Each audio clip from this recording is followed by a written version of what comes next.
The wonderful adventures of the Warhammer elf. This video is purely for entertainment and does not infringe on copyrights or laws. The rights to the novel and image belong to the original author. We do not claim ownership. Don't like waiting and want to listen to this fanfic in full now? Subscribe to our Patreon, where you'll find the best fanfics. Chapter 351. Synge's ecstatic acting. Oh. Can we dwarves profit from the war between you elves? Hearing that Rohan had a way to help the dwarves make money, the drunk Ericsson immediately became interested and then curiously picked up the treaty handed to him by Rohan from the table. He didn't want to get involved in the war between the elves, but he still had the courage to make money in the name of aid, and it was very big. Seeing this situation, Rohan naturally couldn't hide it. After all, whether Grand City could develop into a large city comparable to Care in the future depended on whether he could coax the dwarf caravan to him. Brother Ericsson, you also know that I can provide a steady supply of supplies with my vast territory overseas, so I have a large amount of strategic reserves that can be mobilized. A protracted war will soon break out between the elves, and the scale of the war is expected to cover all known elf territories, so the demand for supplies is huge. In this case, why don't we choose to directly purchase all the strategic materials on the market and then directly monopolize the military supply market for the next 10 years? Rohan became more and more excited as he spoke, and even stood up from his seat regardless of the surprised eyes of the dwarves around him, and then said to the clan representatives present in fluent dwarven language, I know that everyone present is a dwarf representative from different clans, and I believe that your kings are all super rich people who are rich enough to rival a country, but do you think the treasures in the vault are too little? As soon as these words came out, the dwarf representatives who were enjoying the feast in the venue immediately quieted down, and all their eyes were focused on Rohan beside the throne, with doubts and uncertainties in their eyes. Some clan representatives who had minds, but were not rich, were eager to try, but after seeing that no one around was the first to take action, they chose to wait and see before making a decision. After all, as Rohan said, most dwarf kingdoms are basically rich, but because of this, the conditions Rohan said were not convincing to them. However, Rohan knew that the dwarves were financially strong, so he did not think that money alone could shake the stubborn hearts of these dwarves. Speak human words to people and lies to ghosts, and for dwarves, they need to be impressed by the glory of their ancestors that they value most. I know that the hatred between the dwarves and us elves has a long history, but now is a peaceful period when all races unite to fight against chaos, so it is unlikely that a large-scale war will break out between the two races. Of course, I'm not advising everyone present to give up your inheritance of hatred for your ancestors, because I know that the dwarves have never forgotten, but I now have a better way to help you complete your revenge. Since the elves are about to fall into a civil war, why don't you choose to sell strategic materials to both sides at the same time?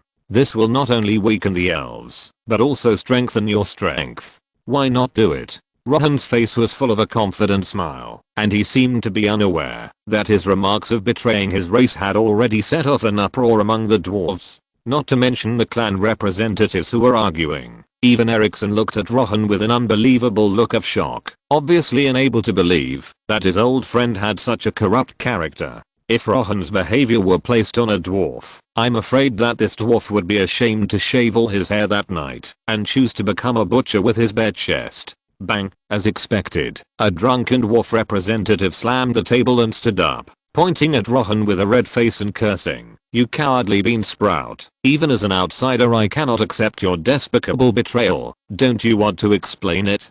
Despicable? The dwarf representative originally wanted to use honorable words to scold Rohan's behavior, but unexpectedly Rohan retorted with an equally angry voice, then walked to the center of the hall and said passionately, you know nothing about the history of the elves, so I will not care about your rudeness, which will lose the face of our elves. I still want to tell you the truth of all this. Thousands of years ago, my teacher suffered a truly shameful and despicable betrayal in Althon. The elven nobles at that time betrayed him, causing him, as a descendant of the first Phoenix King, to lose his throne. My teacher did not resent those nobles, so he chose to travel in the mountains, and by chance he became a close friend of the then dwarf Supreme King, making our two races friends. However, the elf king who inherited the throne by despicable means instigated his merits, boasted about the friendship between the elves and the dwarves as his own achievements, and even provoked my teacher in public. In the end, a war broke out between the supporters of the Phoenix King and the supporters of my teacher. This is the truth of the elves division. I just hope that you will not take sides in this meaningless civil war, treat the two elf races fairly, and even give you a chance to develop and revenge. But you call me despicable? At the end, Rohan pointed his fingers and eyes at the dwarf representative who had insulted him before, but such a rude behavior was not stopped by the dwarves present. The dwarf language filled with anger and disappointment kept echoing in the empty Eternal Peak Hall. The acting skills taught by Kane Assassin Grandmaster were perfectly performed by Rohan at this moment, as if he was a victim. Boom boom. As Rohan finished his speech, a colorful cloud with lightning and thunder suddenly appeared on the Eternal Peak, as if giving the warmest applause to the performance just now. After all, whether from the perspective of artistry or the final effect, this speech can be called a classic, and recorded in the Book of Destiny. The so-called lies to mix 10% of the most inconspicuous lies with 90% of the truth. Only in this way can the most perfect effect be achieved. And Rohan's speech just now did not contain a single lie, coupled with his superb acting skills. I'm afraid that even the person involved here would not be able to find any faults in it. In addition, Rohan's face was slightly flushed due to drunkenness, and the effect presented was exactly like a bullied elf who was humiliated by the dwarves. Although if he continued to talk, it would definitely involve the betrayal of His Majesty the Witch King and the damned Longbird War, but the parties involved were basically dead, so who would know the truth of the matter ahem. I hope this matter will not be known by the resurrected white dwarfs. Recalling Snorri Whitebeard who had risen from the tombstone to seek revenge, because the Witch King had betrayed his oath, Rohan, who was originally confident in his lies, immediately shuddered. Damn, I heard that a strange dwarf expeditionary force was hidden near Nagaroth a few years ago. Wouldn't they destroy me along the way? Just when Rohan was drunk and thinking about all kinds of strange things, Erickson had come to his side without knowing when, and then said with a guilty look, I'm sorry, I didn't expect that there would be such a hidden story behind this matter. Please allow me to apologize to you on behalf of this rude tribesman. Please forgive my drunken gaffe. In order to make up for my mistake, I will use all my property to compensate for the insult to you, and at the same time shave my hair and become a butcher to apologize. Even the dwarf who had just spoken rudely to Rohan had sobered up, and then came to Rohan with a guilty look, and took out the key to his own vault from his waist without hesitation, and handed it to Rohan. As a race that clearly distinguishes between gratitude and resentment, and always repays debts, the dwarves will wage war against the Sigma Empire for 3/4 of a copper coin ode, but at the same time they will not allow themselves to owe others. If the mistakes they have made are not forgiven by the other party, then this inner disease will even turn the dwarves, who only have a lifespan of 300 years, into the ancestor dwarves with a nearly infinite lifespan. Unless they can be forgiven, they will never die. I think it's called this name.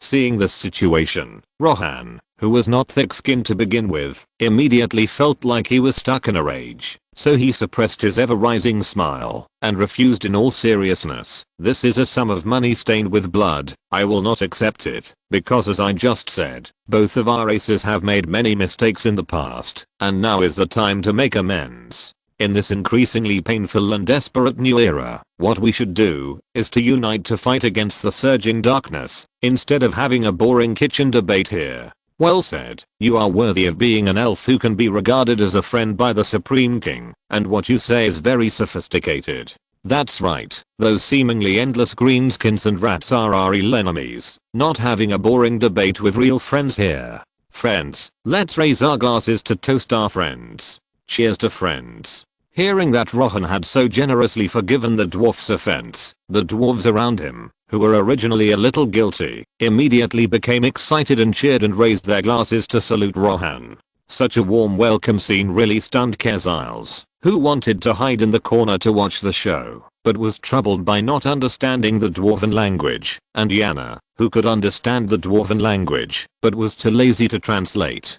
They had never seen the dwarves welcome an elf so friendly, not to mention that this elf was a despicable and shameless Tarachi. I'm afraid that even the Phoenix King Finuba, who had visited the Eternal Peak, had never received such warm cheers from the dwarves. Seeing that Princess Yanna's eyes were always on Rohan, the jealous Khazars immediately came to Yanna without expression, and then pretended to be close to whisper, "My guess is right. This evil winged Tarachi must have reached some despicable conspiracy with the dwarves, and they must join forces to put Ulthuan at a disadvantage." It must be said that, although Khazars' personality is a standard elf template, his brain has also inherited the intelligence and sharpness of the elves, allowing him to guess most of the communication between Rohan and the dwarves. However, for the elven Princess Yanna, who had studied the dwarven language, this kind of show-off was really a bit of a show of skill. That elf should be the chosen one chosen by the Lady of the Mist some time ago, Rohan.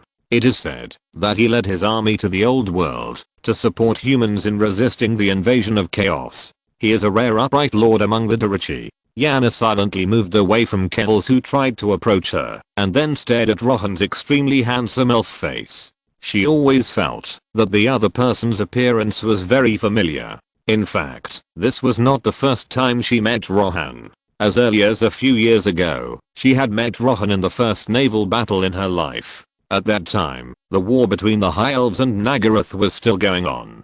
Yanna was ordered to lead a fleet consisting of a dragon ship and dozens of frigates to the desolate fortress to support the High Elf army that was attacking the city. However, before her fleet reached the coast of Nagaroth, it collided head-on with Rohan, who also came to support the desolate fortress, and then a fierce battle broke out. See chapter 53 for details. As a fledgling princess, Yanna decisively chose to retreat, but she was knocked unconscious by her own Lothern sea guards, who then sent her back to Terenlock in a small boat. When she woke up, she found that she had returned to the port of Terenlock without knowing when, and was lying on a carriage ready to return home. Because she successfully damaged a large black ark in the naval battle, forcing it to be unable to participate in the next battle for a short time. Yanna was not only not punished, but was rewarded by the Phoenix King. For a fledgling political rookie, this was undoubtedly a rare honor, but the words of the Navy soldiers before their death kept ringing in her mind. If you want to protect Ulthuan, you can't rely on you noble lords who only know how to fight in the palace. It seems that, because of the stimulation, Yanna was no longer the stupid and infatuated noble girl when she returned home. Instead, she began to study martial arts and various literary books hard, and gradually grew into an outstanding elf princess. Even her once irritable temper has been restrained a lot. Her gentle personality and powerful martial arts have even been heard of by the Phoenix King court. The reason why she was transferred to the Eternal Peak to become a dwarf diplomat is because she has learned the dwarven language by herself and has a relatively gentle personality, which is more suitable for communicating with stubborn dwarves. As for Kells, this is a Kaladar noble who came to gild himself. In short, he is a martial arts fanatic. Looking at the two-winged elf on the stage, who is squatting on the ground and celebrating the event with the dwarves without any arrogance or pretense, Yanna couldn't help but reveal an ambiguous look in her eyes. I didn't expect that we would meet again in such an occasion. Maybe this is fate. Chapter 352. Since it was already afternoon when Rohan arrived at the Eternal Peak, the dwarves held a party in the palace with him. They did not take the dizzy Rohan to his room until late at night. Rohan, who was filled with liquor by the enthusiastic dwarves, fell asleep almost immediately. If he had not been secretly suppressing the alcohol with advanced magic, he would have vomited on the ground. The dwarf in charge of the escort looked at Rohan with a teasing look on his face. After all, such opportunities to see elf friends make a fool of themselves are rare. As for the two princes and princesses from Ulthuan, two bad guys who dare not even drink dwarven liquor. If they were not the messengers of the Phoenix King, the High King would have driven them out of the Eternal Peak long ago. The dwarf banquet will only accept those who are true friends. In the hall of Eternal Peak, although a grand banquet had just ended, for these energetic dwarf representatives, the most important meeting had just begun. I think everyone present has seen the envelope from Brother Rohan. I wonder what you think about the trade agreement between the two groups of elves. At this time, on the dwarf throne, Erickson looked at the clan representatives present with a majestic look, and his face did not show the drunken state when he had a good drink with Rohan before. This was not because he pretended to be hypocritical when facing Rohan, but simply because he had a good tolerance for alcohol and sobered up in less than 2 hours. But because of this, he was no longer the dwarf king who had a good personal relationship with Rohan at the wine table, but now he was sitting on the throne, the supreme king who shouldered the fate of all dwarves. From the perspective of price, I still support continuing to trade with the Phoenix Court. After all, they offer too much.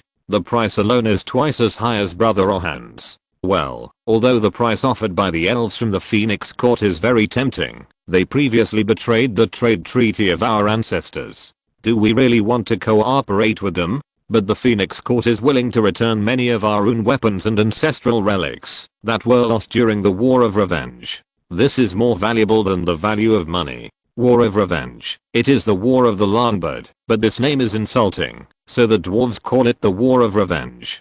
Facing the High King's inquiry, the representatives of various clans who also woke up in the audience immediately quarreled, explaining to each other which elf to sign a trade treaty with is more in line with the interests of the dwarf group. There is no doubt that the price offered by the wealthy high elves is far higher than that of the dark elves, and they can also obtain a lot of long lost dwarf technology, which is obviously more cost effective. But the problem is that Kel's arrogant character is too offensive. In just a few years, his disgusting face has successfully offended many dwarves. In comparison, Rohan, who once saved many dwarves' lives, is more popular with the dwarves. After all, Rohan's cooperation with Eternal Peak has lasted for a long time, and every time they deliver goods to their door, the after-sales service is also very considerate. The experimental helicopter sold to them at a low price some time ago made many dwarf engineers shine. After being modified, they were immediately put into the battlefield and caused huge casualties to the orcs by throwing incendiary bombs. Moreover, Rohan has promised that it is expected to increase trade with the dwarves in the near future, and more weapons that are in the experimental stage will be used by the dwarves to eliminate those damned radmen. What's more, the dwarves are not humans in the Warhammer 40k world. Most of the lost ancestral relics are obsolete technologies. To put it bluntly, they can no longer keep up with the times. Are they really going to give up such a cheap and reliable trading partner for those treacherous high elves? All of a sudden, many clan representatives started to argue in the Eternal Palace. This scene of everyone having their own reasons gave Erickson, who was sitting on the throne, a headache. How can we govern this dwarf kingdom when we work with these short-sighted dwarf representatives who have no sense of the overall situation? Seeing that the clan representatives seemed to be arguing until tomorrow, Erickson couldn't help but raise the thunder hammer in his hand from the side of the throne and smash it on the table. The thunder that erupted instantly spread throughout the hall. Boom boom. Enough. We can't let our desire for money blind us. Erickson looked at these clan representatives who were arguing with some anger. The thunder hammer in his hand kept emitting bursts of dazzling blue lightning, reflecting on his slender white beard hanging down to his waist. Seeing Erickson, who seemed to be possessed by the dwarven war god Grimnir, the dwarven representatives who were still arguing immediately stopped and waited for the High King's lecture. They knew that the High King's words and deeds from now on would represent the future of the dwarves. Times are tough and evil is in power. Our dwarves' enemies include both ordinary people and extraordinary creatures. The ratmen in the tunnels seem to be endless. The ferocious orcs in the mountains and forests covet our wealth, and even those powerful chaos warriors. How long can our solid walls last? Erickson did not express his ideas immediately. Instead, he silently put down his warhammer, looked at the dwarves present with a questioning tone and said, "We must seek allies. Either we die alone in the cave in this cruel world, or we unite and fight together to resist the threat from afar. But even if it is to find allies, we don't necessarily have to cooperate with Rohan from the Dark Elves. The High Elves are stronger and offer higher prices. Why can't it be them?" A dwarf representative who supported cooperation with the High Elves couldn't help but ask in confusion. This was also what most dwarves thought. In their opinion, although Rohan has shown enough potential and credibility, his power is only that of a dreadlord, far less powerful than the support of the High Elves.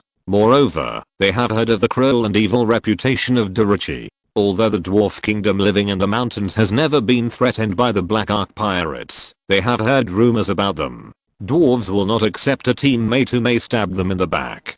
In comparison, although the High Elves are not good things, they can at least be called the Order Camp, and can barely gain the trust of the dwarves. In response to the doubts of many dwarf representatives, Erikson just snorted coldly. He did not rush to answer the question. Instead, he turned back to the throne and continued to ask, if one day we dwarves are faced with an irresistible threat and even the Eternal Peak is besieged by the enemy, how many High Elves do you think will be willing to cross the oceans and mountains to come to support us?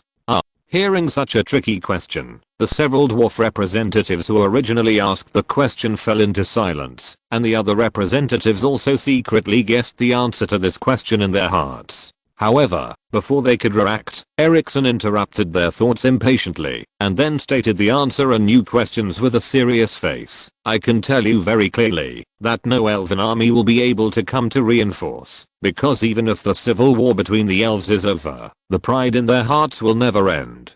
Then let me ask you again, how many troops do you think the cunning and cruel dark elves will send to reinforce us? Maybe they will send an expeditionary force, and then land in the old world through the sea gate, and finally maybe they will be able to successfully come to reinforce us. A slightly naive dwarf representative couldn't help but say the answer in his heart. After all, in his opinion, Rohan's people should be like Rohan, elves who are very easy to get along with, right? However, Erikson shook his head again. He looked at all the silent representatives of his loved ones with some disappointment, and then told them the cruel fact. I can tell you very clearly that not only will the Dark Elves not send reinforcement to reinforce us, they will even take the opportunity to attack our sea gate and plunder our wealth. Give up your fantasies. The elves have never been reliable allies, and their arrogance and discrimination towards the dwarves are like a mountain that you can't move, no matter how you try. As soon as these words came out, all the dwarves present were in an uproar.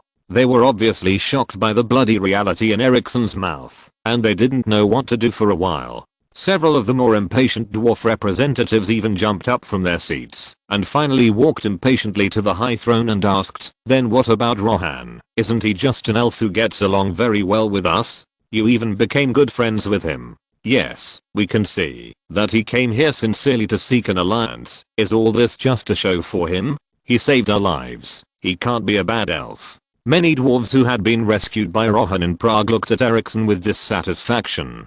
They were staunch supporters of Rohan, and even the High King could not slander and insult their savior at will. Seeing this, Erikson showed a sense of relief, and then waved his hand and said, you should be thankful that there is still an elf as noble as Rohan in this world, who is even willing to travel thousands of miles to Kiev to fight against chaos, and participate in a war that does not belong to him. I don't know what other elf lords are like, but I know that, if ever Peak suffers an unprecedented crisis one day, Rohan will definitely come to help. That's right, Rohan will definitely not watch us fight alone, and he has that wonderful space magic. He will definitely not be late. It's a pity that we dwarves don't have rune magic like that for long distance transmission. If Rohan needs our help one day, we can also go to help him. Because Rohan has sold a lot of supplies to the dwarves over the years, plus the reputation accumulated in the Battle of Pridger, many dwarf representatives also praised Rohan. If Rohan's system has a diplomatic function, then the column for the dwarves will undoubtedly have turned into a green face.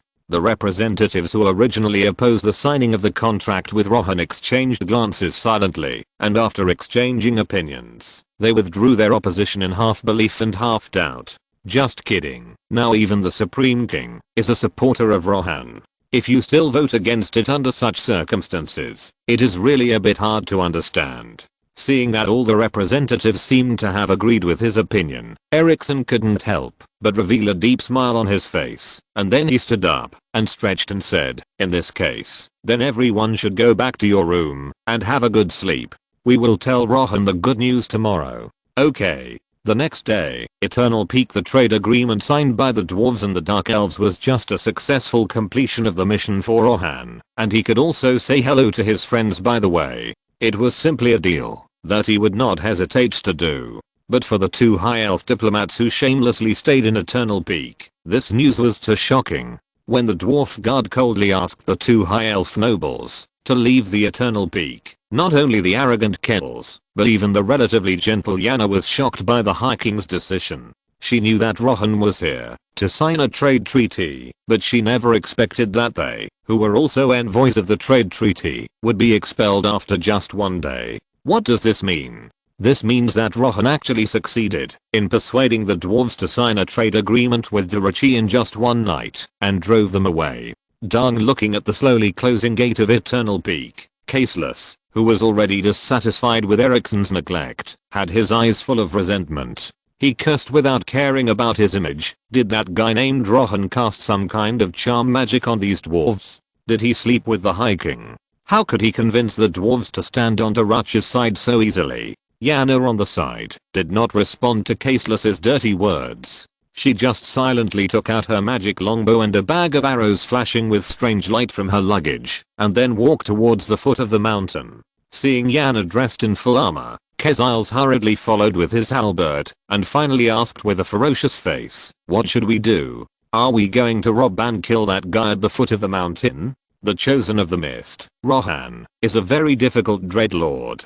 The war is about to come. If he comes to the battlefield of Ulthuan, the consequences will be disastrous. While explaining her assassination, Yana began to rummage out various strange magic props from her luggage, many of which were magic traps specifically for flying creatures. Obviously, this was a long-planned assassination. Seeing that Yana was willing to take the initiative to explain to her, the licking dog Keziles immediately began to prepare traps for Yana, but it took him a long time to react, and couldn't help asking, why didn't you prepare protective magic for close combat? Are you going to let me take the lead in the frontal attack? No, because you are not in my plan at all. Your current task is to return to Ulthuan immediately, and report the news of the dwarf's betrayal to the Phoenix King's court. Chapter 353. Damn, brother. It must be said that the assassination traps that Yana prepared for Rohan were varied, and there were even some rare weapons with legendary colors. A silver moon war bow strengthened by the great elven god of hunting, Cunus, made of tough and thin ithram, a silver, and the trunk of the forest spirit. Every shot would contain the powerful power of the god of hunting. The storm crown was a light golden crown given to an elven wizard in the kingdom of Savri by Hos, the lord of elves' wisdom, thousands of years ago. It can not only help the wearer resist some special damage, but also cast a high level spell. 8 storms. These two magical props blessed by the gods can be regarded as rare and precious artifacts in the world, even if they are placed in Ulthuan. Yana sat on the treetop of a giant tree, her 2 pairs of snow white and slender legs looming in the skirt armor hanging at her waist, and her sapphire eyes were staring at the Eternal Peak in the distance. Although this encounter with Rohan was just a coincidence of fate, in order to be able to kill Rohan, she had already rehearsed the next battle with the opponent countless times in her mind, in order to prove that those warriors who returned to the arms of the sea god, Mathurin, did not sacrifice in vain. This time we must keep you no matter what. However, at this moment, the naive princess did not realize one thing, that is, the dwarf banquets often last for several days. The first day of the Eternal Peak. Come on, brother Rohan, whoever can't finish this barrel of beer today is not allowed to go back. Okay, but I can only drink a little. Don't make me look too embarrassed. Ha ha ha. Everyone will open their stomachs to drink with you today. If you can't get everyone present drunk, we won't let you go. The second day of the Eternal Peak. Are you here, brother? Let's continue drinking from yesterday. That's it. That's it. I'm a strength and chosen one of God. Can I lose to you dwarves in a drinking contest? You are quite arrogant. Let us see whether you are a real man or a green bean sprout.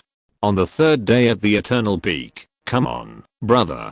Damn, big brother. The former magnificent palace of the Eternal Peak was already full of drunken dwarves. Even though dwarves digest alcohol faster than ordinary creatures, they are mortals and cannot compete with Rohan, who cheats with divine power. The only dwarf who is still struggling is the dwarf supreme king, Ericsson, who is already drunk and blurry, who is struggling to drink with Rohan on the throne. However, even so, Ericsson can't escape the fate of being drunk. He forced himself to look at Rohan, who turned into several phantoms not far away, and couldn't help but burp and mutter, "Burp, I didn't expect you to be so drunk." Plop. After a reluctant murmur, the dwarf supreme king collapsed to the ground with his whole body powerless, lying together with the representatives of the dwarf clans who also collapsed to the ground in the hall of the Eternal Peak. With the defeat of the High King, no creatures could be found in the palace that could stand, leaving only dozens of dwarves lying on the ground like a bloody battlefield. As the culprit of this massacre, Rohan stepped over the bodies of the defeated with a ruddy face and staggered out of the palace under the admiring eyes of the dwarf servants. Seeing Rohan's wings and steps shaking slightly unconsciously due to drunkenness, a dwarf servant trotted forward and stopped Rohan, who was about to leave Eternal Peak, and then hurriedly shouted, "Second brother. Bah, Lord Rohan, where are you going? It's rare that I'm so drunk this time, so of course I have to take advantage of the sunny day to go to the sky and feel the joy of flying freely." Looking down at the dwarf servant who was blocking his way, the drunken Rohan couldn't help but took out a small gold bar from his arms and handed it to the other party, and then asked proudly, "I have consumed a lot of precious ingredients in your Eternal Peak these days. This gold bar will be my wine money for the past few days. I won't bother you anymore. I'm leaving, you can't leave." Rohan originally thought that the dwarf was going to ask him for money for food, so he stuffed the gold bar into his arms and prepared to leave, but the dwarf grabbed Rohan's sleeve and stopped him again. "What's wrong? Haven't I paid enough for my meal?" Seeing a hint of impatience on Rohan's face, the dwarf servant quickly let go of his hand that was holding his sleeve and then explained, while returning the gold bar to Rohan, "You are our dwarf guest. How can we charge you money? In fact, the main reason we stopped you is that a wild two-legged dragon appeared recently in Yarnheng Peak and has injured the lives of dozens of dwarf heroes." Two-winged dragon. Don't scare me. Facing the advice of the dwarf servant around him, Rohan couldn't help but show a nonchalant expression on his face, but he subconsciously installed the holy claw on his left hand. After all, although he looked down on those two-legged dragons that could not breathe fire like winged lizards, they were still a powerful beast at the top of the food chain, and they could be called a strong enemy after all. In normal times, Rohan, who was always cautious, would definitely try every means to avoid this dragon, or use some tricks to kill it. However, how could Rohan be rational when he was drunk? If it were an ordinary person, I might be frightened by your words, but don't treat me as an ordinary dwarf, sir. Sir. Seeing that the dwarf servant seemed to be trying to persuade him, Rohan simply threw the gold bar on the ground, then flew into the sky with a big laugh, not paying any attention to the dwarf servant shouting behind him. Could it be that Rohan, who has always been cautious, would become so reckless because of being drunk? You know, although the strength of the wyvern is indeed not outstanding, it is at least a ferocious beast known for its physical strength, with powerful armor-piercing claws and sharp fangs. What a shame. I was careless and bit the sun dragon in a duel.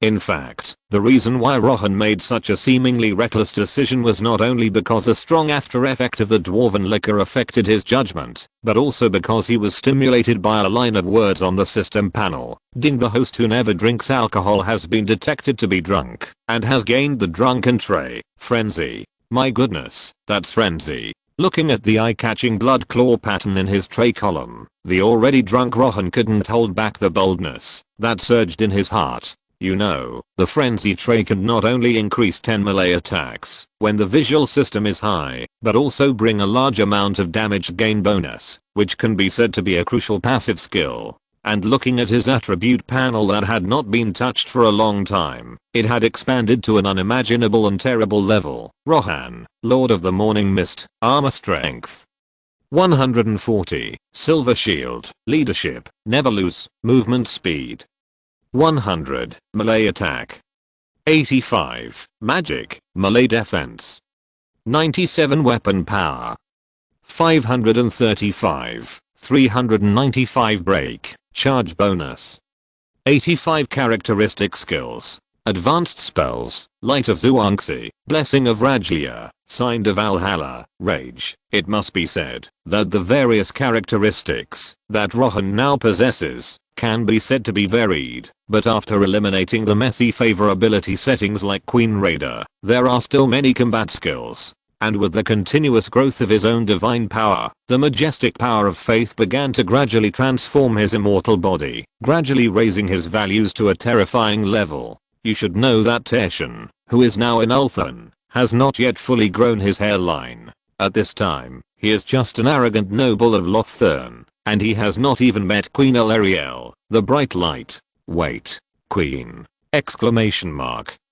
Rohan, who was floating in the air with the wind at this moment, suddenly realized one thing, that is, he seemed to have gained a characteristic because of Cersei, which can automatically gain the favor of those with the title of queen. As the saying goes, after 3 rounds of drinking, you will think about lust, after you are well fed and well clothed. At this moment, Rohan, who has completely indulged himself, can't help but start thinking about a serious question. What are the good-looking queens in the Warhammer world? Think about the current elf camp. The ever-queen of the High Elves is Elariel, who just married Finbar a few decades ago. The Wood Elves are Queen Ariel, the chosen one of Asia. As for Aunt Mora Thimo, forget it. There are too many people of the same kind, and I can't afford to offend them. If you think about it carefully, Queen Catherine, who will appear in Kiev a few hundred years later, is also a beauty. Vorkia seems to be a blood queen, and there is even the Supreme Queen Calida of the Tomb King's faction.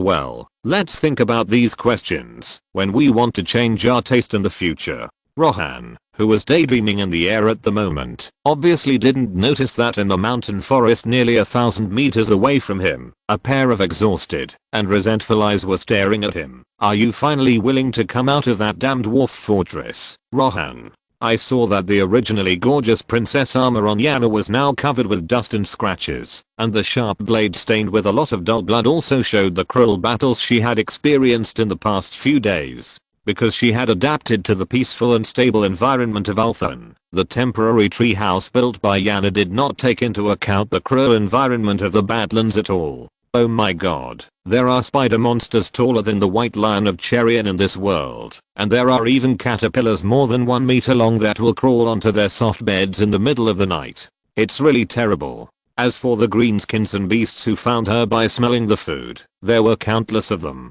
There was even a group of ratmen passing by who wanted to take her back as dry food, which really disgusted her. 3 whole days. 3 days. Do you know how I spent these 3 days? Do you know? Exclamation mark.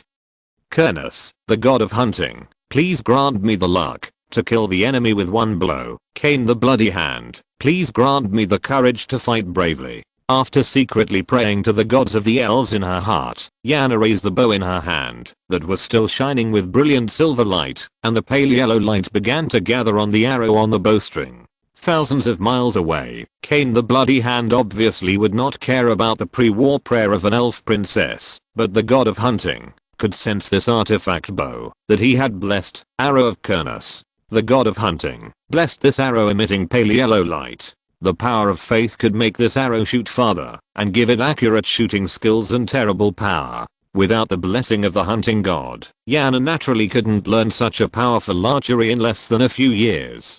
This was just one of the additional skills of the Silver Moon Warbow. Looking at the shaky black dot in the sky, Yana felt unusually calm and then murmured in a cold voice, "Die with my vengeful anger."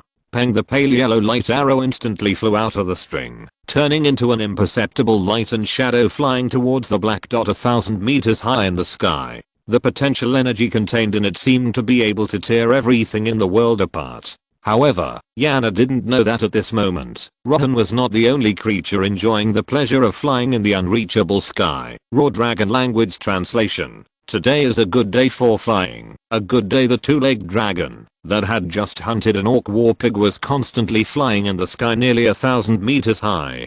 From his low humming dragon roar and slightly narrowed eyes, it can be seen that he was in a happy mood after eating and drinking. As a large creature at the top of the food chain in the Badlands, he had already noticed Rohan flying in front of him, and the wobbly appearance of the other party seemed to be easy to bully. However, the strong smell of alcohol on the other party and the sharp claws on his left hand made him, who was already full and satisfied, a little discouraged. What a joke. Although he didn't mind a dessert after a meal, there shouldn't be a dragon who wants to eat sour mung bean porridge as a dessert after a meal. My mung bean porridge rah. In this way, the spirit dragons who had eaten and drunk enough in the sky maintained a short peace, and both sides enjoyed this rare flight digestion. Although the battle will officially begin when the digestion is over, it seems good for this kind of peace to continue. At least for now, neither side has shown much disgust. However, sometimes you are afraid that trouble will come to you. Hurt, puff. Here comes the flying stick. A light arrow from bottom to top instantly pierced into the relatively soft abdomen of the wyvern. The magic contained in it instantly penetrated the scales on which it depended for survival and began to continuously destroy its internal organs. It is estimated that even the wyvern did not expect that it would suddenly suffer such an unexpected disaster. It thought that Rohan might suddenly launch a sneak attack on it, but it never thought that the attack would come from below. Roar. For a moment, the dragon, filled with doubts and anger, roared throughout the sky. P.S. Let me tell you something outrageous. I was so busy typing last night that I didn't pay attention to the time. When I reacted, it was already 11:59, so I was scared and quickly clicked submit, but it was still a step too late.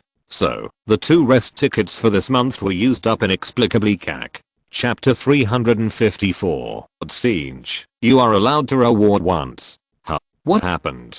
Seeing the wyvern that was following him suddenly roaring and flying towards the ground, Rohan, who had been ready for battle, was slightly stunned. He was not surprised that the arrow suddenly hit the wyvern behind him, but was surprised that his perception just now did not detect the arrow. After all, this world is fair. Although the drunken state of rage gave Rohan a strong melee bonus, it also weakened his perception ability, making him lack basic defense against these sneak attacks. Rest, however, when the second swift light arrow shot from the ground towards the wyvern, Rohan's originally drowsy brain immediately became alert. It's actually possible to shoot directly from the ground to this 10,000 meter high altitude, and even accurately hit the flying creatures moving at high speed in the sky. This doesn't seem to be something that ordinary orc or rat technology can do. Looking at the 2-legged dragon roaring and rushing to the ground, Rohan decisively chose to pull out the blade of Gwendarian from behind, and then began to slowly descend. Although these magic arrows were all shot at the 2-legged dragon, he was not naive enough to think that someone would be willing to help him in this wilderness. You have to know that at this 10,000 meter high altitude stepping into the sky, the figures of Rohan and the 2-legged dragon are actually just 2 small black dots. Without a telescope, it is impossible to tell the difference between them.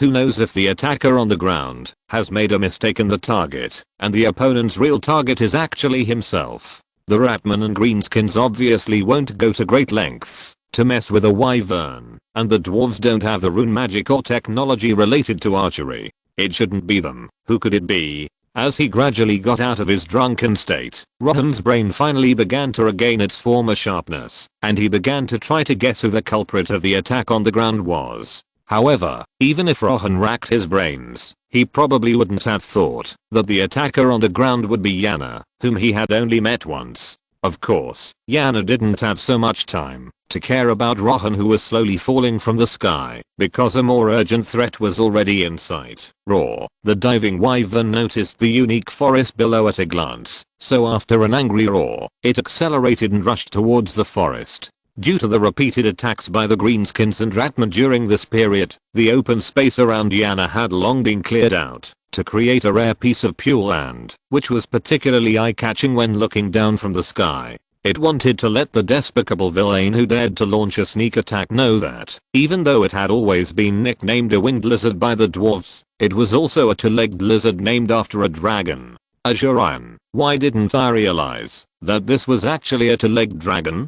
Yana obviously didn't expect that her behavior would attract the covetousness of a war beast, and she didn't expect that the other party would actually rush straight towards her. But this can't be completely blamed on her. After all, although Yana saw Rohan's figure flying from the eternal peak to the sky, she would never have thought that Rohan would coexist peacefully with a 2-legged dragon for a short time. In addition, the two of them accidentally collided in the sky, so Yana, who was eager for revenge, couldn't immediately determine what the black spot in the sky was. But the 2-legged dragon, which had already fallen into madness, obviously didn't care about Yana's fault. In its perspective, it was just an unlucky guy who was attacked for no reason. With a whistling sound that tore through the air, the huge figure of the wyvern finally appeared at the highest point of the forest, and its scowled eyes stared at Yana, who was holding the bow and aiming at it. although it wanted to tear the armor of the female elf apart and then savor the tender and juicy elf flesh, its subconscious always made it feel that something was wrong. Normally, when those green-skinned goblin archers saw it falling from the sky, they would have already dropped their bows and weapons in fear and fled. However, the elf archer in front of him not only did not run away like ordinary greenskins, but instead stared at him with a cold and disdainful look, as if he was the prey on the other party's plate. As the top predator in the Badlands, the wyvern naturally has its own unique sense of danger. This trick has helped him escape from some powerful enemies many times, such as wild griffins and dragons. However, after a brief thought, the crazy wyvern finally decided to ignore the uneasiness in his heart and rushed towards Yana. He also had to tell this little bean sprout that he was not someone to be trifled with. It seems that the traps prepared before have to be used in advance. Next, we can only rely on the power of the Storm Crown to fight against Rohan. After seeing this, there is a high probability that we will be defeated. Looking at the wyvern swooping towards her at a high speed in the sky, Yana couldn't help but reveal a bitter smile on her face, but then she raised the bow in her hand calmly. Although the assassination had to be exposed in advance because of this accident, she was still a powerful elven princess, and she could easily defeat a crazy wyvern. What's more, 3 full days have passed now. Such a long time is enough for Kells to convey the covenant between the dwarves and Druki to Ulthuan through the messenger of the harbor, and then rush back to support him. I just hope that arrogant maniac won't encounter any accidents. Yana, who was preparing to fight the wyvern at the moment, didn't know that sometimes fate is so fickle. The less you hope something will happen, the more likely it is that something unexpected will happen. Perhaps because Rohan's previous performance was so wonderful, a general who did not want to be named silently blessed Singe, and then left the Eternal Peak with a smile. After all, change is also a part of life. Who knows if a traditional high elf princess can eventually get together with the evil and terrible Lord of Fear. It's really curious to think about it. Hey, you are indeed an interesting soul that I have chosen, so you can enjoy the reward time I bring you. Rohan, who did not notice anything unusual at this time, frowned and looked at a colorful cloud slowly drifting away in the distance. He always felt that something was observing him just now, but then it suddenly disappeared into the void. Could it be that I have an illusion because I drank too much recently? I have been hurt by alcohol and sex, and I have become so haggard. Recalling his indulgent life in the Eternal Peak during this period of time, Rohan couldn't help but observe his face from the edge of the sword in his hand, and then he was frightened and exclaimed, "The body of the Chosen One can become so haggard. From today on, quit drinking." However, Rohan didn't know that a passing great god had secretly paved a wide staircase leading to enjoyment for him, waiting for him to fall into the trap. Berak Haman, Port Haman Pass, is a unique coastal city among the many dwarf cities, and it is also an indestructible giant fortress. The streets of the city are full of caravans and explorers from all over the world. They brought all kinds of precious silk and metals from their respective hometowns, turning the seaport city into a prosperous maritime trade metropolis. The most eye-catching thing is the huge ironclad ships docked in the harbor. They are as indestructible as floating fortresses on the sea, enough to repel any enemy who attempts to attack from the sea. Every traveler who has come to this port is shocked by this magnificent and solid fortress. After all, for them, even the Marienburg of the Empire cannot be so fully armed. Obviously Bato's funny. What a prosperous and indestructible harbor fortress this is. It is simply a pearl on the sea. I'm afraid there will be no more perfect harbor than this city. A passing human merchant couldn't help but sigh. After all, no matter from which angle, Berak Seagate can be called a prosperous dwarf fortress. Of course, there were some unfriendly travelers who would object. Haha, what's the strongest fortress? It's far behind Lothern in terms of scale, and you dare to claim to be the world's #1 seaport fortress? Just as the human merchant was looking at the surrounding dwarven buildings with curiosity, a somewhat unfamiliar human language suddenly came from behind him. The harshness and arrogance contained in it made him frown secretly. How arrogant! Let me see who dares to be so arrogant. Damn, elves! Exclamation mark. Looking at Kells, who was looking at him with contempt behind him, the human merchant was frightened and retreated repeatedly, and finally couldn't help but question, how? There are actually elves in the dwarf fortress. How is this possible? The irreconcilable relationship between elves and dwarves has long been known to everyone in the mouths of humans in the old world, and even many scholars would visit some dwarves working in the empire for this purpose. However, whenever curious scholars asked this question, they would watch a sharp flying axe pass through their faces, and then see the dwarf's kind smile. Oops, sorry, my hand slipped, so could you please repeat the question just now? It was under such friendly exchanges that almost all humans knew that the relationship between elves and dwarves was not harmonious. However, now that I can actually see elves in a dwarf city, this matter is probably enough to subvert the conjectures of many imperial scholars just by saying it. What a fuss. Monkeys that have not fully evolved are also jumpy.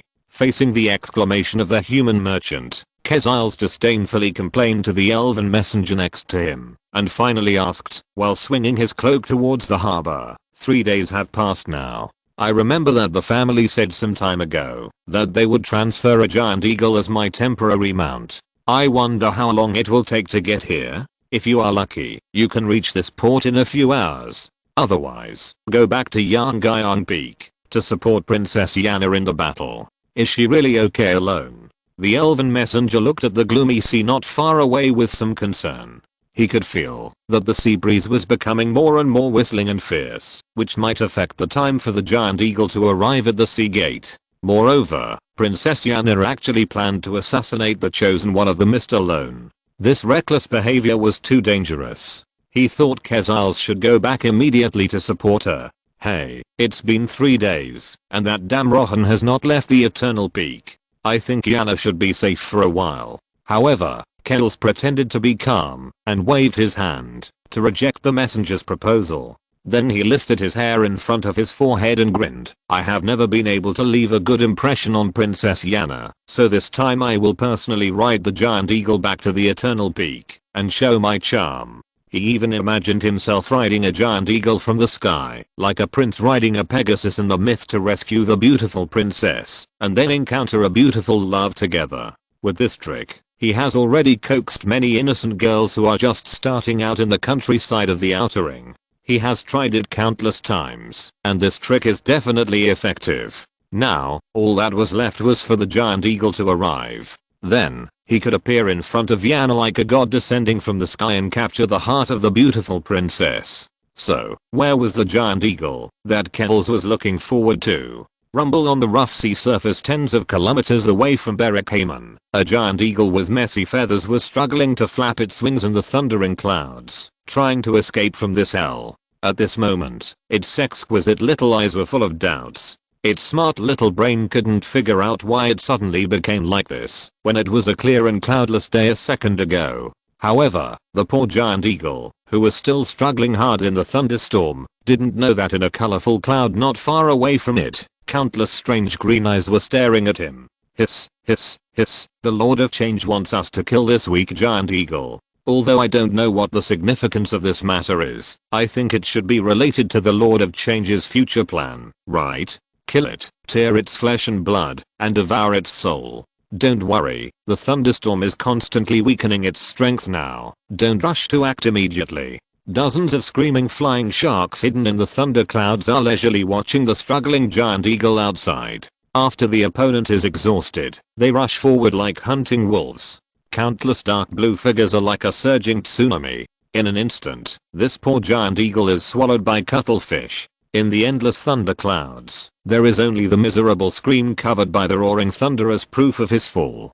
Chapter 355, Caught in the Slaanesh Realm. No one knew that on the turbulent sea, a handsome giant eagle that came from Ulthuan disappeared from the mortal world, leaving only the screaming sharks that had had a full meal and returned to chaos contentedly. Although they did not know why the Lord of Change had emphasized to order them to attack a giant eagle who could refuse to enjoy the souls of mortal creatures, but for a certain elven prince on the other side, this sudden disaster would forever change his fate of accomplishing nothing. It's almost half a day, why hasn't my giant eagle arrived at the port yet?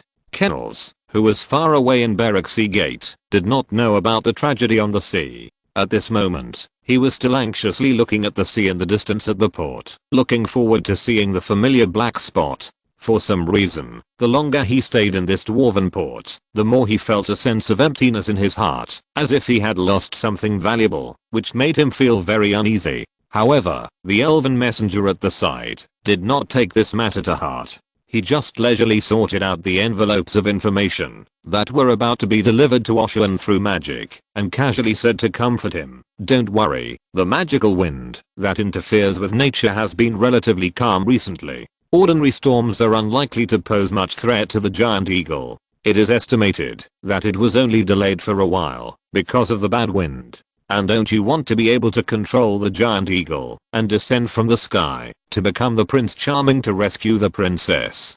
Don't you even have this little patience?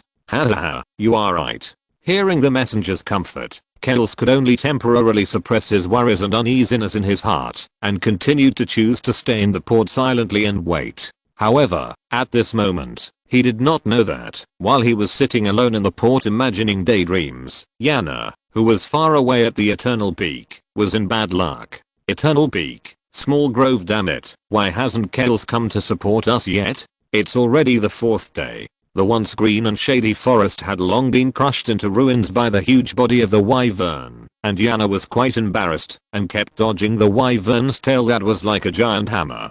The situation seemed precarious. Under normal circumstances, the crazy wyvern would never be a match for the high elf princess, not to mention that the opponent was equipped with 2 artifacts and Yana was training hard. However, the problem was that the wyvern was not the only one in the battlefield with a hostile relationship. It's only been a short time, and you're being beaten to death again. It seems that the strength of a wyvern, like you, is still a big gap from that of a real dragon in the sky. Rohan looked leisurely at Yana, who was fighting fiercely with the wyvern below, and the smile on his face seemed full of malice. After most of the day, theoretically, this rather uneven battle should have been decided long ago. However, whenever the wyvern was about to be hit by an arrow shot by Yana, Rohan would use magic to heal the wounds on the former, so that this seemingly endless battle could continue. After all, the enemy was a high elf who tried to assassinate him. Although her appearance and figure could be called perfect, now was not the time to be sympathetic. He wanted to torture this elven princess who dared to attack him alone, and then let her experience the serious consequences of a defeated female elf falling into the hands of the enemy. "It seems that your strength is about to run out. Let me add some fuel to your fire." Looking at the wyvern that had fallen to the ground and was dying, Rohan began to cast divine praise again in silence, sending waves of majestic pure energy into the opponent's body. It was obviously strengthened, but it could still be beaten into this state. I really don't know whether it is because you are too weak or the opponent is too strong. You've been strengthened, hurry up.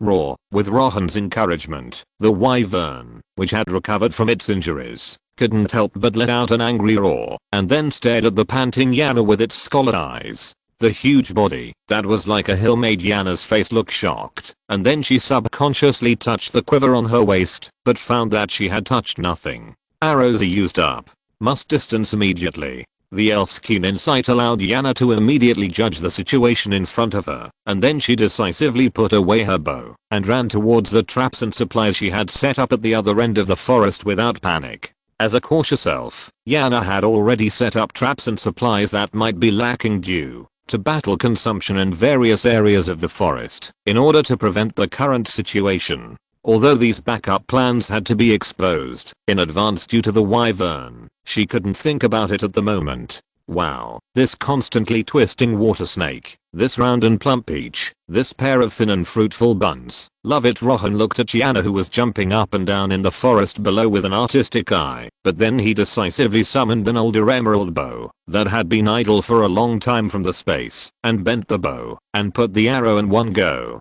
And the center of the crushes was Yana, who was constantly dodging the attack of the wyvern in the distance. Although it is a pity to watch a beautiful elf princess die in front of me, I will not leave myself a big enemy because of my own selfish desires. A certain Singe, who did not want to reveal his name and was hiding in the dark watching the show. After hearing Rohan's muttering, the colorful cloud in the sky, which originally thought that everything was planned, immediately began to roll violently. Obviously, it did not expect Rohan to play cards out of the routine. He was a decadent elf indulging in sensual pleasures last night. How come he has become a bloodthirsty hero who kills without blinking an eye in just half a day? Strange. This is the information obtained by his persistent peeping into his private life. Could it be that he has been obsessed with watching him shivering and overlook something? The colorful cloud couldn't help but fall into a period of thinking. It had no idea that the Mist Lady had put multiple guards on Rohan, which even prevented it from noticing Rohan's highlights in the other world. As for why it vaguely saw Rohan's private life, but always only saw Rohan shivering with other people.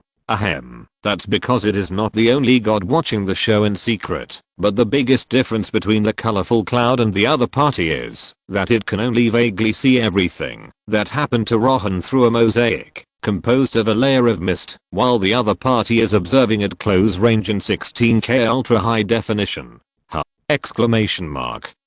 She actually left a trap. She is indeed a dangerous femme fatale. If such an elven princess is allowed to continue to live, it will definitely be a serious disaster. She deserves to be killed. Looking at the various magic traps that were constantly detonated by the wyverns in the distance, and listening to the heart-wrenching painful wails, Rohan, who was originally quite regretful, was immediately filled with murderous intent. The elven maids already had the arrogant Ariana and the gentle Undine. There was no need to find another ruthless maid to keep by his side. However, just as Rohan was about to loosen his fingers holding the bowstring, a charming voice that was enough to make Rohan feel excited suddenly sounded in his heart. What a top-notch elven princess. Don't you really want to bring her to your side and train her well, and then watch this princess shyly call you master with your own eyes? Actually, unexpectedly convincing. The magic voice in his mind was like a cute and naughty pure white kitten gently plucking Rohan's heartstrings with its claws, and even made him open his mouth slightly and gasp softly. It's not because Rohan's concentration is not enough, it's because the master just now not only made his tailbone itch, but even his soul couldn't help but throb. This long lost feeling of spring love. It's too abnormal. As a high quality Durachi who has always been more physical than emotional, Rohan, who has lived in the Durachi society with strict hierarchical order, but chaotic social order for hundreds of years, would not be naive to think that he wants to fall in love. What a joke. Any male elf who falls in love with the idea of giving true heart will be rewarded, will basically be eaten up by this cruel society, and eventually become a corpse in the gutter. Even for Isabel, who has the best relationship with him, Rohan always keeps a sense of vigilance while giving half of his true heart, not to mention the so-called spring love. Therefore, this inexplicable emotional outburst is undoubtedly the result of external interference. Who are you, and what do you want to do? Don't be so alert, handsome boy, I just want to see a good show.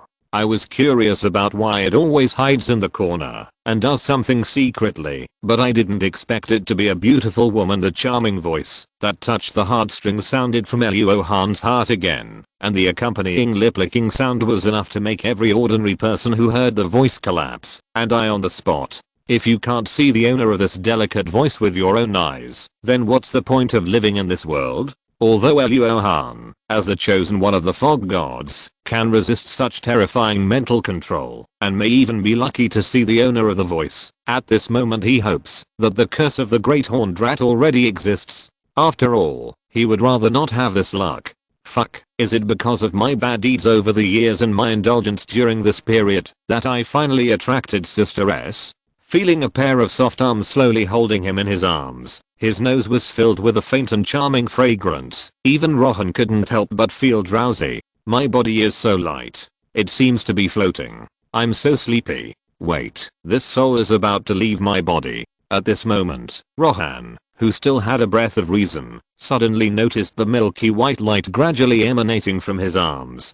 He was so scared that he instantly regained his original reason and gradually began to return to his body. The voice that seemed to be Sister S also suddenly sighed with pity, and then pretended to be wronged, and said something that made Rohan feel creepy. What a pity, it's a rare pure soul. It's a pity if we can't take it out without destroying its form. Seeing that the other party was actually coveting his soul, Rohan couldn't help but recall the desperate struggles of those Slaanesh believers because of their unsatisfied desires, and cold sweat ran down his face. He didn't want to be tortured into a half-human, half-ghost look. At this moment, Rohan didn't care about his so-called face and dignity. He stretched out his hand and tightly grasped the silver cross pendant hanging on his chest and shouted hysterically, "Ms. Mist, help me." After a short silence, the silver cross on Rohan's chest suddenly burst into a dazzling silver light, and even the pair of arms that originally held Rohan in his arms seemed to disappear without a trace.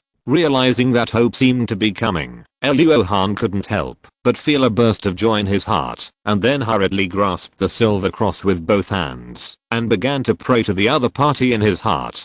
"Humph, how could I let you disturb our world of two people?" However, before Rohan could be happy for long, Sister S's angry voice sounded in Rohan's heart, and then Rohan saw in despair that the silver light on his chest began to dim uneasily. There is no doubt that in this world, the only one who can easily stop the existence of Ms. Mist is probably the legendary Chaos Evil God. Seeing that the silver cross pendant had completely lost its original light, a pink ghost figure suddenly appeared behind Rohan, and then leaned into his ear and whispered softly, "Let's find a place where we won't be disturbed and relax." What? Rohan felt his eyes blurred, and then he suddenly came to a garden full of various bright flowers, and the air was filled with strange smells similar to heather and musk. On the ridge far away from the garden, Rohan could see a strange wall composed of 6 layers of strange stairs and portals, as well as various reminiscent tentacles and strange slimes. What made Rohan feel most desperate was the voice in his mind that seemed to never stop. "Come on, come on, come on." All kinds of strange voices kept echoing in Rohan's ears, and all kinds of twisted and bizarre but real realities kept stimulating his brain and tempting him to do more outrageous things. What frightened him even more was the sound of footsteps coming from behind him. "How dare you shout out the names of other goddesses while you are in my arms? I will punish you severely." Chapter 356 Mobius Arena. As an elf with dreams, Rohan once imagined how he would appear in the realm of Slaanesh, and what would happen to Slaanesh if he fell into his hands. After all, there was a joke on the internet in the previous life, which was used to describe what kind of existence the 4 gods of chaos were. A senior traverser came to the realm of chaos according to the system's task. The purpose of his trip was to completely eliminate the threat of the 4 gods of chaos to the mortal world.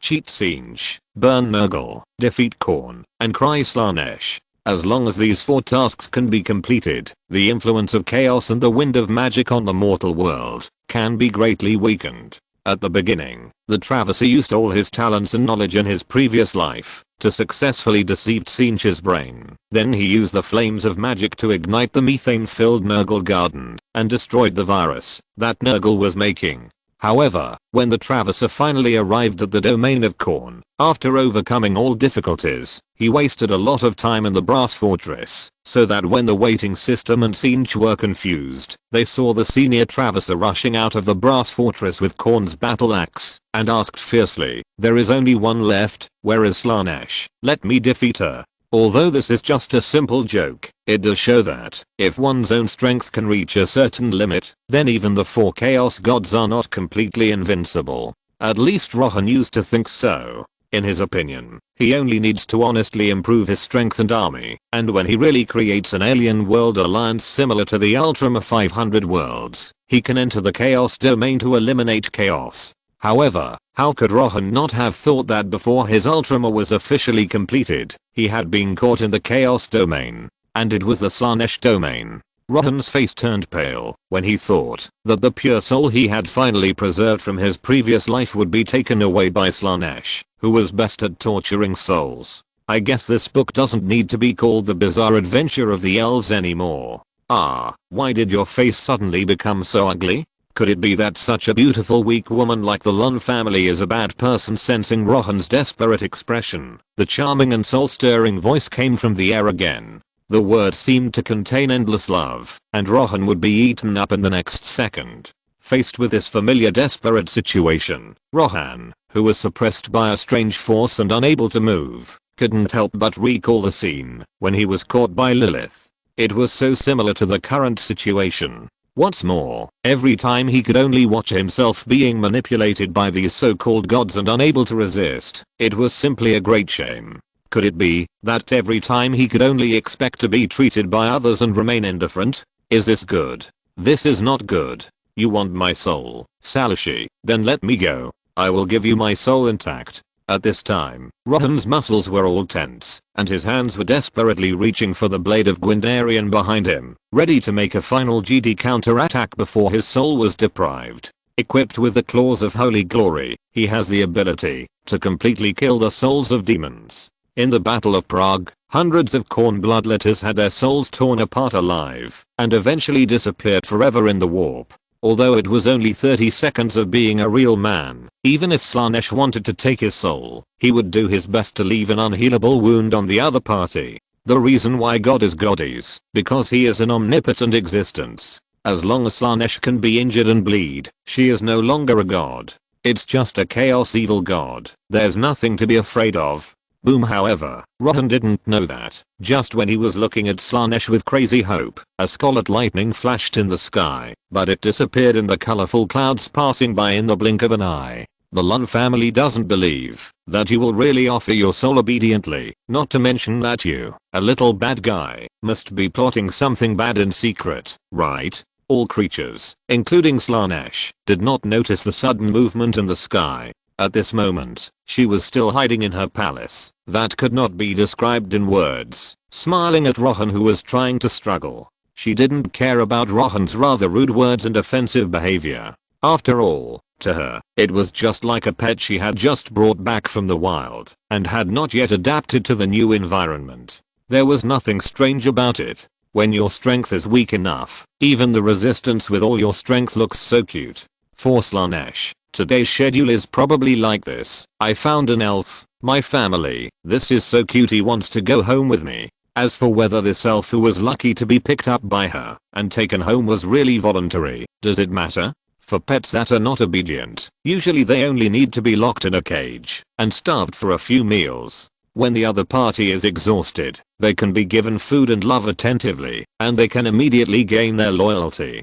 Don't worry, little cutie, the Lund family is reluctant to use such violent means to forcibly extract your soul. You should play here honestly for a while. As Slaanesh issued an ultimatum to Rohan with a smile, a strange pink light suddenly fell from the sky and covered Rohan's whole body, making Rohan lose consciousness in an instant.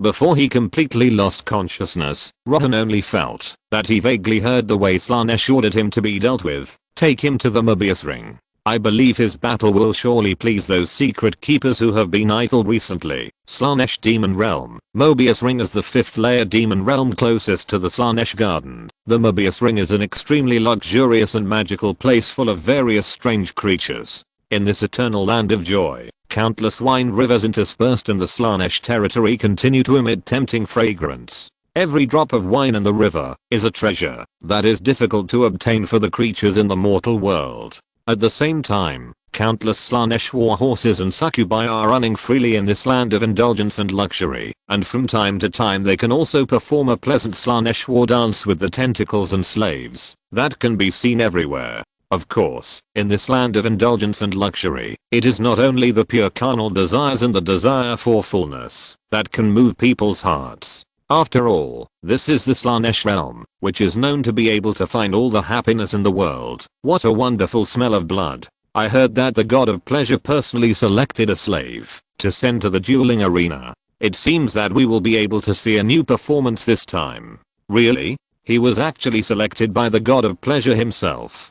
Could he be a Slaanesh champion who made a mistake and was demoted to the dueling arena? No, I heard it was an elf. Elf. I like elves. I really hope I can have an elf slave of my own. I haven't experienced the kind of extreme pleasure of being filled for a long time. I see. No wonder many keepers and demon princes came to the arena today. It turns out that they all want to see what the new elves look like. In an arena covered with all kinds of strange tentacles and slime chairs, countless Slaanesh gods, desire demons and Slaanesh vanguards were comforting each other and exchanging information about what had happened recently in the demon realm. When they learned that the Lord of Pleasure had personally sent an elven slave to serve as a gladiator, many Slaanesh demons immediately chose to sit on the slime chairs and then looked at the door of the arena with sharp eyes. Because the great vortex constantly sent the wind of magic from the mortal world back to the chaos realm, even the powerful Slaanesh demon, the keeper of secrets, could not break through the blockade of the mortal world and hunt new slaves from Ulthuan.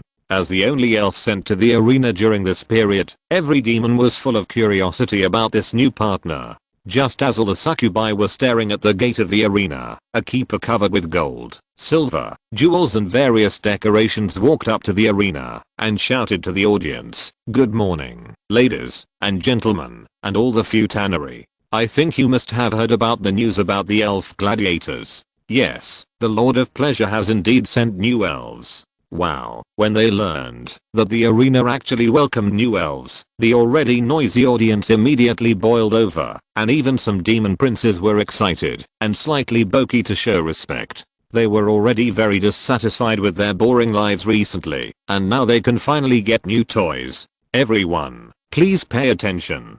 Since the Lord of Pleasure likes this elf gladiator very much, everyone present, including the secret keeper, can challenge him, but remember not to take his life. The secret keeper in the field had obviously anticipated the boiling excitement of the many succubi present, so he just raised his pliers slightly to signal everyone to be quiet and continued. However, the reward issued by the Lord of Pleasure is naturally very generous. As long as any demon can defeat this elf gladiator, he can temporarily own the ownership of this elf. In other words, unless the Lord of Pleasure wants to take back this elf gladiator, the winner can do whatever he wants to train the body of this elf gladiator. As soon as these words came out, the demon princes and secret keepers who were originally sitting calmly in the audience stood up one after another, revealing a fighting spirit and excitement in their eyes that was enough to satisfy Con. The elves that can be favored by the Lord of Pleasure must be peerless beauties in terms of appearance, and they are completely worthy of their careful training.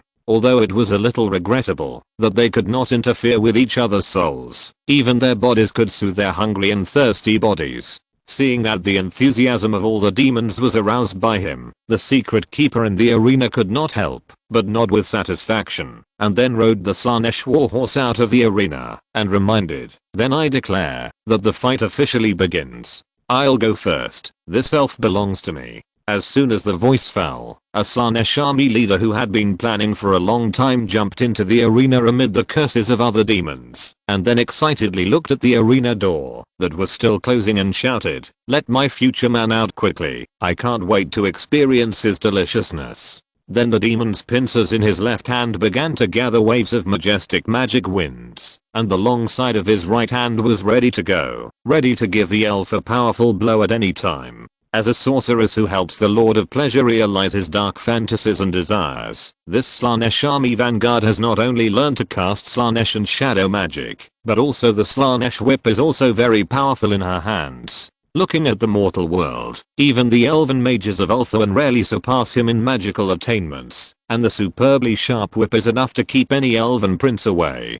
Besides, even if she is really defeated, she can get her chance to resurrect by signing a contract with the Soul Forge. Although she may need to act as the opponent's thug, she can at least give it a try, right? It is precisely because of her confidence in her own strength that she dared to jump off the arena first, and at the same time she has begun to imagine the licentious life in the next period of time. She has 9 ways to train the elf who is about to appear into a little milk dog under her skirt. 9 ways. However, the Slaanesh army's vanguard, who was daydreaming at the moment, did not know that he was about to face more than just an ordinary elven prince. Hualala, accompanied by the sound of chains pulling into the arena, the heavy but luxurious golden door was slowly opened, and finally a sturdy male figure was revealed. Looking at the male elf gradually walking out of the shadows, the Slaanesh army's vanguard could not help but curl up a strange smile at the corner of his mouth, and then said to himself, "Swish, it's a sturdy elven prince, just what I like, eh?" Swish, but before she could say more blasphemous words, 3 sharp golden slashes suddenly flew out from the elf's left hand, and the light instantly came in front of her. This is not magic, but the simplest attached magic. However, the female sorceress who could become the vanguard of Slaanesh was naturally not an ordinary person. Just when she saw the golden light flashing, she subconsciously raised her left claw and roared, "Slaanesh whip." With a flash of purple light, the left claw of the vanguard of Slaanesh immediately gathered 3 slender energy tail whips, and then lashed at the golden light that was close at hand. Snap. As a low-level magic of Slaanesh, the power of Slaanesh Whip is not as powerful as the powerful power of Tzeentch and the weakening ability of Narnia, but it also has a strong armor-breaking attribute. Even the hardest steel armor cannot withstand a slight blow from this three-tailed whip. Chapter 357. Men want to fight. Don't you know about Slaanesh's chosen, pure love couple? I don't think this paragraph is abrupt. Slaanesh war dances were heard everywhere in the arena. Countless Slaanesh demons and keepers were watching the fierce battle in the arena with surging emotions, wishing they could personally participate in it. Even some demon princes from the mortal world were watching Rohan, who was easily repelling the Slaanesh army in the arena with a not appreciation eye, obviously very satisfied with his strength. Look at the holy wings and proud face of the elven prince, coupled with the top tactical level and magical attainments far beyond ordinary people. He is simply a rare elven companion. However, these Slaanesh demons soon realized that Rohan was not a wildflower on the roadside that they could easily control. He was a rose with thorns. Die, demon. A dazzling golden light suddenly enveloped the dark red arena. Rohan flapped his wings and easily dodged the Slaanesh whip of the Slaanesh army. Then he hugged the opponent's head and flew into the sky. Although the seal imposed by Slaanesh prevented Rohan from leaving the Mobius ring easily, it did not prevent Rohan from tearing the demon apart with his own hands. At this time, the Slaanesh army, whose head was hugged by Rohan, obviously did not realize what kind of fear he would face next. Instead, he took the initiative to stretch out his tongue and tried to lick Rohan's handsome face. He twisted his body and said shyly, "You suddenly hugged my sister. Are you actually a sultry novice? Now you can't wait to have sex with your sister." However, before she finished speaking, Rohan's left claw, which was shining with dazzling light, had already firmly grasped the head of the Slaanesh army, and then began to slowly increase the force and tighten. Being caught in the Slaanesh realm for no reason had already filled him with rage. Now he just wanted to tear every demon he met into pieces and destroy their souls. No, don't do that under normal circumstances. This Slaanesh army leader, who was good at training and being trained, might have been stimulated by the pain of being crushed. But the pain of tearing the soul has far exceeded the limit that the flesh can bear. Even the Slaanesh army leader who enjoys pain can't help but let out a series of painful screams. Although this kind of pain can indeed bring her some happiness, compared with the pain of the soul, it is simply a mayfly competing with the sun and the moon. Pain. It hurts so much. Ha, what a painful yet joyful scream. I guess the guy above must be having a blast now. Scream louder. I love to hear it. Oh, I can't take it anymore. Just hearing this sound, I can't control myself anymore. The demon audience in the arena obviously didn't realize the seriousness of the problem. The screams of Slaanesh Junfeng before his death were regarded by them as an excellent aphrodisiac, which made the last demon sitting on the slime chair reach the peak. At this moment, Slaanesh Junfeng's body had been completely destroyed by Rohan, and finally turned into a wisp of ash, and disappeared in the fragrant wind that kept echoing around, leaving only the pale pink soul floating in Rohan's claws. What a corrupt soul this is. Looking at the translucent soul in his hand, that had been overdrawn because of years of immersion in unlimited pleasure, and the various disgusting holes on it, Rohan couldn't help but reveal a touch of disgust on his face. This is like a body stained with drugs. Although you can make yourself look very bright and beautiful through various kinds of makeup, it can't cover up your rotten spirit. If you really want to compare it this way, then my soul is indeed a rare treasure. Looking at the unrecognizable pink soul in his hand, Rohan couldn't help but recall his soul that almost left his body under the temptation of Slaanesh some time ago. The milky white light was just like a pure white paper, and the reason why Slaanesh took a fancy to him so much was probably because he wanted to paint her color on this pure white paper of his. Poor soul, let me help you get rid of it. Thinking of this, Rohan suddenly increased the strength of his hand, and the sharp claw blade firmly pierced into the opponent's head, immediately leaving hideous cracks on this rotten soul. No. Please let me go. I'm willing to accept you as my master. You can do anything you want to me. Just please stop this torture. Sensing that real death was about to befall her, the soul of the Slaanesh army blade could not help but let out a painful wail, begging Rohan to set her soul free. However, Rohan was completely unmoved by this. As the god of craftsmen, Val created the claw of holy glory by mixing in stellar fragments. The sacred power contained in it was enough to give a demon's soul a new life. Of course, the premise is that she has to die first. The Slaanesh demons in the audience excitedly watched the Slaanesh army blade struggling in Rohan's hands. In their opinion, Rohan was enjoying the pleasure of torture and was about to become their partner. But as the screams intensified, some demon princes and secret keepers gradually realized that something was wrong, and then frowned and looked at the golden claws on Rohan's left arm. It was so strange. How could there be a weapon specifically for the soul in this world? One of the Slaanesh champions couldn't help but stretch out his long tentacle-like tongue to taste the air around him. Then he couldn't help but frowned and complained, "Why is there only pain and no taste of happiness in the air? Is the strength of the elven prince a little too strong?" Faced with the questioning of this Slaanesh champion, the other Slaanesh champions around him did not reveal any other magic. Only a popular chosen one said to the side with some excitement, "Disera, I remember that you were also an elf from the mortal world.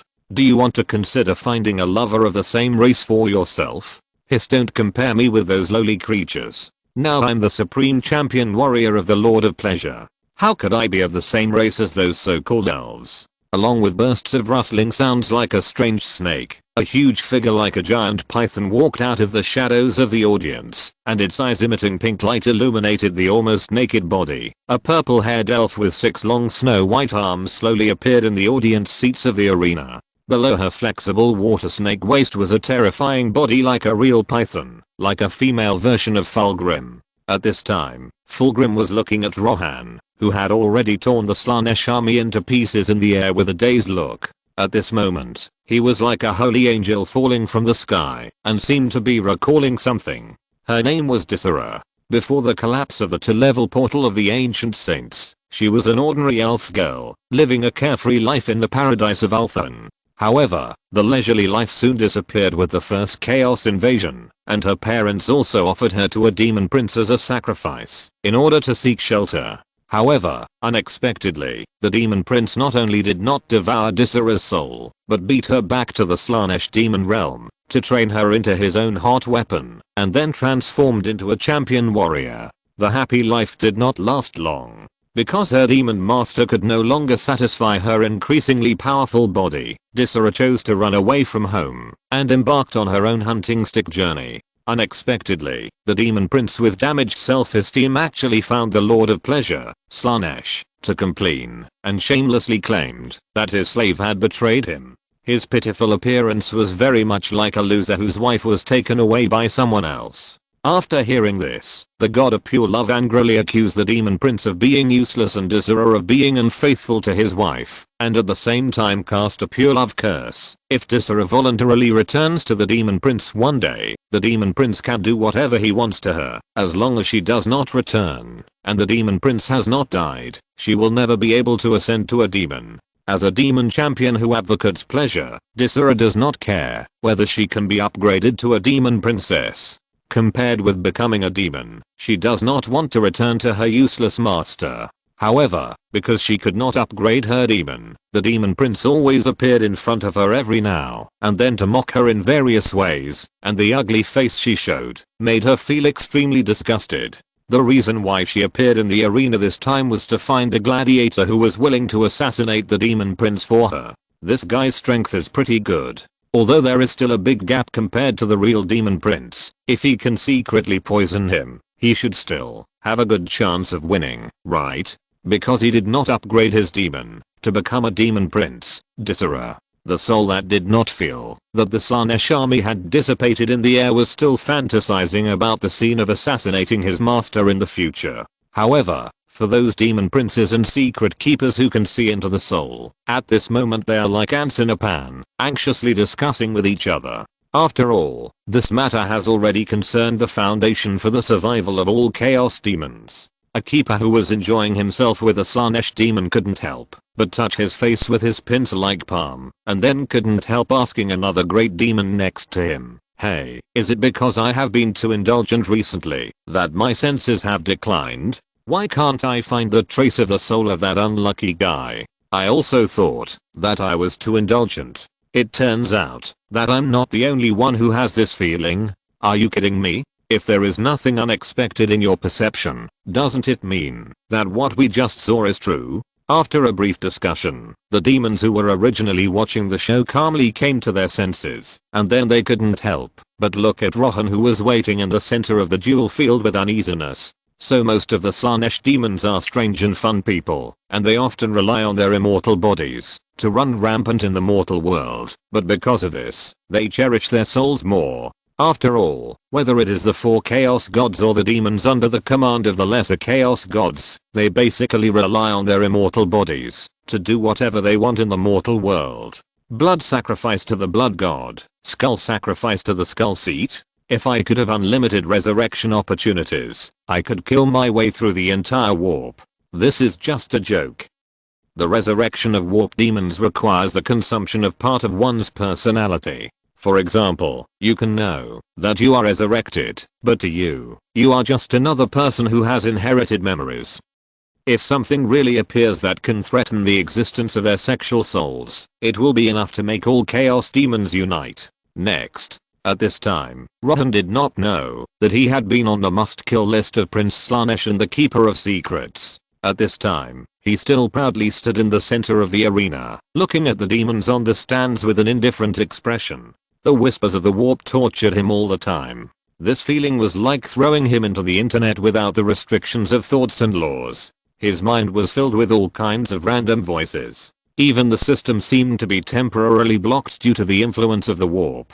His own data on the panel was completely garbled, and it was obvious that he had temporarily lost the ability to analyze himself. Faced with this situation, Rohan could only choose to use killing and fighting to distract himself and suppress the whispers in his mind that kept tempting him through the surge of adrenaline. Rohan, who had seen many kinds of magic from other worlds, naturally knew some simple hypnosis, so he could only use his divine power to temporarily suppress his thoughts while constantly whispering, "Men must fight. Men must fight." The blood surging in his veins began to boil continuously, and the light red blood began to cover the gorgeous silver armor of Isolama on his body, dyeing the pure white fish scales with a layer of scarlet. Perhaps because the effect of rage had not faded, Rohan always felt that there seemed to be an unspeakable anger in his heart. Looking at the audience seats around him, he always felt like rushing up to kill everyone. If it weren't for reason telling him that this behavior was simply seeking death, I'm afraid he would have rushed forward with a big sword and split all those coquettish Slaanesh demons in half.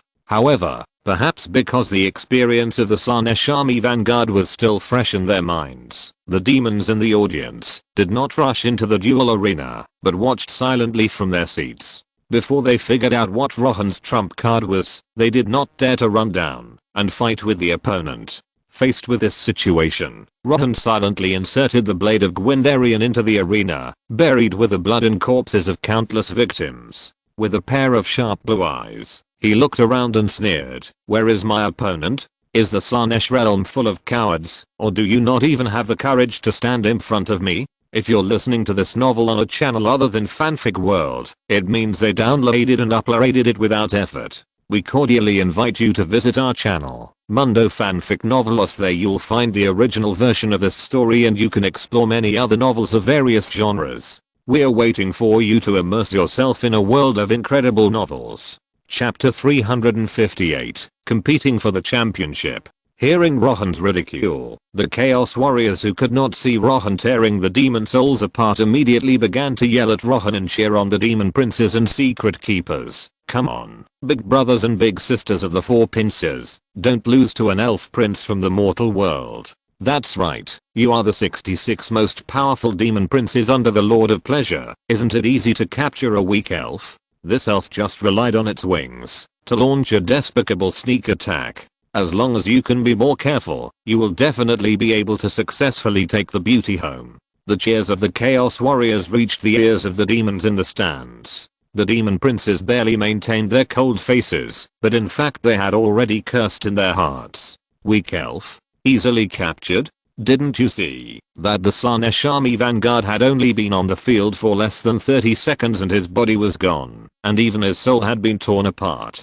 If something unexpected really happened, it would no longer be a matter of resurrection and glory, but a matter of the survival of all their demons. Although the followers of Slaanesh usually face everything in life with the mentality of people can't, but at least they should try. This definitely does not include keeping an elf who can completely kill them by their side. However, this is the Mobius ring. Now under the gaze of those emotional chaos warriors, if they all choose to refuse to play, it would be a loss of face for the Lord of Pleasure. But if they play, they will risk being completely killed. But it is obvious that demons with such courage should appear in the Khorne realm instead of here. However, although the demons of Slaanesh do not have the courage of Khorne's reckless man, there are at least some demons with persistence and wisdom. Ahem. The gap between this elf and the Slaanesh lords is too great, so we decided to allow those slaves who belong to private property to participate in the fight. Everyone applaud and welcome. The keeper of secrets in charge of organizing the competition is obviously also a talent. He saw at a glance why the demons were unwilling to play, so he took the initiative to speak and break the deadlock on the field. After all, in order to obtain more desperate souls, the demons under Slaanesh often travel to other worlds to capture fresh slaves to fill their huge consumption of the Mobius ring. As a gladiatorial arena with 6 large arenas, the Mobius ring welcomes tens of thousands of gladiators every day, so the most abundant thing is powerful slaves. As for those powerful demon princes and keepers, they control hundreds of millions of slaves, and can easily select many gladiators from them. Me. I just bought a human named Skardeska recently. He has already won the 100th place in the Mobius ring, and is fully qualified to fight as a gladiator. Hearing that the organizers actually took the initiative to find a way out for them, a demon prince who reacted quickly immediately raised his hand first, and then decisively sent out the strongest slave warrior under his command, with a proud look on his face. The 100th place, although this result does not seem to be a lot, considering the cruel environment of the Mobius ring where people die almost at any time, it is really a ruthless person to be able to kill to the 100th place alive. Sure enough, when the other demons who were about to send out gladiators heard Eska's result, they decisively put down the pliers they were about to raise, and then sat back in their seats to wait for the show. After confirming the authenticity of the information, the organizer's keeper couldn't help but excitedly shouted to Rohan, who was resting with his eyes closed, "Your opponent will soon come to the arena. Please don't show mercy when the time comes. I have bet most of my wealth on you." Hearing this, Rohan's originally drooping eyebrows couldn't help but jump slightly, and then he couldn't help but open his eyes in surprise and looked at the keeper who was posing and asked, "Aren't you the organizer? If you participate in the gambling, won't other demons suspect that you are cheating? Please, we are not those cunning people with their heads full of conspiracies and tricks. For us, winning or losing the gambling is also part of the fun, so we won't do such shameless things." Hearing Rohan's question, the keeper who was about to leave couldn't help but look down at the elf prince who was only as tall as his calf, and then kindly advised, "You still have a lot to learn, young elven prince. Look at your cold little face. You should learn how to appreciate the pleasures of life. Only in this way can you become our companion. I will not associate with demons. There is no need for you to continue to persuade me. Now I just want to kill all of you." Stubborn young man. Forget it. Your opponent has already come on the field. I wish you good luck. Looking at Rohan's handsome face, that was not corrupted by chaos at all, the keeper of secrets who was in charge of the duel could not help but sigh with regret, and then left the arena. It must be said that Rohan's appearance has a natural favor and temptation for the Slaanesh demons, so even the keeper of secrets hopes that he can willingly fall into Slaanesh. Unfortunately, as a mist god who takes it as his responsibility to resist chaos, Rohan will not choose to surrender just because the demons show some favor to him. Even if he is really corrupted by chaos, he will kill a few more chaos demons before his self-consciousness disappears. Maybe it was because he was in the arena, but the violent nature caused by drunkenness did not gradually disappear as Rohan sobered up, but turned into a nameless anger that continued to surge in his heart. Although this situation made him feel very strange, Rohan had no time to figure out the reason for all this, because the next battle was just around the corner. countless Slaanesh demons waved their pliers, and they excitedly looked at the bald strong man who slowly walked out of the door with a battle axe, even though they had never heard of him before. There are so many spectators. It seems that I have participated in an incredible battle. This Slaanesh slave named Esk was obviously seeing such a grand scene for the first time. He pointed his forehead with Slaanesh runes at Rohan, who was drawing his sword against him, and finally asked curiously, "It seems that you are a very famous guy. I don't remember there being elves like you on the leaderboard of the duel field. Why did you come here?" "Ah, I was captured by Slaanesh. You are so lucky to have the honor to witness the glory of the Lord of Pleasure with your own eyes. I have always hoped to meet him." Hearing that Rohan was the Mobius ring captured by Slaanesh himself, Esk, who was covered with prayer runes, sighed with some emotion, secretly lamenting the injustice of fate. As a human who took the initiative to enter the Chaos Realm and swear allegiance to Slaanesh, Esk was not an Oscan from the Warhammer world, but a human leader of a tribal society. Yes, in a sense, he and Rohan are also time travelers. However, unlike Rohan, who was directly captured by Slaanesh and thrown into the warp, he was inexplicably trapped in the Mobius ring because he was very unfamiliar with the environment of the Slaanesh demon realm, and the demons along the way kept cheating him. However, he did not feel discouraged in the face of this situation, but was completely obsessed with providing performances for the demons who came to watch the ceremony, hoping that one day he will be able to get the attention of Slaanesh. Although he has not been able to do so far, he believes that his efforts will be rewarded one day. This guy killed 3 bloodthirsty demons in a row while blind. In this case, can I just kill you to get the attention of the Lord of Pleasure? Just as Eska fell into silence, such a highly feasible and abrupt idea suddenly popped up in his mind, and then it became more and more uncontrollable. Yes, since this guy is an elf captured by Lord Slaanesh from the mortal world himself, he must be a person who is highly valued by him, right? Then as long as he kills him, no matter what kind of punishment or award he will get in the end, at least he has attracted the other party's attention, right? After all, this world is unfair. As a low-level employee, no matter how hard he works, if he can't get a chance to show his face in front of the boss, there is no chance of promotion. If you think so, there is nothing wrong, but you'd better not hold too much hope for it, because I will not show mercy. Rohan did not hide his intentions from this young human fighter. He first raised his weapon to remind him, and then rushed up with his sword. He actually took the initiative to enter the Chaos Demon realm in order to pursue Slaanesh. This is no longer an ordinary Slaanesh fanatic. He must be hit hard. However, Eska, who has been in the Mobius ring for so long, is naturally not an ordinary person. The originally heavy diamond battle axe is easily swung and turned on his arm, looking very powerful. A slash like a silver moon slashed towards Rohan's chest, and the might of breaking through the air even gave people the illusion of a landslide. "I'm sorry, but you see your death in exchange for my upgrade." Seeing that his battle axe was so close to Rohan's chest, Esk couldn't help but apologize gracefully on his face, as if he was full of confidence in his own strength. Bang! However, the heavy battle axe was steadily caught by Rohan's great sword, and the huge force from the tiger's mouth did not shake his arm at all, just like his rock-hard willpower. Although he could not use high-level spells because of the loss of contact with the Lady of the Mist, he could still do some rune magic that could strengthen himself. Hand of Glory, Light of Fenrir. There was no need to make complicated hand seals like the ninja next door, nor did he have to prepare a large amount of casting materials like the low-level necromancer. Rohan always liked those magics that came at his fingertips. Although the low-level Hand of Glory was a bit useless, it could strengthen Rohan's arm strength and reaction ability, and the Light of Fenrir was similar to a magic circle with a fulcrum for building an arcane fulcrum. Just stay in the magic circle to get continuous strengthening.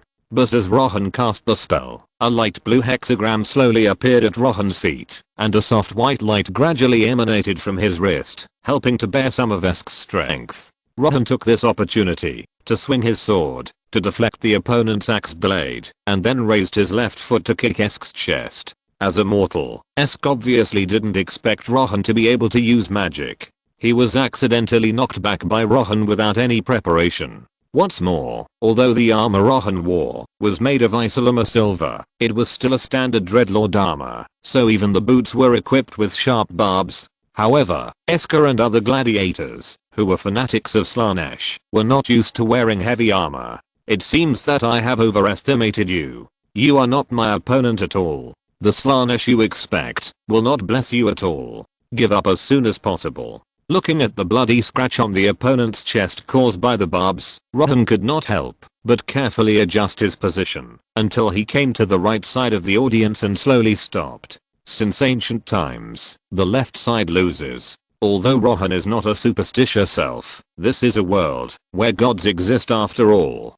Who knows whether this rule will work? Not only that, his verbal humiliation is more to anger the opponent, but also to find a way to escape from this hell as soon as possible. After all, there is no concept of time in the subspace. When he finally escapes from the Slaanesh domain, maybe even it has descended in the outside world. You damn pointy ears are only good at talking. When I chop off your beautiful head, I hope you can still laugh. As expected, although Usk had been polite before, when Rohan mocked the dream he had always insisted on, he still launched an angry attack. His heart was full of resentment and unwillingness, especially after seeing that Rohan's face was the dream lover of thousands of girls. He wanted to praise his face directly. He had fought and performed in the Mobius ring for so many years, and had not attracted the attention of Slaanesh. Why could this guy be brought to him by the Lord of Pleasure across the world? Is it just because of his face? Exclamation mark.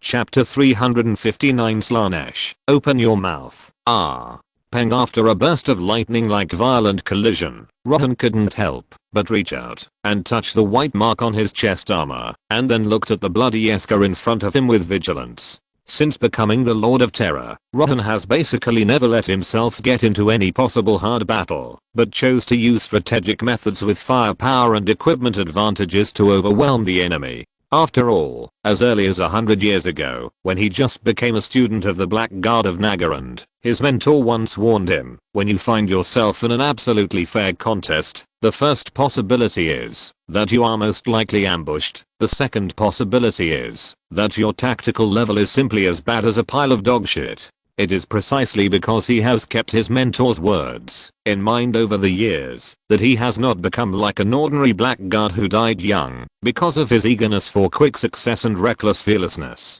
Although this strategy is a bit vulgar, it is precisely because of this that he was able to climb step by step from a reborn elf with no background to the position of the captain of the Black Guard, and even be named the Lord of Terror in the first 100 years. Because he had gotten used to this relatively peaceful farming life, the always steady Rohan had not put himself in danger for a long time, and rarely fought single combat with the enemy on the front battlefield. Why would he need to personally solve the problem that could be solved by fire suppression? However, looking at the eye-catching crack on his chest, Rohan couldn't help but reveal a bitter smile on his face, and then stretched his hand to his waist and complained, "It's been a long time since I met such a challenging opponent, and I didn't expect a lowly human to be able to do this. You are really amazing. Stop talking nonsense. Now you can take advantage in the arena, but you can't maintain such an advantage for a lifetime." At this moment, Esk, who was covered with wounds all over his body, didn't bother to respond to Rohan's praise. After all, this kind of praise from the enemy was a great insult to him. Although Rohan's eyes were full of respect for his strength, he could always feel a sense of discrimination against his identity and honor. The fact is indeed so. As a mortal, Esker was able to rely on his own strength to almost injure Rohan. This alone can prove his extraordinary strength and potential. If such a powerful pleasure fanatic is really promoted by Slaanesh, it will become a big problem in the future. I didn't want to expose my hidden weapon so early, but in order to avoid more trouble, please die obediently. Thinking of this, Rohan suddenly stuck the big sword in his hand into the ground, then reached out and pulled out a bolt pistol from the belt, hidden at his waist, aiming at Esker, who was already unable to dodge, and pulled the trigger.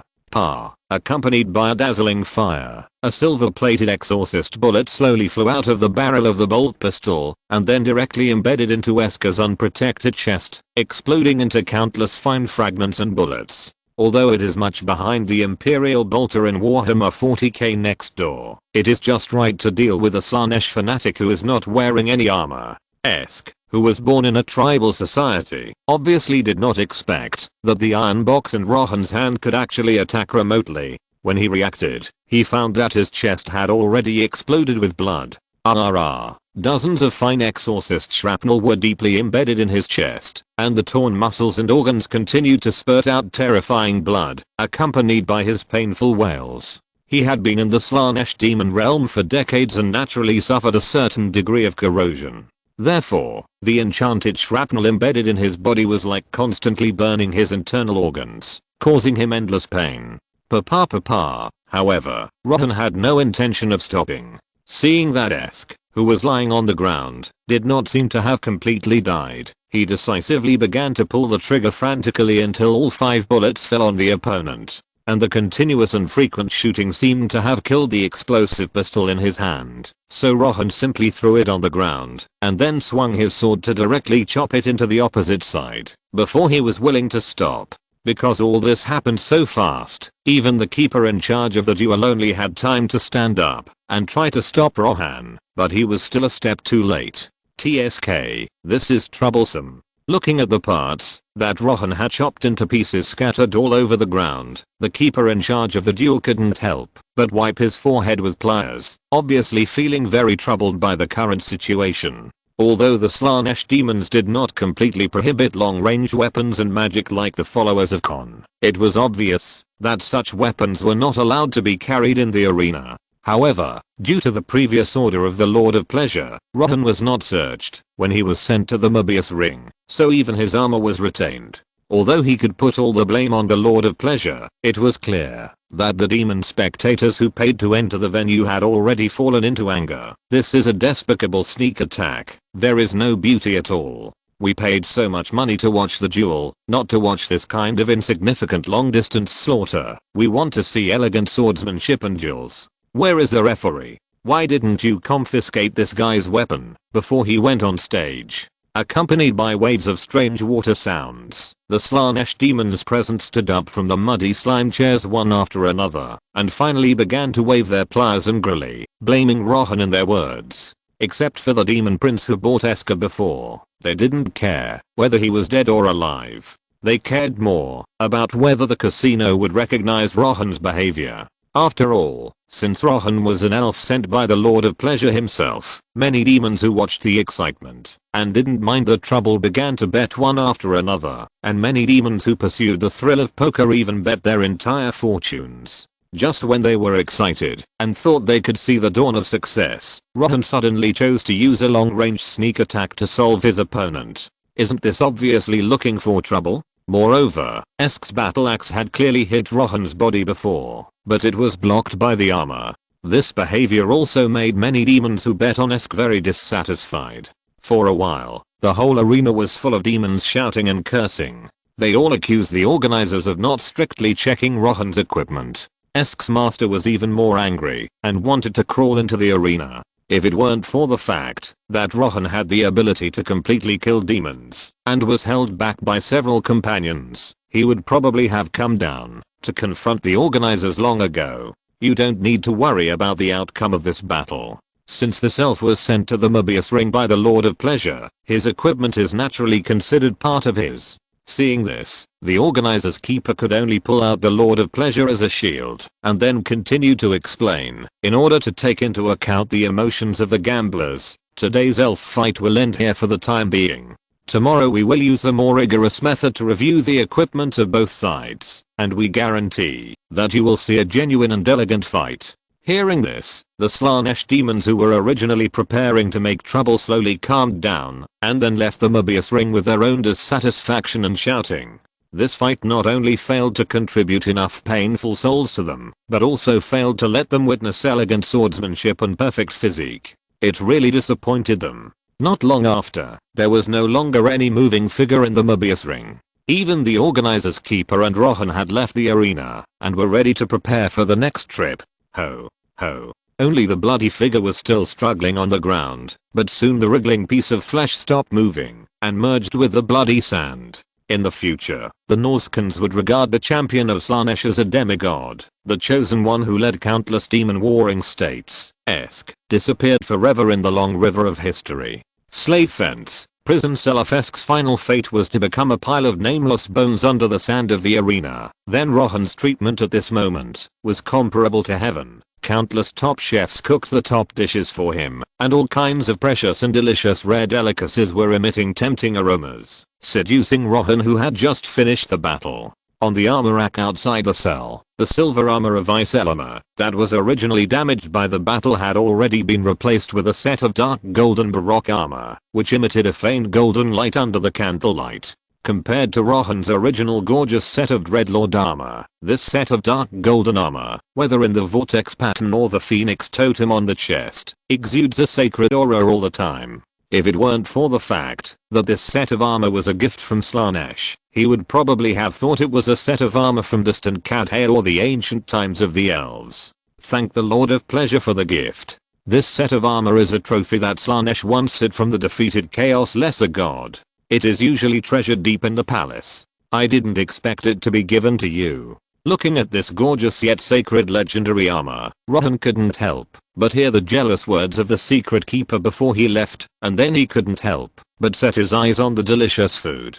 It must be said that, although Rohan thought that his dietary standards were perfect, they were still far behind those of the chefs in Slaanesh. Spices from faraway Arabian Cadhay, fruits and vegetables from the inner ring of Ulthuan, and even some delicacies and fruits that Rohan had never seen before were constantly tempting the hungry Rohan. What was even more terrifying was that Rohan, as the chosen of the mist, actually felt a threat from these seemingly ordinary meals and delicacies, which really scared him.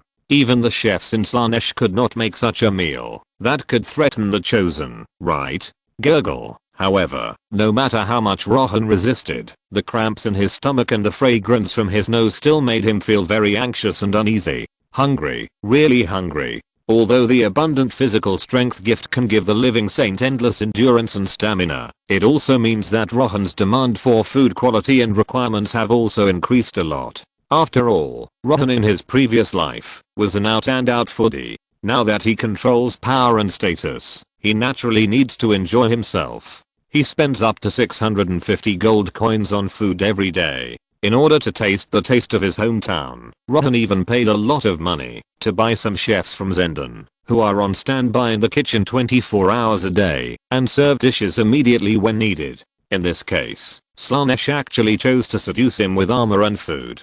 Which old carder can withstand such temptation? Exclamation mark. No, the food sent by Slaanesh will definitely be a sugar-coated bullet mixed with poison.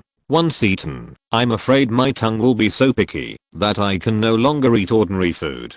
However, facing the food so close, Rohan could only use his divine power to block his sense of smell while constantly relieving the discomfort in his stomach, and then closed his eyes and began to meditate. However, Rohan, who was trying to resist his instinct, did not realize what position he occupied in the heart of the Lord of Pleasure. You actually rejected the delicious food made by the Lund family for you. They took time out of the great game for this meal. How can you waste it like this? Just when Rohan was about to get rid of the temptation of delicious food, a familiar charming voice suddenly popped up in his mind again. The words were like the sadness and regret of a young girl, which made people feel heartbroken and disgusting. Slaanesh is here again. Rohan, who was meditating, suddenly jumped up from the bed, then raised the big sword on the bedside, and looked at the air around him. The murderous intent and anger in his eyes made Slaanesh feel funny. As the youngest of the 4 chaos gods, she naturally had her own pride, so when Rohan drew his sword, she couldn't help but sneer. Your courage is commendable, but you don't know what you are going to face. She could allow the kitten she brought back from the wild to bar its teeth and claws at her, and she could also allow the other party to do some unconventional acts of destroying the house, but if it dared to refuse to eat, then she would have to teach it a lesson. However, there was no fear on Rohan's face. Instead, he looked at the pink light ball that was constantly flashing in front of him in a calm tone and replied, "Of course I know what I'm facing. Slaanesh, the princess of pleasure, the lord of debauchery, the creator of beautiful things and the symbol of corruption and desire, and also one of the 4 strongest chaos gods. If you praise it a few more times, maybe I will be happy to feed you personally. In response to Rohan's serious introduction, Slaanesh, who was still a little dissatisfied because the food he made by himself was ignored, immediately became excited, and even the look in his eyes when he looked at Rohan was full of doting and coquettishness. She thought this was a sign that Rohan was about to give in to her, so she manipulated the ball of light to pick up a plate of homemade omelette rice from the table and came to Rohan, saying in a doting tone, "Come on, open your mouth and speak." However, facing the spoon that was about to reach his mouth, the holy claw of Rohan's left hand suddenly shone with dazzling golden light, covering the blade, illuminating Rohan's handsome face and upper body muscles. "I know you are very powerful, and I cannot compete with you with my strength alone, but I just want to express an attitude to you with my behavior. I, Saint Rohan, am not a toy that you can manipulate at will, but your enemy." With a flash of golden light, Rohan swung the sharp blade and slashed at the defenseless pink ball of light, and actually split the ball of light in half. Clang! The omelette rice and spoon that were originally floating in the air immediately shattered on the ground. The golden eggshell and the crystal clear ice grains looked particularly dim under the golden light. Rohan's eyes were fixed on the pink light ball that was gradually disappearing in the air, and then he stepped hard on the remains of the omelette rice. It is better to die in glory than to live in disgrace. Chapter 360 Pleasure Whip. Poor cat bites the master. I didn't expect that the Lund family would be bitten one day. It seems that I have to wait for a while before I can touch it myself. In the luxurious palace, located in the 6th ring of the Slaanesh demon realm, the Lord of Pleasure was lazily lying on her soft bed made of the fur of an unknown creature, looking at her soft and boneless fingers with a little regret. Although the slash that Rohan just performed was his full strength attack, and even the holy claws cooperated very well to burst out with a terrifying power that could destroy the soul of the Chaos God. But in the eyes of Slaanesh, one of the 4 Chaos Gods, this was just a pet that he had captured and had not yet completely submitted to him. However, the little guy dared to swing the sword, even though he knew his identity and strength. This rare and precious courage is probably stronger than the demons of the rude guys under Khorne, right? This is troubling for the Lund family. I can't think of any good way to discipline him for the time being. It seems that I can only leave him in the duel arena for a while. Looking at the tiny white mark on his fingertips that didn't even pierce the skin, Slaanesh casually put it into his red lips and licked it gently, then shook his head in distress. Although she admired the art of war and elegant swordsmanship displayed by Rohan, this could also be a capital for being admired by Khorne next door. If a chaos believer feels the pursuit of beauty in martial arts from the battle, then he may degenerate into a Slaanesh believer. If he simply enjoys killing and glory, he will become a Khorne believer. It is precisely because the gap between the two is not that big that the relationship between Slaanesh and Khorne is full of hostility, and it can even be said to be irreconcilable. If the warp is compared to a big family of harmony and love, then Khorne is the strong and healthy father. Sinj is the stepmother who stirs up discord. Nardin is the kind and gentle grandfather. And Slaanesh is the stinky brother who likes to dress up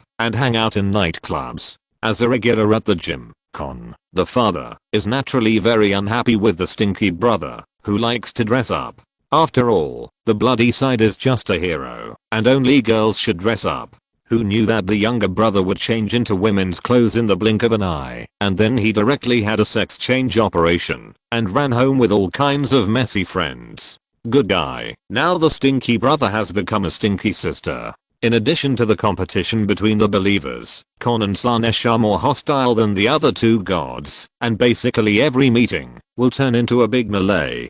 The relationship between Sinj and Nurgle is not optimistic either. After all, although his sturdy father Khorne has brute force, he is more than intelligent. He can easily fall into the trap with just a few words of provocation. "Oh, you are so good to your child, but he always makes you angry. It's really outrageous." Without doing it herself, just a few words of provocation and instigation, Sinj's stepmother can hide behind the door and happily watch the fierce scene of the room tearing each other with bamboo sticks. However, it is precisely because of this chaotic scene that Sinj's stepmother, as the culprit of all this, will be disgusted by Nurgle, who hopes for family harmony. A good family has been tossed into this state changing every day. Why can't we settle down and accept the status quo and live honestly together? However, it is such a family full of contradictions that now has to squeeze into a small house, subspace, and live a hard life. This has to be said to be a tragedy full of comedy.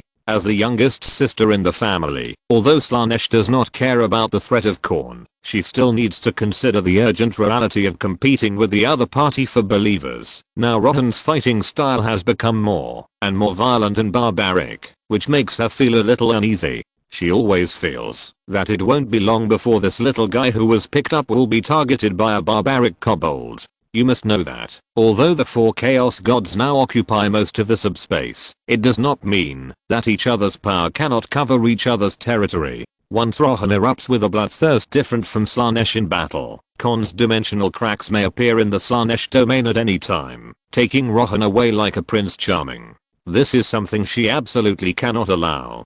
But Rohan doesn't seem to be very interested in the armor and food she sent.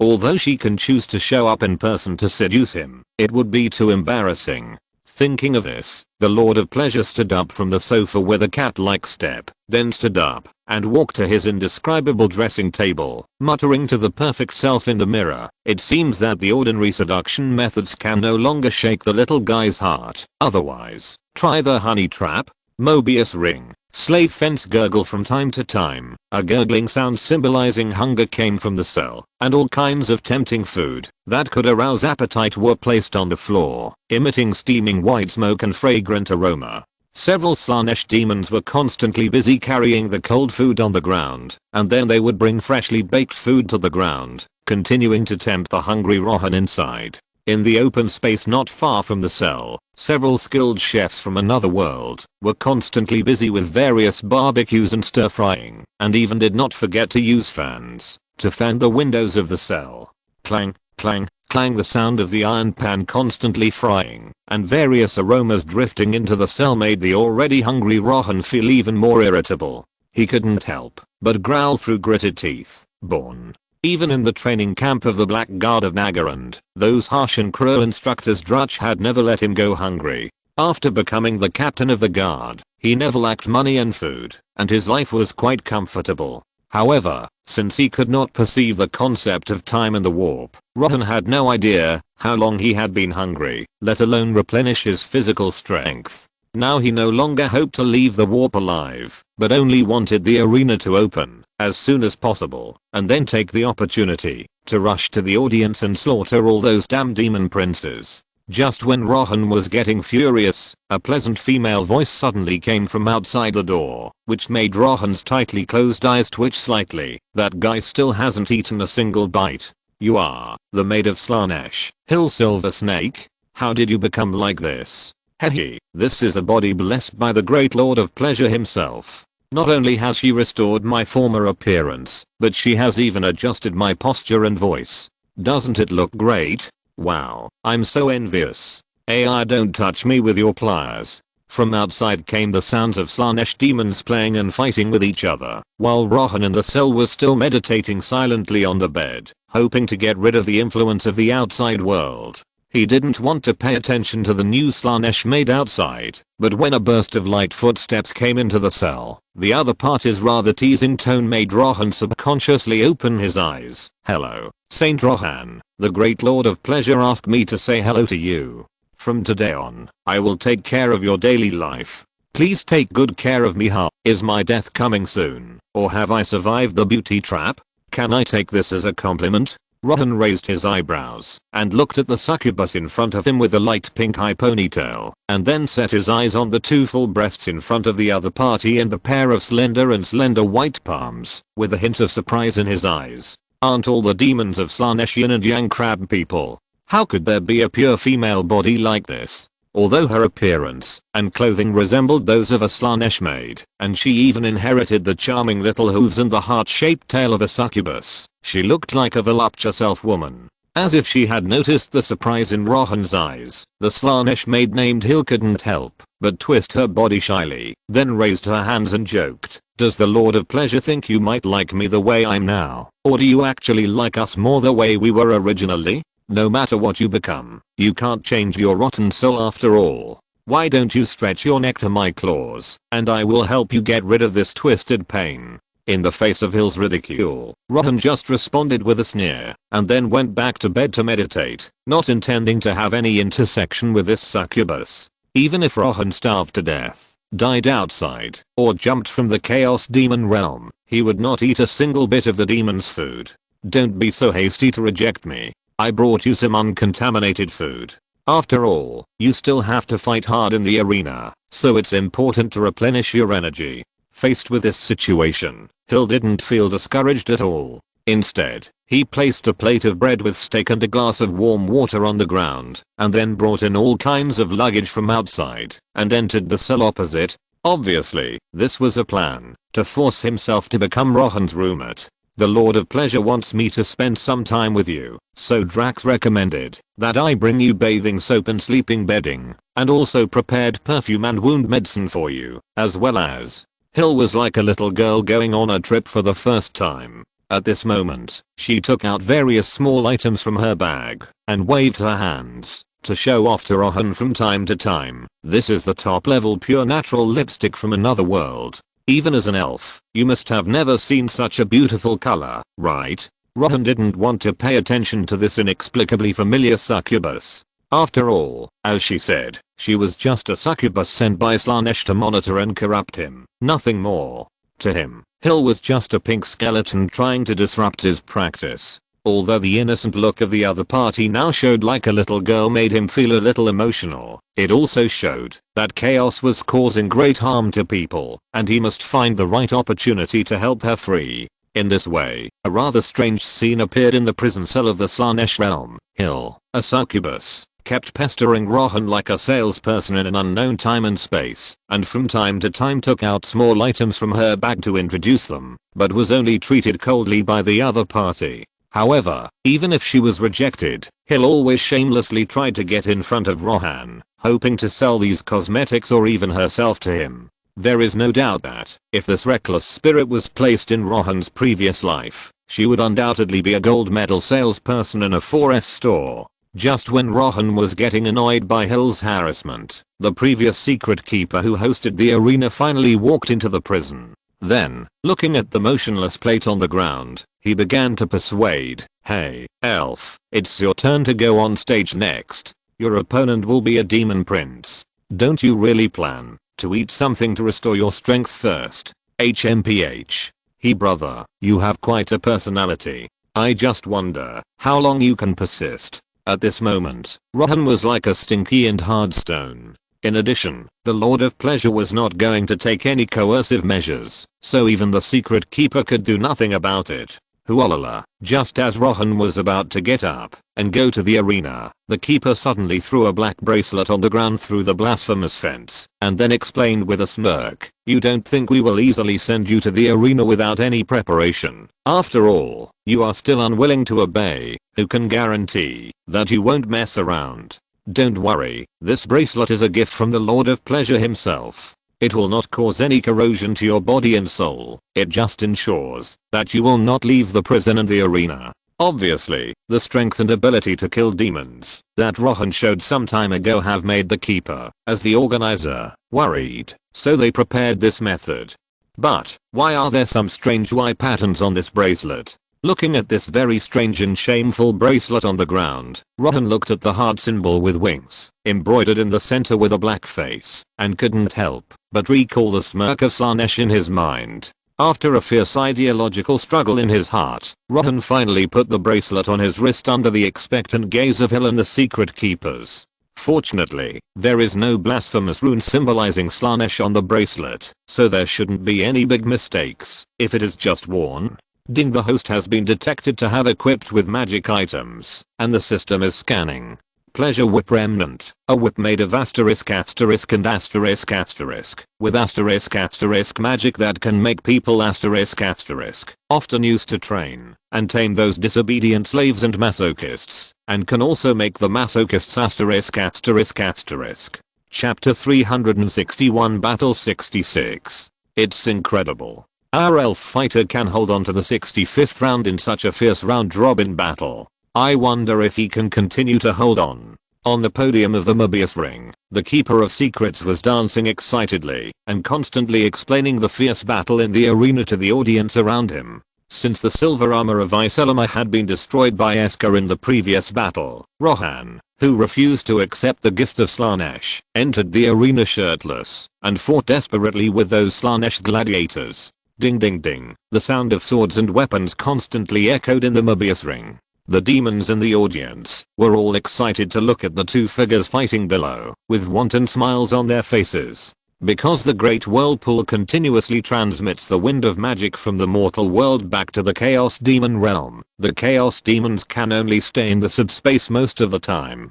Therefore, for the Slaanesh demons, training slaves and watching the gladiatorial battles are their few pastimes. At this time, the arena was already filled with dozens of broken corpses of various shapes. Rohan, who was already exhausted, was fighting with a Slaanesh fanatic holding two swords. Enjoy the pleasure. Looking at Rohan's smooth and perfect muscle texture and handsome face like a Greek male god, the Slaanesh fanatic wielded the two blades madly to attack Rohan, and kept looking for opportunities to stick to each other. In the eyes of the Slaanesh believers who believe in indulgence, as long as they can stick to the elf in front of them, they are willing to be devoured by Slaanesh. In a sense, Rohan is not opposed to sticking to beautiful girls. After all, everyone loves beauty, not to mention that he is a senior thief. But the problem is that this guy is a Slaanesh fanatic, and he is a man. Rohan looked at the meaningless Ahegao on the opponent's face with disgust. This male enemy who was getting more and more excited as he got older only made him feel sick, so he angrily swung his sword and cursed, "Get out of here." Ah, that's it. Curse more fiercely facing such a disgusting enemy who was disgusting. Rohan, who was already furious because of hunger, felt that his vision seemed to be covered by a layer of strange red light, as if he was starving, and fainted because of excessive hunger. However, it was under this hunger and anger that Rohan, who was already blessed by rage, felt that his attack seemed to be sharper and heavier than before, and a powerful blow seemed to be able to kill the big demon. Looking at the disgusting guy in front of him with a face full of unsatisfied thoughts, Rohan decisively swung his sword again, aiming directly at the opponent's head. Die. Puff. Because the hunger in his stomach was constantly tormenting Rohan's will, even the blade tendons holding the hilt could not maintain the edge, and finally he could only rely on the front of the sword to hit the enemy fiercely. If it were an ordinary sword, it would have been bent by the twisted attack, or even broken due to material problems. However, the blade of Gwendarian is at least a treasure of the Sindarin elves, and the Slaanesh fanatic did not wear any protective gear, so most of his head was smashed like a watermelon. Ha, ha. And Rohan finally knelt on one knee due to exhaustion and hunger from 65 consecutive battles, pressing his shoulders and body on the hilt, panting loudly without caring about his image. Because the long-term hunger could not be relieved, the characteristic of full of energy had temporarily disappeared from Rohan's entry, leaving only the exhausted Rohan still struggling. Unfortunately, the host's secret keeper obviously didn't intend to let Rohan go so easily. He didn't even look at Rohan, who seemed to be unable to fight anymore. Instead, he turned around and shouted passionately to the audience, "Ladies and gentlemen, our elf fighter has successfully defeated his 65th challenger. Now he is about to face his 66th opponent, Demon Prince Samiel." Samiel. What a familiar name. Is he the guy who ran away from home because his champion warrior despised him for being too incompetent? Haha, I remember it too. I heard that he went to the Lord of Pleasure to complain because he couldn't satisfy his elf slave girl, but he was scolded for being too embarrassing and was driven back. When Samiel's name was passed to the audience, countless demons all subconsciously began to mock and ridicule. Obviously, they had heard about the gossip between Samiel and Isra. After all, even in the Slaanesh demon realm, this kind of news, that the slaves' desires could not be satisfied, and eventually led to their escape is enough to be called big news. Isra, the reason you wrote to Samiel to participate in the gladiatorial contest a while ago was to get that elf fighter to kill Samiel. In the audience, a Slaanesh demon who was close to Isra couldn't help but ask curiously.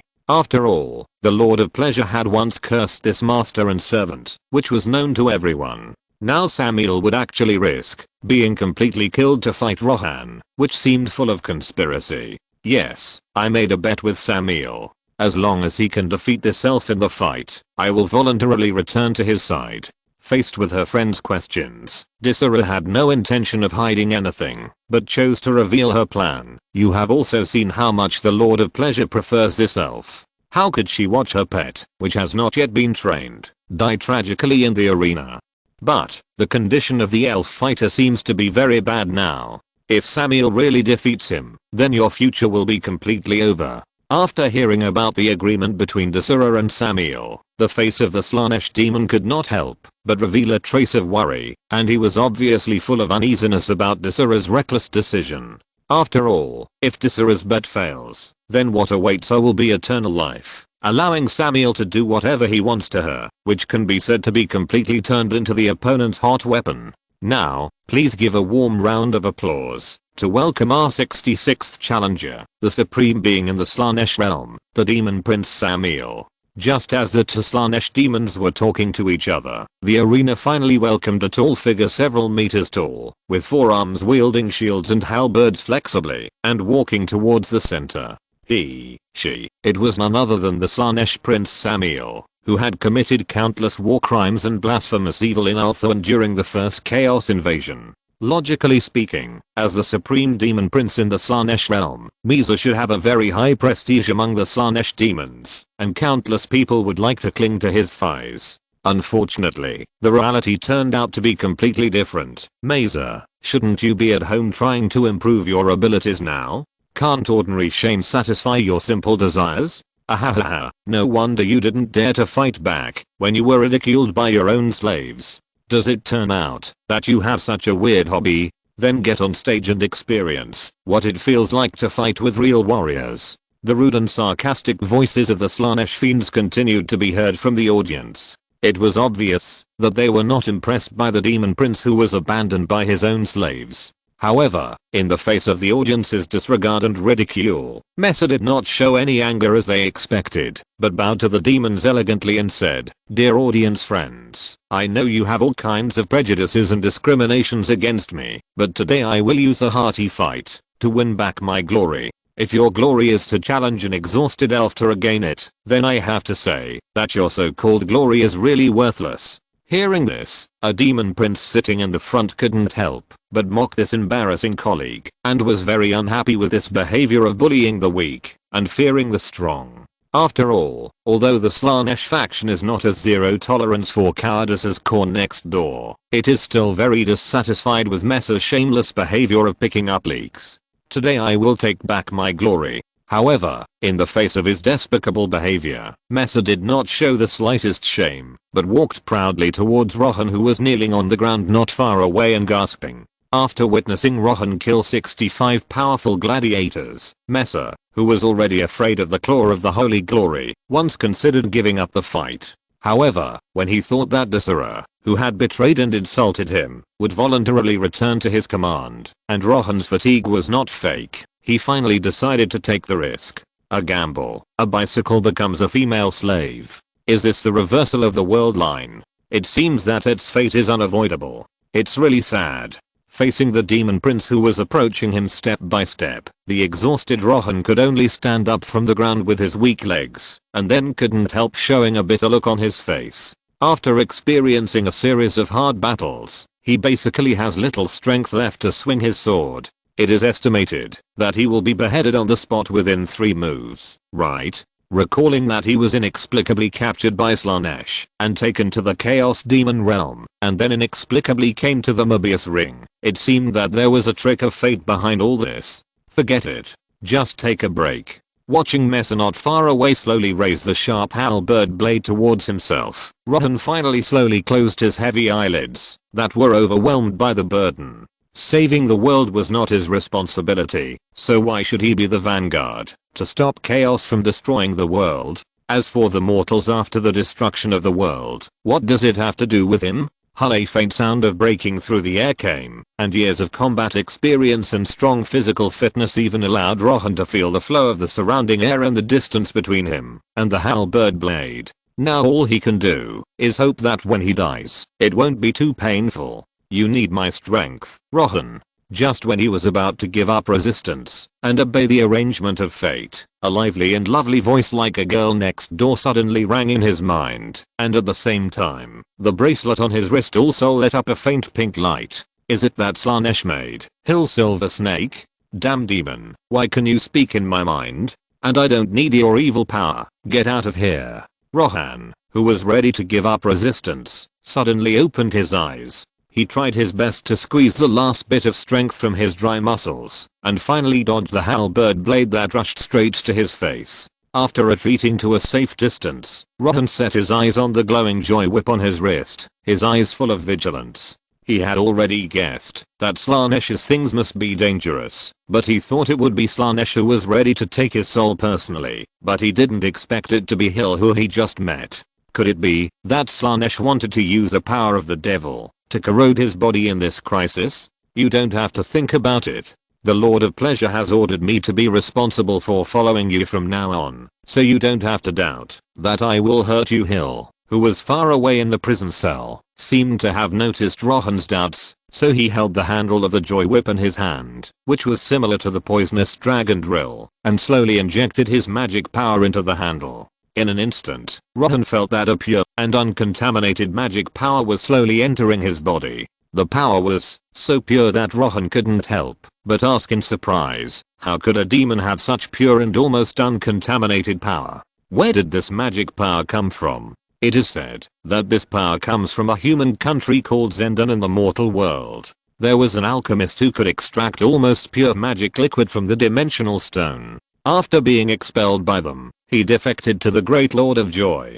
Considering that your temper is as stubborn as a stinky and hard stone, the Lord of Joy kindly replaced this power into my body, as long as you are willing to accept my blessing. Sweet words. After all, can't cover up your ugly faces trying to make me fall. Hearing that Hill actually wanted him to accept her blessing, Rohan, who understood everything, couldn't help but interrupt Hill's persuasion, and then began to fight with Samuel. What a bullshit blessing. To put it bluntly, isn't it just to make Hill's soul bind to him? There is no doubt that fusing with the Chaos Demon can greatly enhance his strength, and even enable him to gain terrifying power that surpasses Tyrion in his prime. However, the grudges between his vengeful friend Malus Blackblade and Zakon are still vivid in his mind, and he does not want to become a madman with deep hatred, and can only rely on potions to restore his sanity. Thinking of this, Rohan used all his last strength to launch a fierce attack on Samuel, and then his left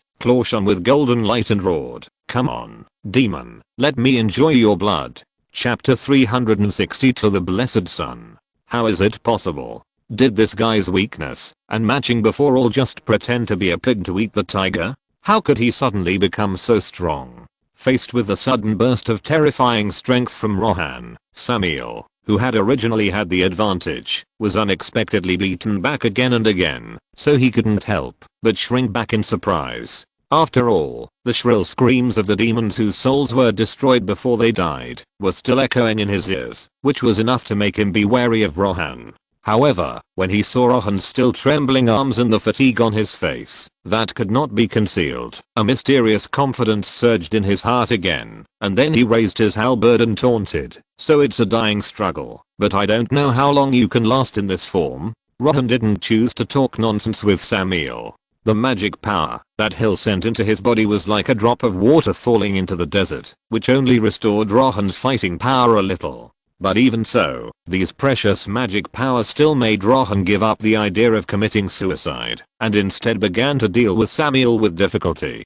Swish, the once light Gwenderian blade now seemed particularly heavy in his hand. Although Samuel retreated again and again due to his concern for the power of the Holy Claw, this offensive obviously could not last too long. Do you need me, Rohan, or can the persistence in your heart help you defeat this wretched demon? But Hill was obviously unwilling to miss this opportunity to combine his spirit and flesh with Rohan, so he continued to seduce Rohan in his ear. "Shut up, demon." Rohan cursed while suddenly swinging his sword at Mez's shield, and then used the force of the hook on his left foot to fiercely leave blood marks on the opponent's unprotected thigh. However, Meza was also an experienced demon prince. After experiencing the panic of Rohan's counterattack at the beginning, he suddenly raised his foot and kicked the elf fighter who was only as tall as his thigh.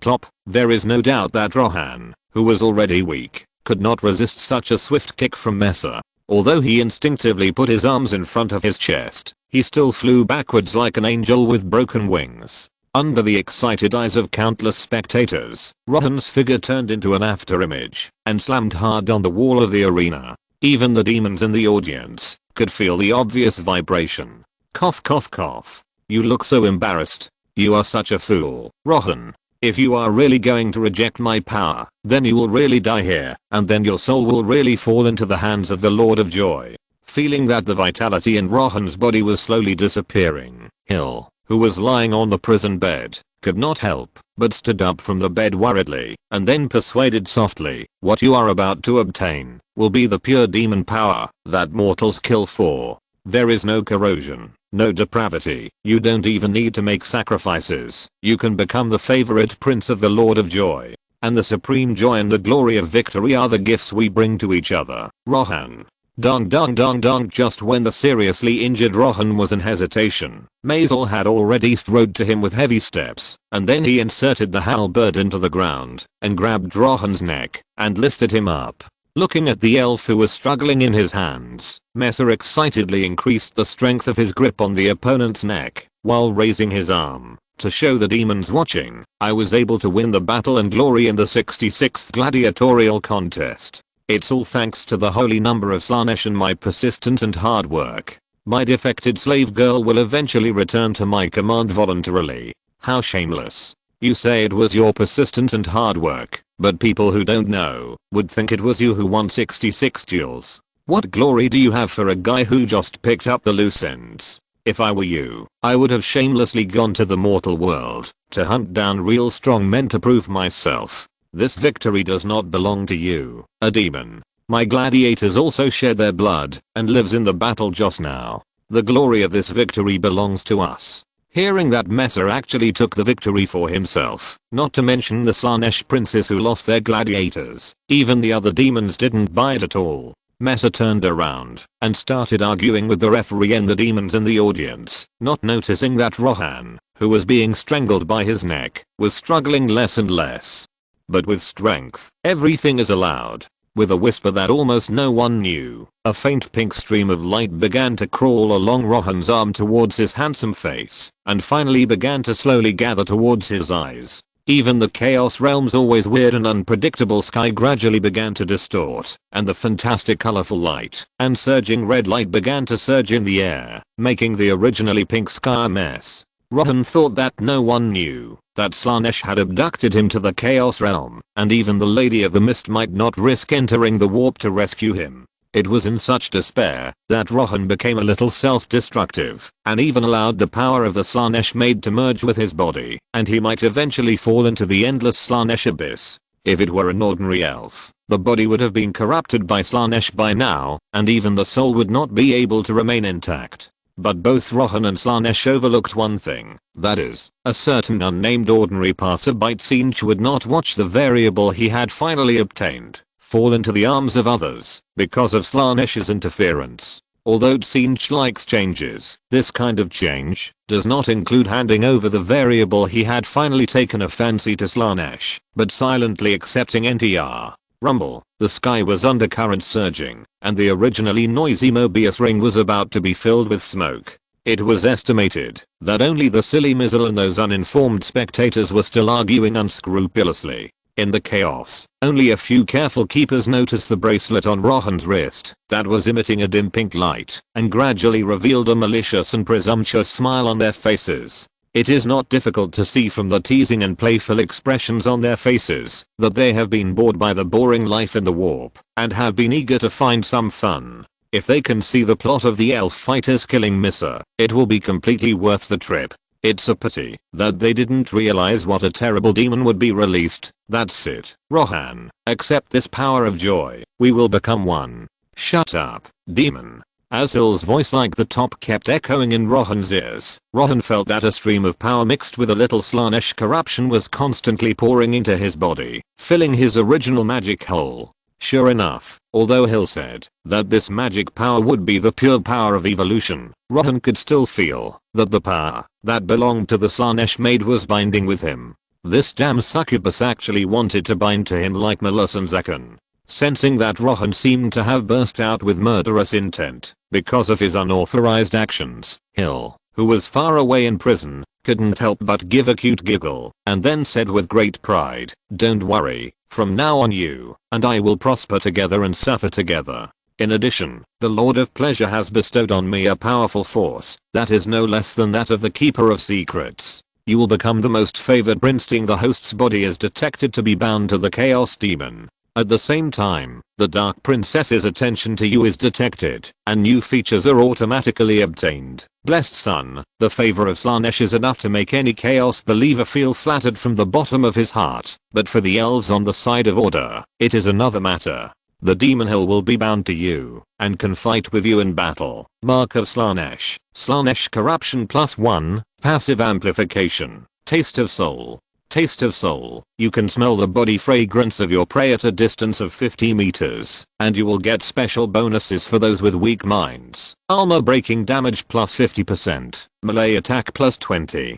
It has to be said that, if we only talk about the attributes, it is inevitable that it will be a rare and popular deal in the game, if you only need to suffer from the corruption of Slaanesh to get so many bonuses. After all, it is impossible for players across the screen to experience the corrosion suffered by the character. In addition, there are various buildings that can offset the corrosion, so they can ignore the threat of corrosion. But for Rohan, who is suffering from the corrosion of Slaanesh, it is too painful. I want to tremble. I want to tremble. I want to tremble. Feeling his uncontrollable restless body, Rohan only felt that there were ants crawling all over his body, and the itching in his heart made him feel extremely painful. The sharp senses of the elves can make them natural larchers, but they also make them more sensitive to pleasure and pain. At this moment, Rohan can no longer control the desire to vent his anger. His sapphire eyes, which were once as blue as the deep lake, have now turned red, and his eyes are fixed on Mesa, who is pinching his neck. This feeling like a thorn in his throat makes him feel very uncomfortable, so he must kill him. I don't want to repeat it anymore. The victory of this battle belongs to me, so the glory should also belong to me. Maisel didn't realize that the disaster was about to come. At this moment, he was still talking to the demons who tried to divert his attention, and didn't notice the threat on his palm. But with more and more strange eyes looking at him and his palm, even the dumbest demons have noticed that something is wrong. Tearing. What? RRR. This Rohan suddenly broke the demon claws that were pinching his neck, and finally flew desperately to the opponent's delicate neck, and began to bite it with slightly sharp teeth. For a time, blood splattered everywhere, and countless demon blood gushed out of Maisel's neck, and then was directly sucked into Rohan's body. As the demon's flesh and blood were swallowed into his stomach, Rohan's stomach, which was originally very painful due to hunger, was relieved, so he began to tear it more vigorously. The pleasure of being full from hunger began to wash over Rohan's brain. At this moment, he didn't care whether the demon's flesh and blood was edible or not. Instead, he began to tear the opponent's chest with his sharp claws. The foul-smelling blood gushed out of the broken throat like a spring, and the muscles on the chest were torn into hideous strips of meat by the sharp golden claws, revealing the hard bones inside. Rohan. Rohan. Rohan. The demons sitting in the front row of the audience were all shocked by the bloody scene. They obviously didn't expect the elf fighter to suddenly attack, so they began to cheer the opponent's name excitedly for the first time. Seeing her former master suffering such hardships, Disera couldn't help but reveal a touch of ecstasy on her beautiful face, and then excitedly waved her 6 hands to cheer. However, Maisel, the target of slaughter, was not so lucky. Get out of the way. Gurgle gurgle. Who? As his fragile throat and chest were constantly torn apart, Maisel, who was not good at fighting, panicked and tried to tear Rohan off with his forearms, but unexpectedly, the opponent's anger became stronger and stronger. Taste of soul activated. Maisel would never have thought that Rohan, who was lying on his neck and biting him, was not a tired and dying elf at all, but a terrifying monster with a melee attack of up to 120. What's more, as the CD of the Holy Claw has been cooled down, dazzling golden light began to appear on Rohan's body, making it easier for him to tear Maisel's body apart. Seeing this, several Slaanesh demons couldn't wait to place bets. ready to discuss how long Mesa could hold out. I bet 2 human souls. He can at least hold out for another 30 seconds. You're too stingy. I'll bet 5. It looks like he can hold out for another 40 seconds. TSK, a bunch of demons who don't even have a family background are still ashamed to open a betting market. If you want to bet, bet big. 1 elf soul, 1 minute, be careful. However, before the demons in the audience officially opened the betting market, Rohan, who was tearing Mesa's flesh and blood, was suddenly covered by a red light, and then fainted in the Mobius ring.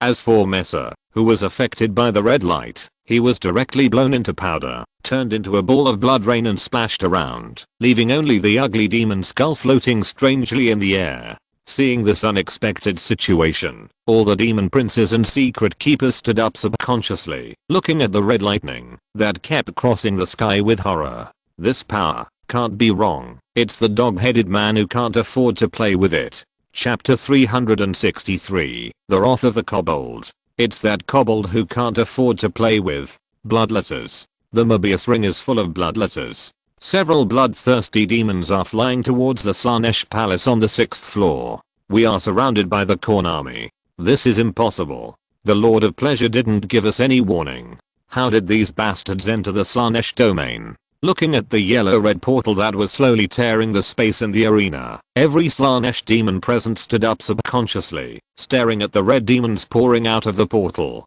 It's bloodletters, countless bloodletters.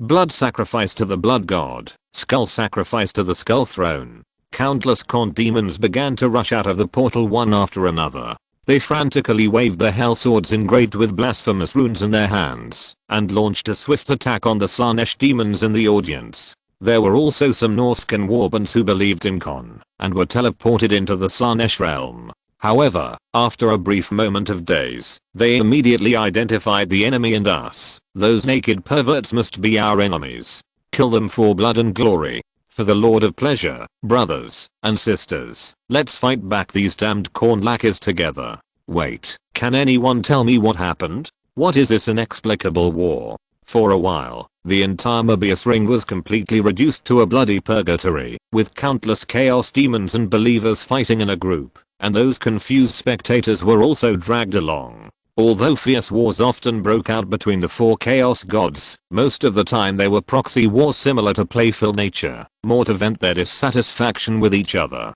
With a sneak attack like this one, is Khorne ready to start a great war? Doesn't the kobold who is in a rage every day worry about both sides being hurt and eventually being taken advantage of by the other 2 chaos gods? Damn Khorne, you guys started the war, but why did you destroy my gorgeous arena? Don't you know that the cost of rebuilding it can't be reimbursed? Looking at the chaos egg of Khorne that was constantly destroying the Mobius ring in the distance, the keeper of secrets who was in charge of hosting the arena felt his heart bleeding, so he subconsciously prepared to look for his new cash cow. Then he saw a scene that made him extremely angry and terrified. Scare blood fury. Put down the elf in your hand immediately. He belongs to the Lord of Joy. The originally empty arena was filled with Khorne demons running out of the portal, and in a corner that was difficult to detect, a Khorne champion carrying 2 axes was carrying the unconscious Rohan into the portal. Seeing this scene, the keeper of secrets suddenly realized that these Khorne demons were not here to start a war, but to rob people. Good fellow, if the Lord of Pleasure knew that the elf she had taken a fancy to was kidnapped in the Mobius ring, I'm afraid that even chopping it up would not be enough to pay for this fault. We must not let them take the person away.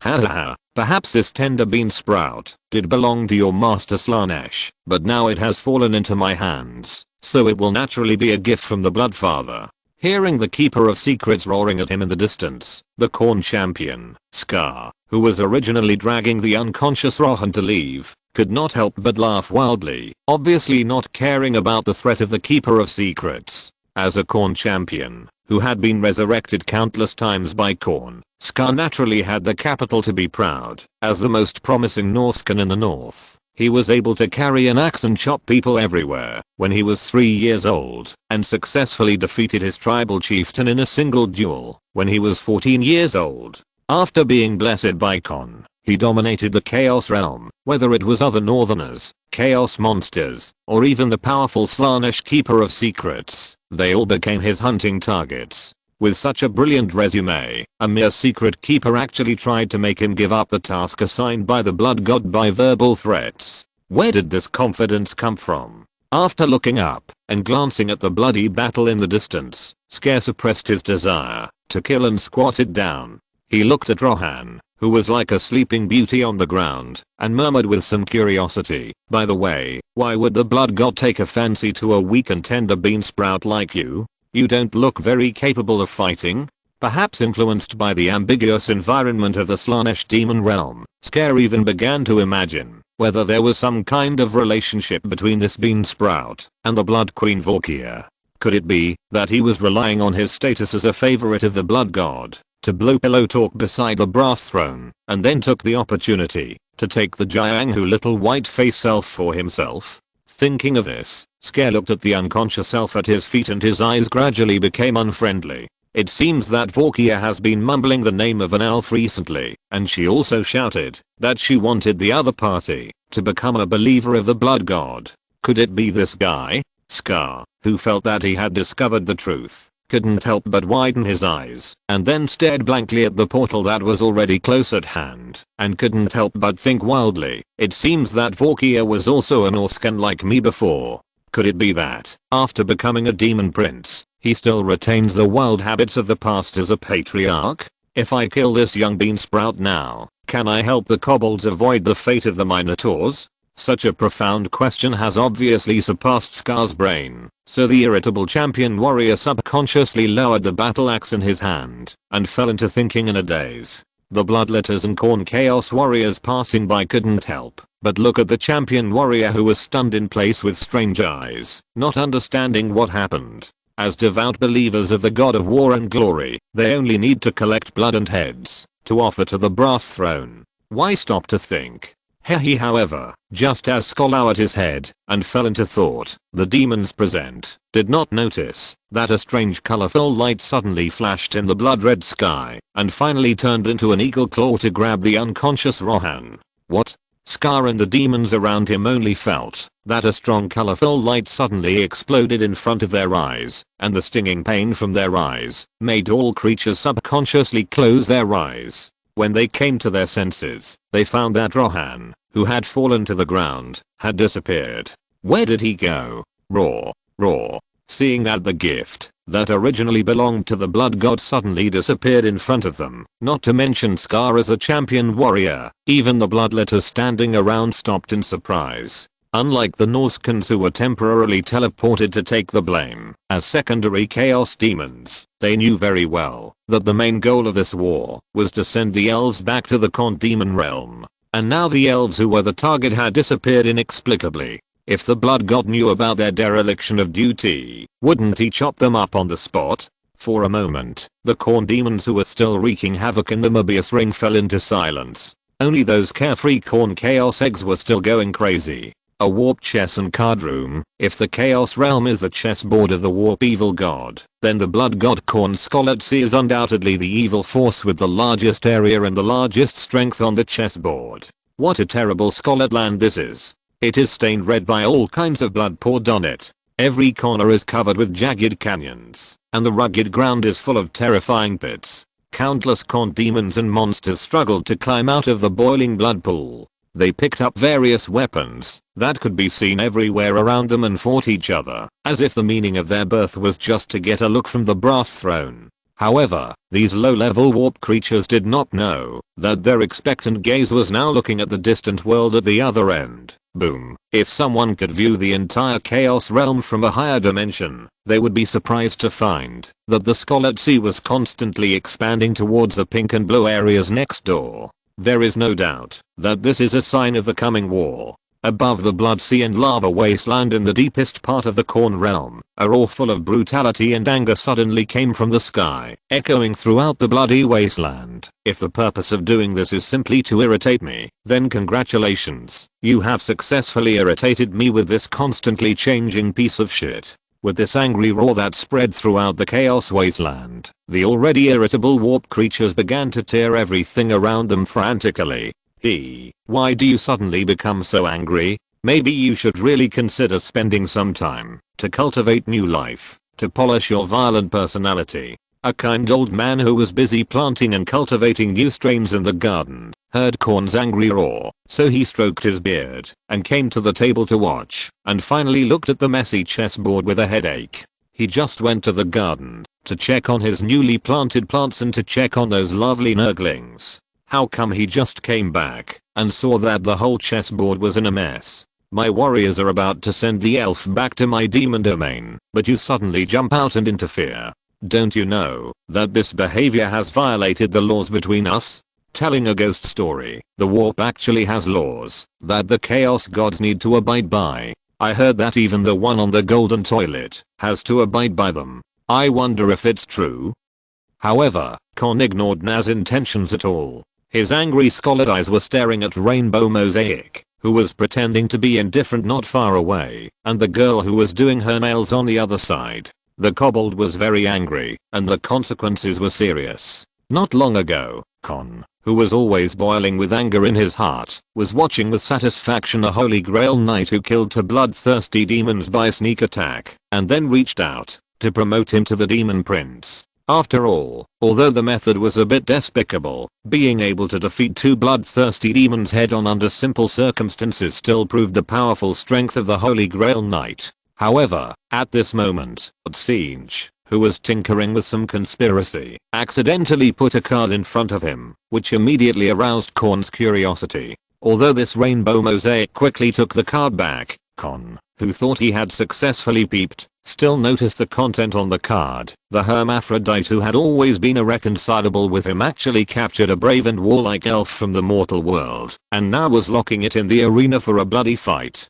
Seeing the elf standing in the arena full of corpses of Slaanesh believers and attacking the demon prince without hesitation, he, as the god of war and courage, was shocked. He was not like Slaanesh who had some worldly desires, but simply admired this elf who dared to fight demons in the chaos demon realm, so he wanted to take a few more glances. As for a Holy Grail knight who had become a chaos spawn due to excessive blessing, although the Holy Grail knights are rare, the elves who can enter the warp and fight the demons are obviously even rarer. So with the silent and friendly help of a certain unnamed Singe, Khorne's side successfully avoided the firewall of Slaanesh and spied on the Mobius ring on the 5th floor. It doesn't matter if you look at it. The more Khorne looks at it, the more familiar this little guy looks. Yeah, isn't this the little jerk who burned the hair of his figurine wife and chopped off the head of the chosen one he blessed some time ago? For Vorkir's failure, Khorne, who has always been protective of his shortcomings, actually has no intention of blaming her.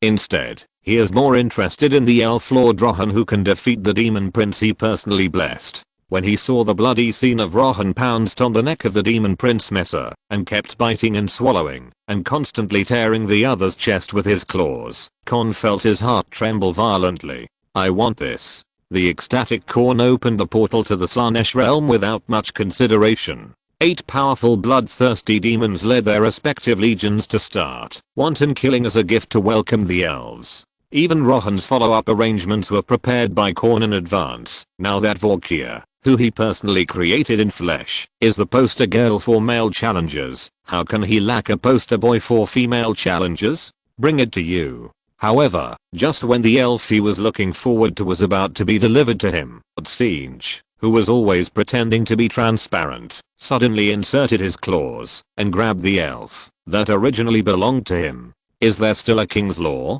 Is there still law? Chapter 364. Blessings from the 4 gods. Ah, my dear kobold, please don't be so impatient. Everything I did was in full compliance with the laws of the chaos realm. Feeling the horrible heat wave coming straight at him from the side, Singe, who was fiddling with his new chess piece, couldn't help but reveal an imperceptible mocking smile. Although this was not the first time he had played tricks in front of Khorne, every time he saw the other party foolishly fall into the trap he set, his ever-changing heart would be filled with joy. Seeing that the other 3 gods were all focusing their attention on him, Singe used his divine power to make a form and put it on the table, then pointed at it and said, ahem. According to the laws we have established in the chaos realm, the chaos gods can snatch slaves from each other, but they cannot treat devout believers as recklessly as they do now. Obviously, this elf does not regard any of you as his main god, and you only treat him as a slave. so I think I should have the right to take it back. At this point, it seemed his weird and twisted face revealed a faint confident smile, and it seemed that he had already planned all this. As the leading lawyer in the Chaos realm, he had already devoted himself to studying various loopholes and bugs in the Chaos law in order to be able to deal with the current situation. No, you're going to give me another long speech? Hearing that Singe had brought up the law they signed in the heat of the moment, Nurgle closed his eyes helplessly like a kind father, and Slaanesh continued to trim his nails, as if it had nothing to do with him. In the past years, Singe had recited the damn law in front of them countless times, and they had memorized the law after hearing it so many times. Although they were evil gods, they were not willing to abide by these laws, but the promises made by the Chaos gods were basically unchangeable. Even they themselves could not modify their oaths. Stop talking nonsense. What we have to do now is to return the elf to me immediately, or are you ready to go to war with me? However, the hot-tempered Khorne has never been interested in these twists and turns. After all, he would be bewitched by the other party's sweet words almost every time he argued, and he had learned enough lessons about this. Since he could use swords, spears, swords, and axes to solve the contradictions in front of him, why should he waste his breath? Unfortunately, however, it was not only Singe who was in hostility with him. By the way, you suddenly teleported your demon army and Norska warband into my Mobius ring, and even sent bloodthirsty demons to desecrate my magnificent palace. Isn't it time to settle the score? Looking at Khorne, who was on the verge of a war with Singe, Slaanesh couldn't help but blow gently on his nails with his pink thin lips, and then said to the two in a frivolous tone, "And that little guy's body is already bound to my Slaanesh maid, so in this respect he can be regarded as half of my believer, so please return him to me. No, he belongs to me." I didn't expect that everyone present seemed to have taken a fancy to this elf, but if the trend of disputes continues, are you planning to start a long-awaited all-out war? At this moment, the three Chaos gods were quarreling with each other like naughty children seeing a new toy, leaving only the kind Father Naki watching this scene of harmony and friendship with a smile. Father bless me, I've had a cold and allergies lately, and I feel like I'm going to turn into a Chaos egg cack. As for the kind-hearted Naki, he actually did not want to get involved in this dispute over the elves. As long as he could protect his children, he would be satisfied. The boring debate lasted for a long time.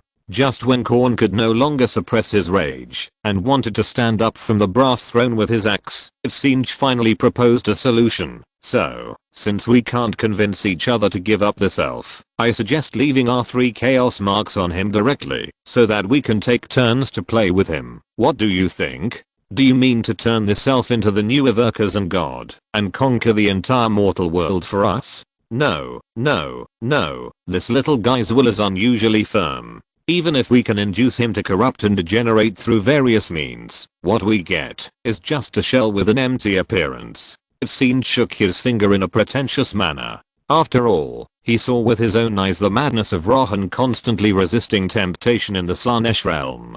Such a firm will is much stronger than that of his champion warriors. It is precisely because of Rohan's tenacious will and ability to travel through other worlds that Singe urgently hopes to preserve his life and soul purity, to avoid the tragedy of exhausting the pond to catch fish. The universe is increasing in entropy, and the world will tend to be infinitely chaotic and disordered, which means that the sun will go out one day, and life will die one day. The so-called Warhammer world is just the chessboard for the Chaos gods to play the great game, and it is also just the most conspicuous one among their many chessboards. On such a chessboard, there appeared an elf who can travel to other worlds. This is simply the best tool to help them spread the belief in chaos. We should take a long-term view, or do you hope to get an ordinary chaos chosen one, or a species person who can spread the chaos faith in the other world? After briefly explaining the role of Rohan, Singe first cast his eyes on Khorne and Slaanesh, who were rarely in thought, and then said in a tempting tone, "Imagine that endless other worlds mean endless wars.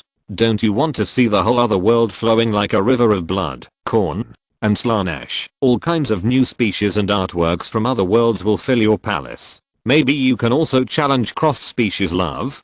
Unexpectedly convincing. After listening to Tzeentch's bewitching words, not to mention that Khorne and Slaanesh all showed a touch of desire on their faces, even Nazir's next to them couldn't help but prick up their ears and start eavesdropping. If more diseases and despair can be spread to other worlds, and everyone experiences the torture of illness, they will definitely understand what love and tolerance are. I have to say, although I don't like you who always brings changes, your proposal is indeed very tempting, but who can guarantee that what you say is true? However, as an old man with a conservative personality, Naz's face always has concerns, and he is obviously worried about such reckless exploration of the other world in the safety of Rohan's life. If there is a mysterious existence in the other world that even we can't deal with, then this poor little guy will not rebel against us.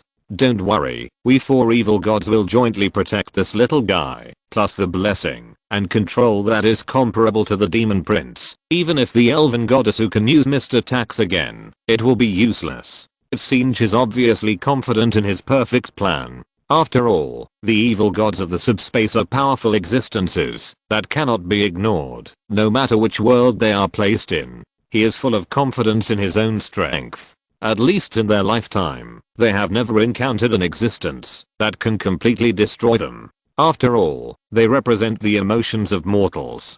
As long as there is a creature in this world that can think, then the 4 chaos gods will never be defeated, let alone destroyed. Since you have planned everything, let the blessing begin. Looking at the confident smile on Tzeentch's face, Nurgle felt a sudden surge of uneasiness in his heart, but he finally chose to join this investment in the other world. System space app. At this time, Rohan's consciousness was kneeling on the floor in the space in pain. 4 strange lights of red, blue, green, and purple were constantly shining from his body, tormenting his tired soul all the time. The ground around him was littered with scattered magic props and alchemical potions. Obviously, he had tried various means to alleviate the pain of his soul, but to no avail. It is detected that the host's body is receiving the blessing of Khorne, and the following characteristics are automatically obtained. Blood Feast. Blood Feast restores 0.1% of health per second, automatically effective in close combat.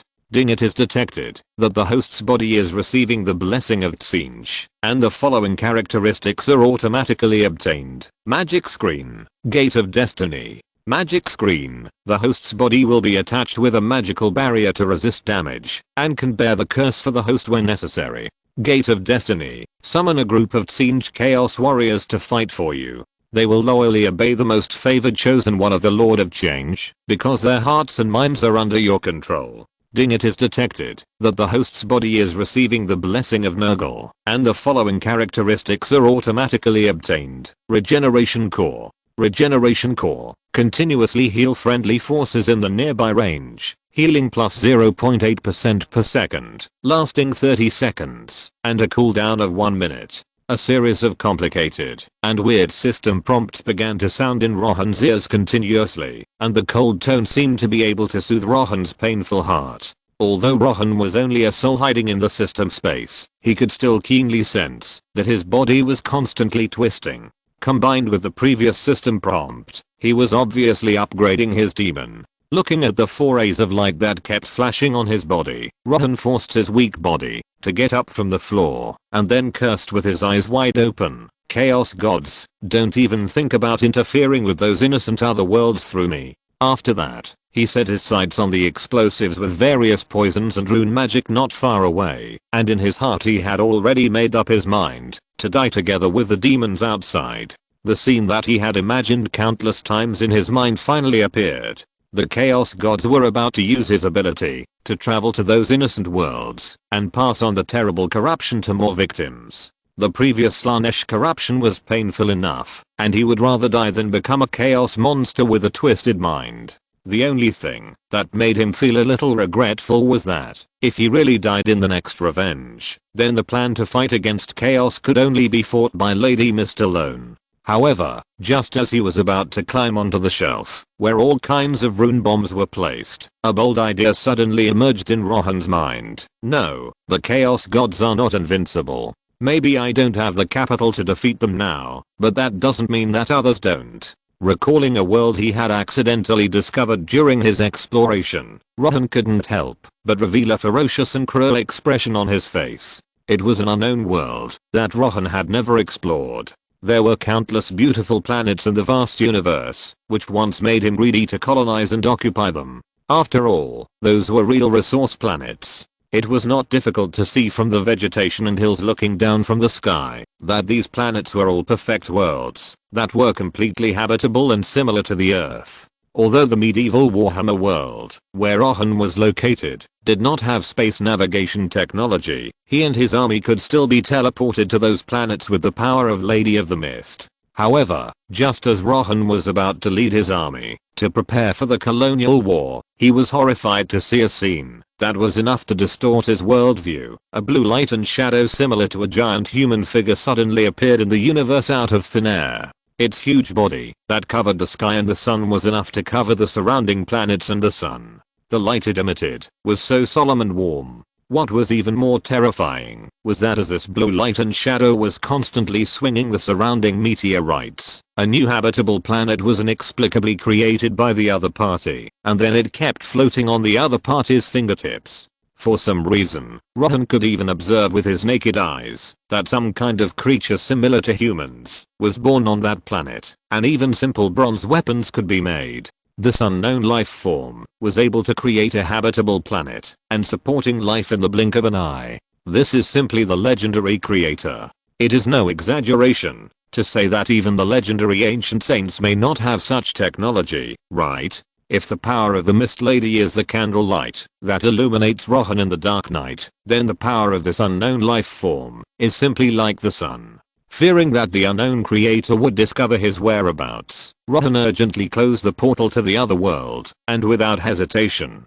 classified that world as the most dangerous world. He thought that he might never have the chance to open the portal again in his life, but he didn't expect that his last hope would be placed on the unknown creator. This is really ironic. Now we can only hope that the unknown creator is strong enough to have the power to defeat the four gods of chaos. If you're listening to this novel on a channel other than Fanfic World, it means they downloaded and uploaded it without effort. We cordially invite you to visit our channel, Mundo Fanfic Novelos. There you'll find the original version of this story and you can explore many other novels of various genres. We're waiting for you to immerse yourself in a world of incredible novels. Chapter 365 Return. Eternal Peak. Little Forest. Since the concept of time and physical laws does not exist in the Chaos Realm, although Rohan has experienced a long period of fighting and torture in the Chaos Realm, it is only a short moment for the outside world. I'm back.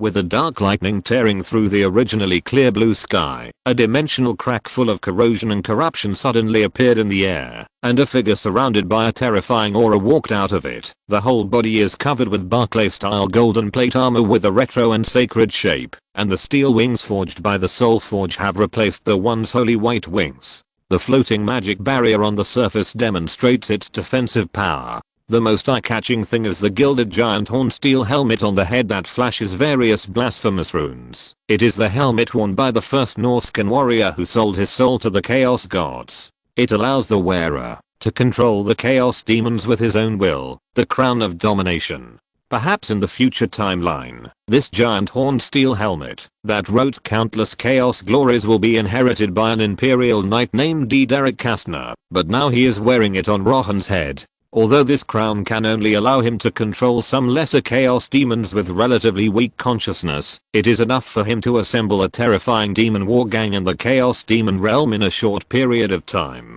By the way, that Imperial Knight is the future famous Marshal of Doomsday Apocalypse, and also the real Eternal Chosen of Chaos, Archaon. I didn't expect that I would fall to this point now. Now I'm probably only one step away from becoming the Eternal Chosen. Rohan held the Gwenderian blade inlaid with blasphemous runes flat in front of his chest. Looking at this once elegant and noble sword now reflecting his evil armor, Rohan couldn't help but reveal a bitterness. The difference between him and the future Archaon is only the third eye on his forehead. After all, he has become what he hates the most. What annoyed him the most was that, although the power of Lady of the Mist could purify the corruption and the eyes of the chaos god on him, not everything could be purified. Hey. There is a defeated elf knight lying in the forest over there, and she is so beautiful. This is simply a gift from the Lord of Joy to us. As Hill's youthful and energetic voice suddenly sounded in Rohan's ears, Rohan's eyes could not help but look at the messy small forest in the distance. The body of the original two-legged dragon fell in a crushed forest. It seemed that, after losing Rohan's assistance, its strength alone could not support Yana for too long. However, reality is not a game war. The strength of the giant beast is obviously not something that can be resisted by those who have not received the blessing. Therefore, Rohan can also see that the embarrassed Yana is lying on the ground in an embarrassed manner. From the explosions around and the various scratches on the ground, it is not difficult to see that this is a victory that was hard won after going through untold hardships. However, Hill didn't care what kind of battle Yana had experienced before. Seeing that Rohan didn't seem to have any intention of attacking, she urged him with some regret. Now is a great opportunity to pick up the corpse. My dear brother Rohan, if you just leave a beautiful elven princess in the wilderness, it would be a pity. What are you worried about? The Lord of Pleasure has given you a nearly perfect figure and physique, plus I can teach you how to transform pain into pleasure. I guarantee that you can. I order you to shut up, demon. However, before Hill finished speaking, Rohan had already angrily ordered the other party to shut up in his heart, and even use the power of the crown of domination. It must be said that the Chaos 4 gods were very considerate to him, the temporary version of the everlasting god chosen. With a burst of pressure that only chaos demons could feel, Hill finally shut up obediently. After all, Rohan was now half of the everlasting god chosen. Even if she was Slanesh's most beloved maid, she didn't dare to be too presumptuous in front of him. Feeling his restless heart return to silence, Rohan, who was relieved, was about to leave when he stopped and sighed. Hey, what's this? If he used to often imagine things about Sir in his mind, now that he has experienced the corruption of Slanesh, he can say that he dare not have any crooked thoughts. However, the problem is that Slanesh seems to have made some strange changes to his body. Even if Rohan can suppress his inner desires with his own will, the desires of the flesh cannot be stopped. In short, although your spirit does not want it, sir, your body can't wait to enjoy the taste of pleasure. Just like Rohan now, although he has no worldly desire for Yana not far away, his instinct still drives him to stop and leave. Brother Dio seems to have awakened an uncontrollable self-consciousness. It is as impatient as a loach ready to drill into the mud, even if it doesn't care whether the mud welcomes its arrival. If this kind of thing happens to a woman, it is generally called evil depravity. It seems that I can watch a big show from a very close distance next. Shut up, demon. Under Hill's expectant gaze, Rohan finally flapped his wings helplessly and landed on the ground, and then picked up the elf princess who fell into a coma due to exhaustion. However, he did not choose to execute Yana on the spot, but chose to open a portal and leave the forest. He would never become a demon who sacrificed others for desire, not only because this behavior was too decadent, but also because the moral qualities of his previous life did not allow him to do so. There is no doubt that, if he really chose to succumb to the desire in his heart, then he would undoubtedly be one step closer to becoming the true eternal chosen. If it were an ordinary Darachi or Norscan, then he might not reject the identity of being the eternal chosen. But Rohan couldn't do that, because his ultimate goal was to completely eliminate the threat of chaos to the mortal world, so he must not easily choose to degenerate, and he must not arbitrarily attack those friendly forces on the side of order. But it is obvious that, if he cannot solve the needs of little brother Dio as soon as possible, it is estimated that it will not take long before he will become a monster who is crazy about the desire for fullness in the dual field. So, since he cannot attack close people and friendly forces on the side of order, who can be his temporary target to offset the corrosion, we cannot go against the wishes of the other party, and the strength cannot exceed the control range, and the importance must not be too high. Thinking of this, Rohan, who was thinking hard in the cracks of time and space, suddenly had an idea, and then walked towards a familiar portal with a firm look. Although his next behavior may cause dissatisfaction or even hostility from the other party, in order to avoid possible chaos, corrosion and siege by friendly forces, it is inevitable that someone will need to make sacrifices. Westeros, the Red Castle. Today is the day when our honorable King Joffrey and His Royal Highness the Hand of the King come in person to cut the ribbon for the completion of the canal that spans the continent of Westeros. Let us welcome them with the warmest applause. Clap, clap, clap. Long live King Joffrey, long live His Royal Highness the Hand of the King.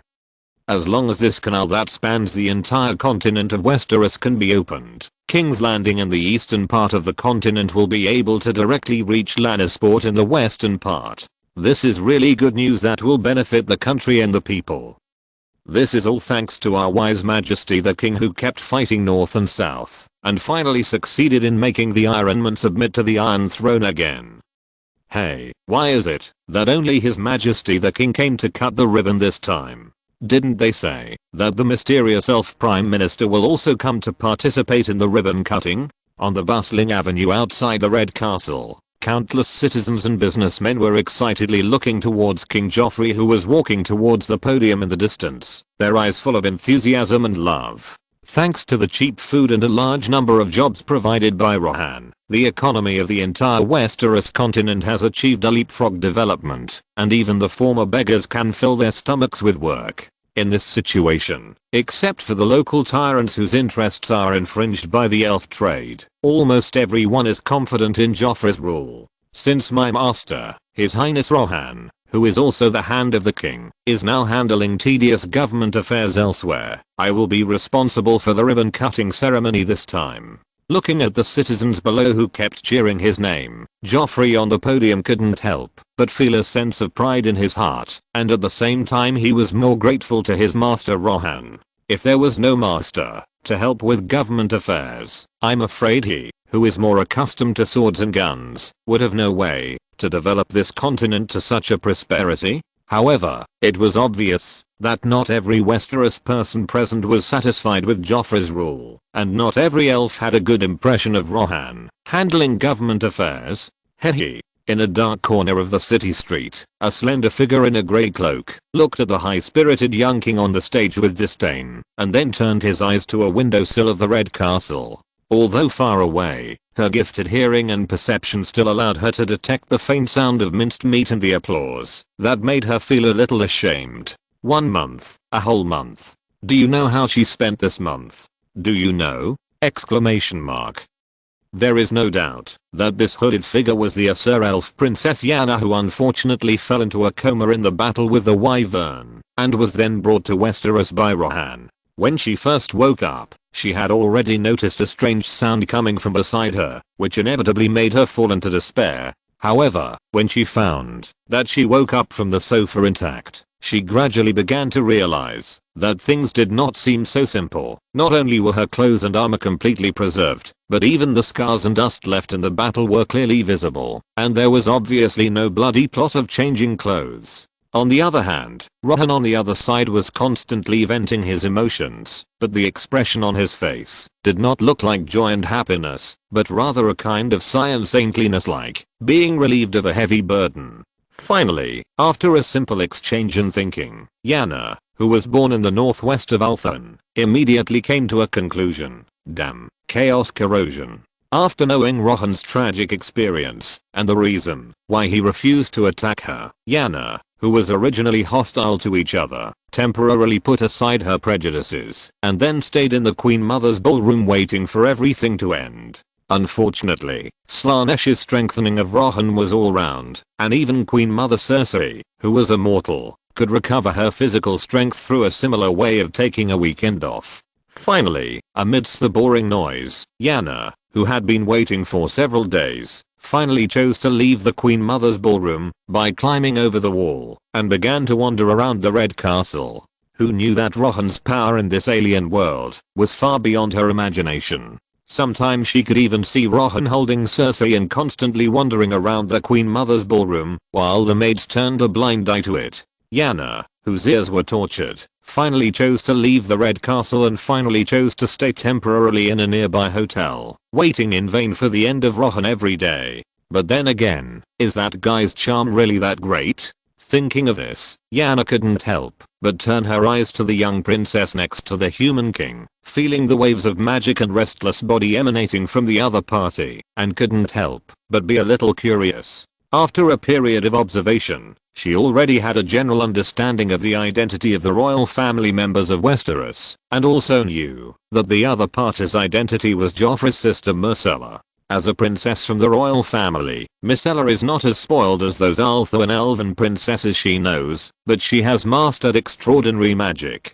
This alone is enough to make her admire her. If she were an ordinary princess, she would probably have been dissatisfied and angry with Rohan, or thief who visited the palace at night, and she might even have planned to kill him. After all, even if he was her master who once taught her magic, Rohan's current behavior could be called outrageous. However, by observing the other's blushing face and the jealousy in her eyes, the beautiful young princess not only did not show any hostility towards Rohan, but instead showed a kind of jealousy towards the Queen Mother. Is it me who is wrong, or is it this world? P.S. I have been in poor health recently, please forgive me for the poor quality.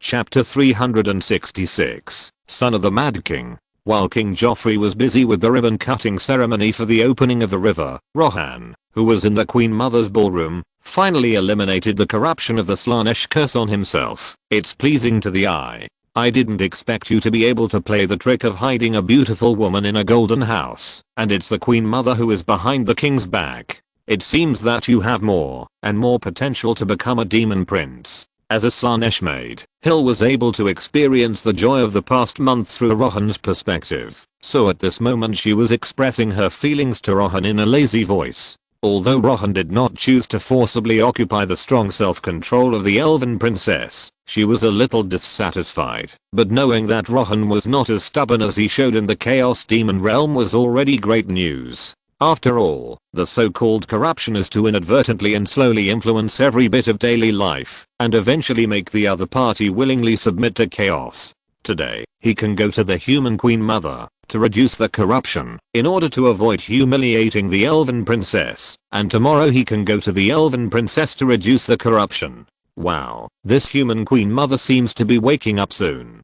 Don't you really consider taking her soul to strengthen your own soul? Shut up, demon. Facing Hill's almost undisguised secret joy, now he only feels that his brain is clearer than ever before. The short time of Sage is always suitable for thinking about the future. The Chaos God wants me to lead the demon army to invade other worlds, so I can only temporarily avoid the Lady of the Mist during this period of time. So what else can I do with the remaining free time now? Since he is now carrying the eternal runes of the 4 Chaos Gods, even if Rohan can feel that the Lady of the Mist is trying to contact him, he can only choose to refuse her. There is no way. If the Chaos Gods are aware of the specific location of the Lady of the Mist, then there is no guarantee that Sinch will also calculate the Lady of the Mist. Thinking of this, Rohan stuffed 2 soft peach buns into his mouth to satisfy his hunger, and at the same time, he did not forget to think secretly in his heart. In order to avoid chaos corruption, the recovery of the older elves and the artifact mission seem to have to be put aside for the time being, so what remains is the threat of the Night King and the truth about the Creator.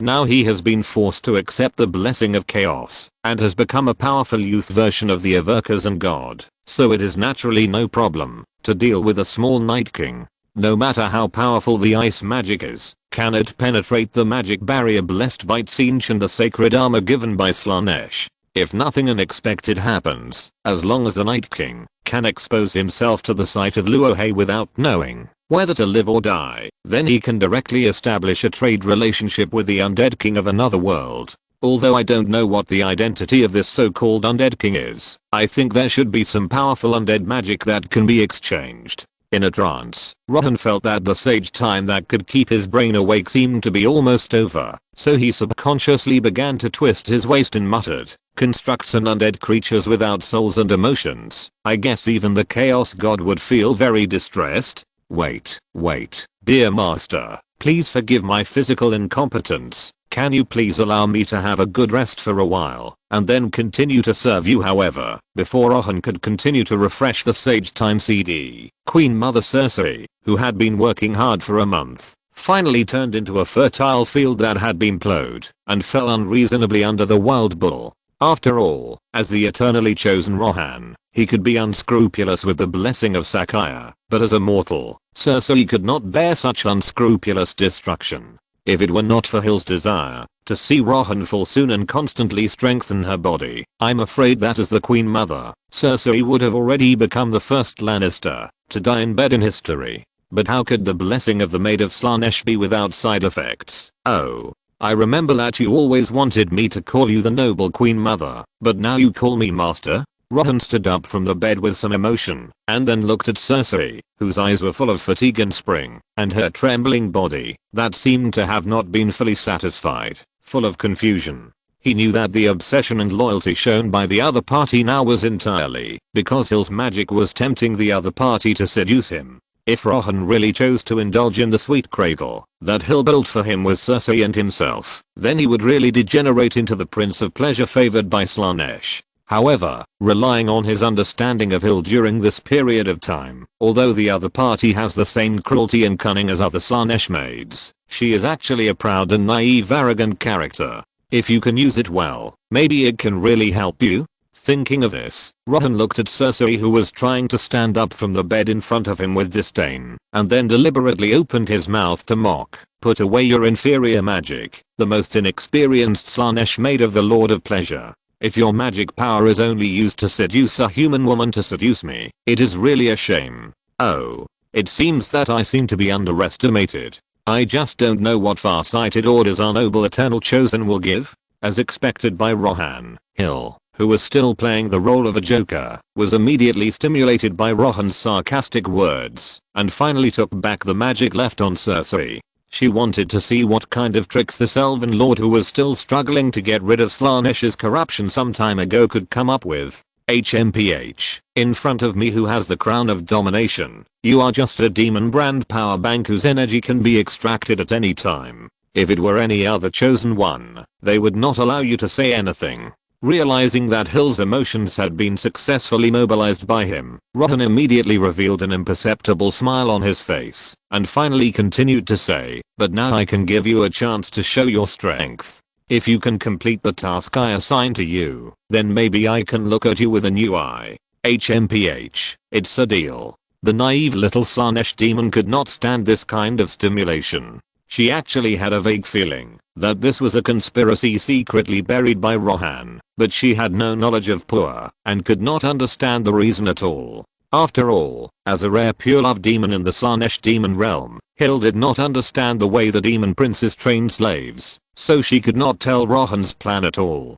Seeing that Hill had agreed with his opinion, Rohan informed him of some news about the White Walkers and the Night King, and then persuaded him earnestly, in that case, let's make a happy decision. In the next period of time, you will find an enemy of the Chaos Gods for me, and then I will bring him to justice. If you say he is your enemy, then it may be more credible. Why is he related to the Chaos Gods? Have you forgotten my identity? My goal is to spread the beliefs of the Chaos Gods in the other world, so the gods in the indigenous world are naturally our enemies. Thanks to the acting skills that even Sinch admired, Rohan not only did not show any timidity when he was digging a pit for Hill, but even his well-reasoned appearance made the other party a little confused. Does it sound reasonable? After all, Rohan is now a chosen one who has been recognized by the four gods, so the enemies who are against the chosen one can naturally be called enemies of the Chaos Gods. But the White Walkers and the Night King were enemies that Rohan provoked before he became the Averkazon, and now he has to help them find their past enemies. Is this behavior really beneficial to chaos? Faced with such a complex brain teaser, Hill, who was not good at thinking, finally chose to touch his head, and then said with emotion, forget it, let's stop thinking. You can't expect me to look for people without any preparation like now. At least tell me where the other party may be. Well, that makes sense. It just so happens that now is the time to conquer the Essos continent on the other side, so let's go to the other side of the world to investigate. Hearing Hill's complaint, Rohan, whose sage time had ended, couldn't help but touch his chin, and finally put on the baroque plate armor next to him, left the Red Castle, and flew to the other side of the sea. As for the need to eat to replenish physical strength, Khorne's blood feast has given him a powerful body that can replenish physical strength only through fighting. Therefore, he only needs to find a team of pirates on the sea and kill them all to complete the replenishment of physical strength. He said he would go whenever he wanted. Now that he had become the Eternal Chosen, he did not need to worry about anything before traveling. He only needed to put on his clothes and set off. Feeling the fresh sea breeze blowing on his face, the iron wings behind Rohan began to make waves of metal interlacing sounds. Finally, he could not help but sigh leisurely. I heard that 3 dragons have successfully emerged from the cocoon on the continent on the other side of the ocean. Now, under the leadership of a silver-haired woman, they are preparing to raise troops to counterattack Westeros. It seems that the so-called timeline has completely changed. White-haired dragon lady? Where is she? However, Hill, who was closing her eyes to sense the surroundings, obviously did not get Rohan's joke. She just keenly heard the white-capped dragon lady mentioned by the other party and subconsciously began to ask. According to legend, Prince Joy once fell in love with a dragon princess from the Kadhe Empire and even set a bounty for her. That would make the devil excited just to get a glimpse of her beauty. If he could bring back a white-haired dragon lady as a sacrifice to the Lord of Pleasure, even if it might not be genuine, she and Rohan would definitely be praised by each other, right? Shut up. I'm boring even if Meow Shadow stands in front of me now, so don't try to seduce me with the same method again. Hearing Hill's muttering, Rohan, who was flying at super high speed at the moment, couldn't help but roll his eyes and then set his sights on the magnificent sea. He had been busy for a whole month and didn't care about any messy desires at all. His current state was like that of a scumbag who just pulled up his pants and said that's it. As the huge reflection slowly covered the entire sea surface, Rohan looked expressionlessly at the pirates below who were jumping into the water and trying to escape and laughed. It just so happens that I heard that the pirates around here seem to be unusually active, so let's use them to replenish our physical strength. SS. Pentis, this is bad. Don't all the elves need to work? Why hasn't the Elven Lord left Westeros yet? Located in a luxuriously decorated governor's garden, Illyrio, who had just been appointed as the governor of the city-state by Viserys Targaryen, the legitimate heir to the Iron Throne some time ago, couldn't help but kneel on the ground, with sweat stains all over his fat body. Because Rohan's whereabouts in the Queen Mother's ballroom during this period were concealed from everyone, Illyrio, who had lost Varys' support, did not have a sufficient and effective intelligence network, let alone assist Viserys' counterattack. Even many governors of Pentis have given up supporting the Targaryen family and began to intentionally or unintentionally reveal various Targaryen family intelligence to the Iron Throne on the other side of the continent. After all, they originally just wanted to get the merit of following the dragon, and now that there is little hope, it is not an unacceptable reason to choose to surrender to the enemy. Now the hope of following the dragon seems to have become increasingly slim, so these wealthy fence sitters decisively choose to surrender to the Iron Throne, which is actually not a shameful thing. When the war situation is not clear, some wealthy merchant families will choose to fight on both sides to maintain their chances of winning. If it is for a cheerful king, then this behavior will not be severely punished, and he may even consider hiding his strength and continuing to use cold weapons. Unfortunately, Viserys has never been a generous king. There is a blood feud between him and the elves. Kill all those who try to betray me. I will be king now. I want to declare to the world that I'm the only heir to the Iron Throne. Marriage? I will not let my sister marry those dirty wild men who can only live on horseback. Daenerys is a gift from God to me. After all, compared with the increasingly prosperous Iron Throne now. Chapter 367. The Night King returns. As the news of the Elven Lord's reappearance in Westeros spread, the governors of Pentis, who were already dissatisfied with Viserys' unauthorized claim to the throne, also got the news and began to gather secretly. After all, although they were willing to support the other party's return to the Iron Throne, this did not mean that they would allow Viserys to be king in Essos. After all, trade in Pentis was their base, and they were also very comfortable with the puppet prince who was responsible for controlling the country. There was no need to add another stupid Viserys on their heads. Ahem. Respected governors, I think you should have heard the news that the Elven Lords have returned to Westeros. What do you think about this? In a secret underground club somewhere in Pentus, several obese governors of Pentus were gathered around a round table. One of the prestigious old men took the lead in picking up his wine glass and asked, "Viserys has proved that he is just a useless waste. Our ally on the Iron Throne has not heard from us for a long time. Is it necessary to continue to help each other? A pure passerby, let me say a few fair words. Haven't your headquarters made enough money through the trade of elven goods in the past few years? These are much more than the investment in supporting Viserys. But Illyrio doesn't seem to be willing to give up Viserys. He said he would contact the Horse King to discuss marriage. Wouldn't it be a bit inappropriate for us to do this? Come on, the entire Essos continent hasn't heard any news about the Dothraki for several years. Who knows where they went?" The governors held their glasses and kept complaining about the past deeds of the Beggar King. They did not hide their disdain for Viserys and their feelings for Illyrio, a wandering prince who was willing to sell his crown, to survive and marry his sister to a barbarian. To gain an army was not worth their efforts to please. If Illyrio had not thought that he was a rare commodity, they would not have allowed such an impolite guy to appear in Pentus. It's not good. There are biting lunatics everywhere in the city. Let's find a place to hide. Biting lunatics? I think you are crazy. The governors are discussing the meeting inside. Who allows you to scream so loudly here? What I said is true. It's snowing outside. Have you ever seen such a horrible weather? This must be the end of the world. Just when the governors were drinking and talking happily, there were suddenly bursts of terrified screams outside the hidden club, accompanied by the surprised doubts of the guards of the club.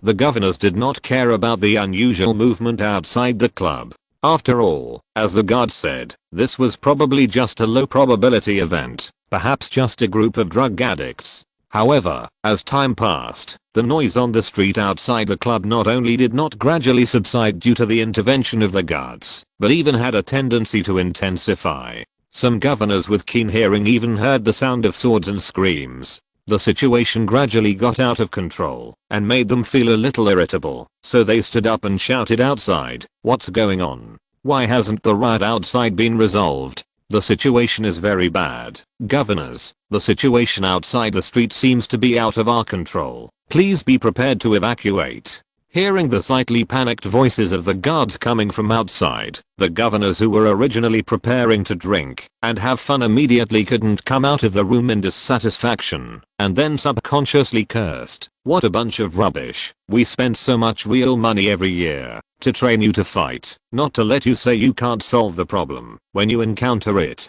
In their view, the riots in the city are at most just a group of crazy soldiers or thugs who are causing riots, and they only need to meet the needs of both parties to calm down. It's not shameful to pay to get rid of the disaster. However, when they walked out of the club and saw the situation on the street, they realized that their servants did not lie. The streets in Pentus, which were once luxurious, were now covered with bright red, with countless disgusting body parts and bloody internal organs scattered all over the ground, and the sky was also falling with ominous white snow. You know, Pentus is a seaport city, surrounded by endless deserts and a few oases, let alone snow. Even the chance of rain is very rare. Faced with this situation, the old governor who was in charge of presiding over the meeting took the initiative to come to the injured guards and asked in a kind tone, "You are the soldiers on the bottom floor of the clubhouse, right? Can anyone explain to me what is happening in the city now? It's like this. When we were on guard, we heard a commotion at the city gate, and then we saw several pale citizens suddenly pounced on the pedestrians around and started to tear them apart. We thought it was just an addict who overdosed on marijuana powder, so we didn't pay too much attention to it. Who knew that there were more and more addicts like this? So we quickly blocked the first floor and fled up." At this point, the other soldiers around also showed a lingering fear on their faces, and they were obviously very afraid of those crazy monsters. The governors were quite surprised and stuck their heads out of the windowsill, and then they saw that the streets and alleys of the city were full of chaos. Since this secret club was built in a tower more than 10 stories high, they could see the fleeing crowds all over the city, as well as some madmen who were biting people after knocking them down. They could even see a poor man falling down at the door of the club, and then he was drowned in the sea of people by the crazy people behind him, and the governor seemed to be able to hear the sound of teeth chewing flesh and blood. What on earth is going on? Seeing such a weird scene, even the experienced old governor couldn't help but feel weak at the feet, and then leaned against the wall blankly, looking at the city that had fallen into purgatory on earth. He could see that some town defenders were trying to restore order, but those fearless monsters allowed sharp spears and bows and arrows to pierce their bodies, and finally successfully knock those soldiers to the ground. Where did these monsters come from, and what did they want to do? Moreover, the clothes and scimitars in the hands of these monsters. How could they be so similar to the Dothraki who had disappeared for several years? Seeing the monsters outside the clubhouse constantly hunting living people, the old governor felt that his brain seemed to be overloaded. Obviously, the lack of information made him full of doubts. White Walkers. They must be the White Walkers that were expelled from Westeros by the elves a few years ago. I have heard those merchants from King's Landing mention this kind of undead monster. At this time, a governor who had participated in the trade of elf goods suddenly thought of something, and then stood up from the ground with some excitement, and said to the people around him, "It is said that the elf lord and his army first landed on Westeros from the distant Everdarn, and then a war broke out with the White Walkers lurking in the glaciers, and finally forced the other side to flee Westeros. The reason why they appeared in Essos this time must be that they heard the news that the elf lord returned to Westeros, and they killed people in Pantos because they were afraid of the elf lord." Rumble, along with the governor's desperate shouts, the dark clouds in the sky began to send a deafening thunder, as if swearing their anger and arrival to this city that had never been attacked by ice and snow. At this moment, the monsters who were gnawing on the corpses in the city subconsciously opened their pupils emitting blue light, and their lifeless eyes slowly turned to the most luxurious manor in the city. That was the manor that Illyrio gave to Viserys and Daenerys, and it was also the dragon's nest where 3 little dragons lived. That's right, these bloodthirsty monsters that were killing and destroying in Pentos were the local specialties from Westeros. Whites. The prophecy of the god of cold was indeed correct. The elf democracy really returned to Westeros. You must hurry up and bring the 3 immature little dragons back to me. On a snowy wasteland somewhere outside Pentos, the Night King, who had been away for a long time, was riding a hideous ice spider to give orders to his subordinates, intending to lead more troops into the city. Although he had only been in this strange continent for a few years, he did not waste the short vacuum period when Rohan left Westeros in vain. Following behind him at this moment was a terrifying sea of corpses that was comparable to covering the sky and the sun. Millions of dead ghosts were pouring into the gates of Pentos. Looking down from the sky, the dense sea of corpses was like a huge mouth of the abyss that was about to swallow up the poor city. Even the Night King seemed to be amazed by his huge army of undead. He squeezed out a faint smile on his once cold face and shouted, "Go forward, my army." Since being defeated by Rohan in the land of eternal winter, the Night King led the few remaining elite White Walkers under his command and drove the ice ship to escape from Westeros. When he was about to arrive at the continent of Essos, the Night King, who was always good at thinking, summed up his failure experience along the way and finally came to a rather self-deceiving conclusion. The reason why he was defeated was not because he was too weak, but because the enemy was too strong. Rohan's elven army was an army with no shortcomings in structure and organization, while his subordinates were just a group of brainless undead creatures, so it was difficult to win on the front battlefield. After all, even 1,000 newly transformed whites could only last less than 2 minutes under the flamethrowers of the elves on the battlefield, and eventually turned into flying ash and rifted in the air. With such asymmetric weapons and equipment, it has become an impossible reality to defeat Rohan on the front battlefield, and even the success rate of a sneak attack is almost negligible. In this case, the Night King, who has been at the end of his rope, simply chose to give it a try. He came to the holy city of the Dothraki alone, and transformed everyone into whites by his own strength. Tens of thousands of Dothraki people have all become zombies under his command, and even their sturdy horses have also been transformed into undead war horses by his cold magic, and become the mounts of the whites. Under the attack of such a fearless and tireless undead cavalry, almost all Dothraki people have become undead cavalry under his command, allowing the traces of ice and snow to cover the entire grassland. However, in the face of such extraordinary achievements, the Night King, who was defeated by Rohan's sword, was not satisfied at all.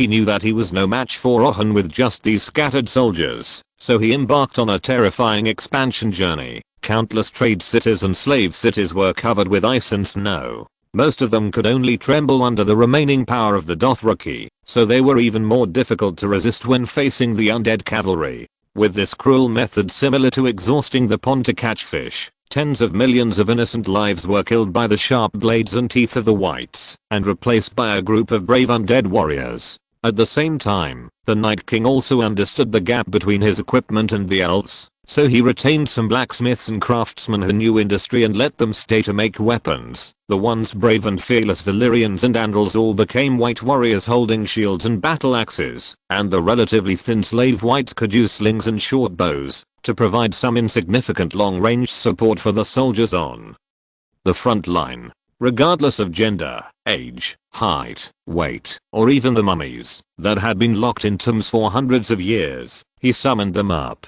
and made them part of this mighty army. Although compared to Rohan's army equipped with muskets and various terrible explosives, his army, which was simply put together, seemed to have no combat power at all. The terrifying number was enough to cause a qualitative change. This was an army of undead with a scale of nearly 10 million. In this low magic world without any physical gods or magical creatures, this terrible force was enough to destroy the world. It's not enough. It's far from enough. The only thing that can fight against dragons is dragons. I need more behemoths and crossbows to help me deal with those damn flying dragons. Looking at the undead army pouring into the city of Pentus, the Night King, whose consciousness had returned to reality, retracted his smile and then looked at Pentus in the distance with a serious face. There, his last hope was placed. P.S. Cold, sunburn, infection, inflammation, allergies. These 4 diseases all came to me at the same time.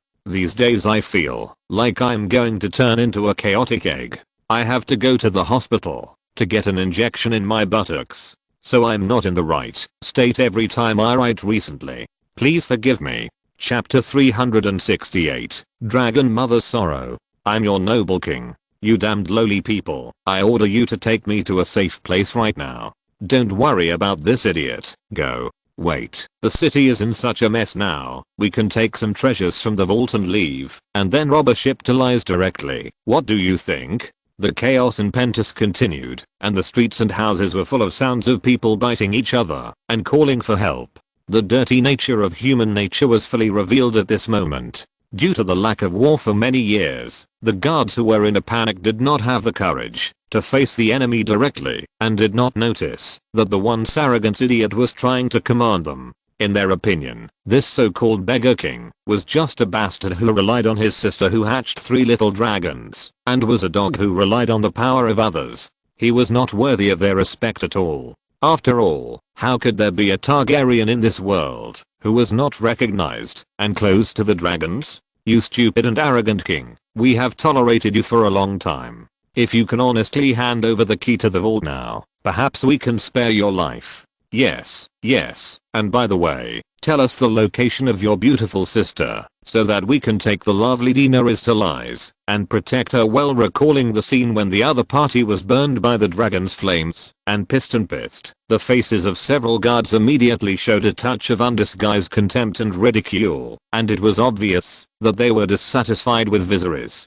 After all, Viserys is essentially a person with a bad temper and insatiable greed. The maids and slaves who have been trampled and tortured by him are countless, and they have long been burdened with countless infamy. Now they can finally find a chance to take revenge on this stupid and cruel madman, so naturally they will not miss this opportunity. What do you want to do? What do you want to do? But to be honest, as the last blood of the Targaryen family, Viserys is worthy of inheriting the blood of the Mad King. At least in terms of not being able to see the situation clearly, he is somewhat similar to Joffrey in the past. Facing the guards around him who had bad intentions, the beggar king not only did not show any cowardice or fear, but instead drew his sword hysterically and shouted, "How dare you? How dare you? I'm the true dragon blood of the Targaryen family. You guys who dare to challenge my majesty, are you ready to see the wrath of the sleeping dragon?" After saying that, he actually swung the sword in his hand and chopped at an unprepared servant, without considering that he was fighting alone at this moment with his small arms and legs. The servant obviously did not expect that the surrounded Viserys would suddenly attack, but he subconsciously dodged the opponent's weak attack and then raised his spear to point directly at his throat. Puff! In an instant, the sharp spear pierced through Viserys' delicate neck, and countless blood gushed out of the wound, instantly dyeing his gorgeous and beautiful brocade robe into blood red. With a plop, the Targaryen beggar king, who could only show off in front of his sister and slaves, died without dignity in the hands of an unknown person who was looking for money. His Majesty the King was assassinated. Since the manor provided by Illyrio had a relatively solid wall, some maids and slaves who chose to stay in the manor witnessed Viserys' fallen body and screamed. After all, although Viserys' reputation was indeed very bad, he was at least the object of their master, Illyrio, who swore allegiance. Such an act of usurpation would inevitably be retaliated. Eventually, through word of mouth among the slaves, the news of the death of the beggar king Viserys quickly spread throughout the manor, and the news soon reached the dragon's nest. My brother is dead. In a hidden harbor somewhere in Pentos, a petite but extremely beautiful silver-haired princess sat in a chair with a confused look on her face, obviously not yet recovered from the shocking news. She is the only direct descendant of the Targaryen family, and is also the legendary mother of dragons who hatched 3 baby dragons, Princess Daenerys. At this moment, a tall and rugged knight was kneeling in front of her, explaining the tragedy that happened in the manor to the unconscious Daenerys. Yes, your majesty, your brother Viserys was killed by the robbers in a cruel way, because he was unwilling to bow to the robbers, who took advantage of the fire. The middle-aged knight was kneeling on one knee at this moment, silently observing the helpless princess in front of him with infinite sadness and pain in her eyes, and couldn't help but sighed secretly in his heart.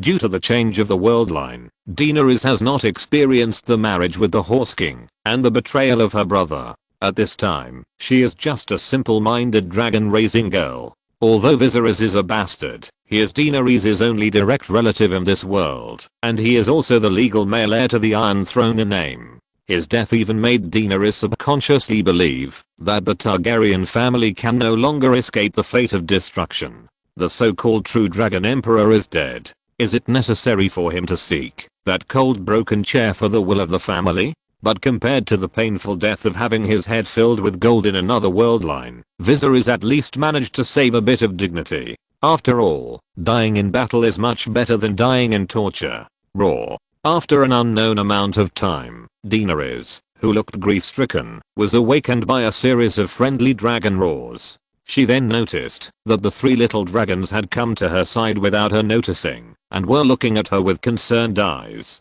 Seeing this, Daenerys' tear-stained face finally revealed a smile, and then she asked the knight below with a look of feigned calmness, "Knight Jorah, I wonder what the situation is now in Pentos.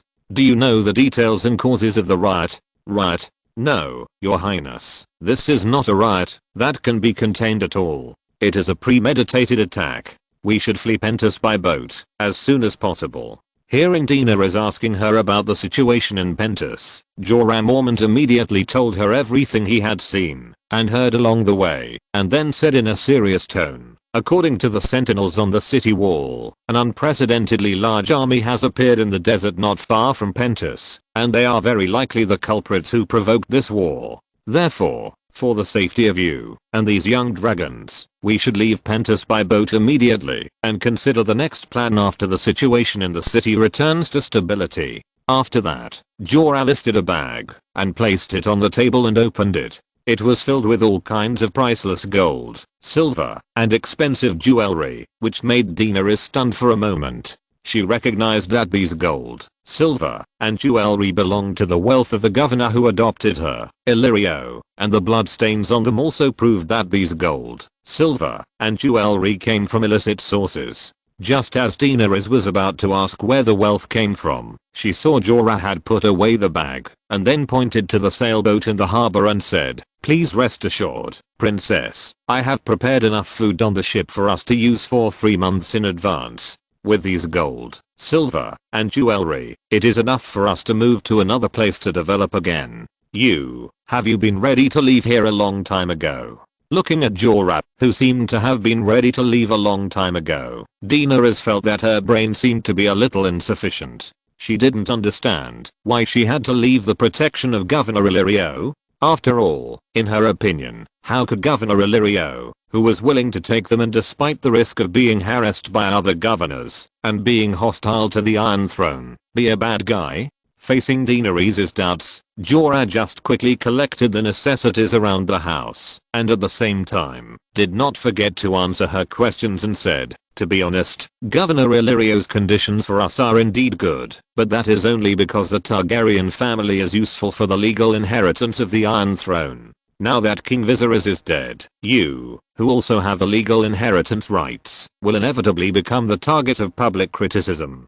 Before your dragon grows up, it will inevitably be coveted by various forces. Therefore, in order to have more time to raise dragons, we can take advantage of this chaos to leave Pentos and Illyrio's control and go to other places to develop our own forces." After moving all the necessities onto the boat, Jorah looked at Daenerys, who was still hesitant, with confidence in his plan. As a spy who was once sent by Robert to assassinate the Targaryen bloodline, Jorah had not received any letters from King's Landing a few years ago, and he had obviously forgotten him completely.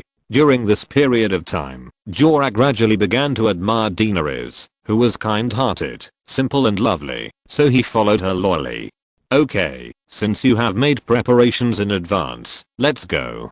Daenerys was obviously very clear about Jorah's loyalty to her, so after a brief thought, she took the initiative to leave the room and walk towards the sailboat with 3 little dragons with firm steps. Although her actions would be unworthy of Illyrio's kindness, her desire for freedom still made her determined to leave Pentos and prepare to pursue the last glory of the Targaryen family. On the contrary, it is a pity that sometimes the beginning of a story is destined not to be smooth sailing. Finally found you, dragon. A freezing cold blizzard suddenly covered the entire coast of Pentos, accompanied by the Night King's ghostly low and hoarse voice that spread throughout the coast, and the turbulent sea surface instantly turned into a glacier. Crash, and the sailboat that Jorah had prepared with great effort was directly smashed into pieces by a sharp ice spear that fell from the sky. Countless wood chips and supplies were all flying in the air and finally scattered all over the ground. The horrific scene, like a natural disaster, immediately frightened Daenerys to the spot. She stared blankly at the ice surface that was spreading in the distance and did not notice the ice spear flying towards her at high speed behind her. "Your Highness, be careful." Seeing this scene, Jorah, who was originally full of confidence, could not help but change his face. He hurriedly stretched out his hand to pull Daenerys in front of him behind him, and then he was ready to use his body to block the other party. Although he had learned from the city sentinels and some passers-by that the enemy might be the White Walkers from Westeros, he obviously did not expect that the enemy would come so quickly. He was still dreaming of leaving Pentos and going to other places to develop a career, but he ended up like this. He could not accept such a trick of fate. Unfortunately, sometimes reality is destined not to change because of personal will. No. Roar. With a splash of blood and Jorah's desperate roar, the sharp ice spear instantly pierced Daenerys' chest and then stabbed into the ground fiercely. Without any mercy, sympathy or hope, dozens of White Walkers riding on the backs of ice spiders quickly came to Daenerys' body and snatched the confused young dragon from her arms. Elix. Regal. Viserion. Daenerys, who was nailed to the ground, was full of despair in her eyes. She stretched out her hands in vain to try to take back her young dragon, but found that her consciousness was constantly moving away from her body. Roar. Realizing that their mother was about to die, the 3 dragons began to struggle in the hands of the White Walkers in anger. The black dragon named Elix even spewed out dragon fire to try to burn the White Walkers. However, this behavior was useless. Since they had prepared to catch the dragons in advance, the White Walkers were given a layer of ice armor and chains, so it was easy to deal with the dragons. "Stay away from Daenerys. Stay away from her Royal Highness, you damn monsters." Just as they were about to return to the spiders back with the dragons, Jorah, who was still stunned in place because of Daenerys' death, couldn't help but let out a painful scream and rushed over with his sword raised frantically. As a poor man who had experienced 3 failed loves in his life, Jorah Mormont couldn't accept that Daenerys would die tragically in front of him, let alone watch the dragons being taken away. However, the White Walker cavalry didn't care about the weak human in front of them. Only one elite White Walker reached out and took out a sharp ice sword from the spider's back and fought with Jorah briefly. The sword in Jorah's hand couldn't penetrate the White Walker's armor at all and was even easily smashed into pieces by the ice sword in the White Walker's hand and finally pierced through his chest without any suspense. As the blizzard continued to fade away, no one noticed that there were 2 frozen dying humans and a terrible piece of destroyed wreckage on the beach. Chapter 369 The Gap Between Night King and Big Skeleton. This is the place. There is a strange smell of decay everywhere. It should be the undead creatures you are looking for. Just when the White Walkers had led the 3 imprisoned dragons away, there was a whistling sound like steel tearing the air in the sky, followed by a dark figure falling from the sky. The visitor was Rohan, who came from the distant Westeros continent to track down the Night King. Well, it's a pity that I didn't bring any maps about the SS continent when I went out this time. As a result, we don't even know where we are now. Rohan looked at the harbor in front of him, which had completely turned into a glacier, with a headache. He didn't realize that the city in front of him, which was like purgatory on earth, was actually the once prosperous trading capital Pentus. After all, as the principal of the Black Tower Academy, Kiranthia had plundered a large number of magic books from the SS continent through the Inquisition. Rohan's focus was not on the SS continent at all.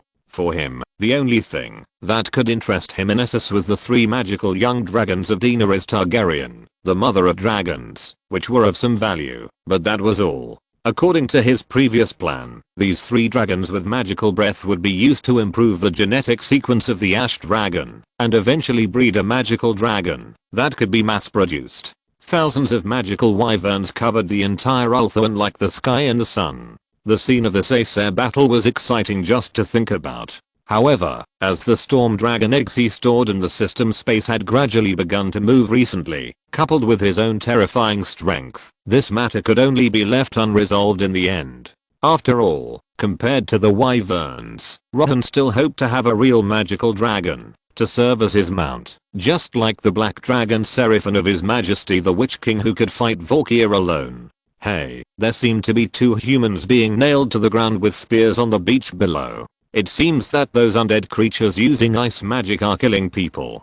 Do you want to go down and take a look? Just when Rohan was imagining that he could get a real warbeast as a mount, Hill's surprised voice came from his heart and then attracted his attention. I saw 2 human-shaped ice sculptures, one large and one small, being pierced to the ground by 2 sharp ice spears. From the desperate expressions of the 2 ice sculptures, it is not difficult to see that they must have experienced a tragic battle. Huolala, as Rohan flapped his steel wings behind him and slowly landed on the beach full of broken ice, the 2 human-shaped ice sculptures finally showed their true faces, making Rohan unable to help but be stunned. Silver hair, purple eyes. Such a strong will to survive is truly admirable. But why do I always feel that this woman seems a little familiar? Rohan looked down at the poor woman, whose throat was pierced by an ice spear by the White Walkers, and at the messy footprints around her that symbolized the arrival of the White Walkers. He couldn't help but touch his chin and fell into deep thought. Finally, after thinking for a long time, Rohan reached out and pulled out the spear stuck in the other person's neck. Then he couldn't help but look at this petite and beautiful woman in a surprised tone and exclaimed, "Daenerys Targaryen? I didn't expect that the legendary mother of dragons would die so miserably in this unknown manner. It seems that the war goal of those White Walkers is actually to snatch those young dragons. This is the so-called mother of dragons. She is a rare silver-haired and purple-eyed young loli. This is simply a rare treasure in the world. I suggest you quickly revive her and save her." "Shut up, demon." Hill looked at the poor woman in front of him whose snow-white neck was pierced by a spear with some regret. Obviously, he was very dissatisfied with this practice of wasting natural resources. Rohan reached out and broke the ice and snow spear stuck in the other person's neck, and then injected a stream of life wind containing vitality into the other person's body, trying to awaken the other person's dying soul. He was not surprised by the Night King's initiative to snatch the young dragon, and he did not feel sorry for Daenerys' death. After all, the relationship between the 2 parties was just familiar strangers. Compared with Daenerys herself, He hoped to know the information about the Night King and the White Walkers. A stream of pure green light symbolizing vitality began to flow out of Rohan's body and then slowly healed the wounds on Daenerys and Jorah's bodies, trying to wake them up again. Logically speaking, Daenerys and Jorah had actually been dead for nearly 10 minutes at this moment. If they were replaced by normal means, they would probably not be able to revive the two in such a desperate situation. However, the so-called magic that was created is not to allow the weak to challenge those impossible tasks. Ahem. What's wrong with me? Princess. Princess, it's great to see that you are safe and sound. Daenerys and Jorah stood up from the beach with a confused look on their faces. They subconsciously reached out and touched the wound that caused their death, but found that they were just touching some soft flesh. They actually resurrected. Unknown elf gentleman, are you the one who saved us? At this moment, Daenerys, who had just resurrected, noticed Rohan, who was floating in the air and constantly observing the movements in Pentos City, so she hurriedly stood up and came to greet him.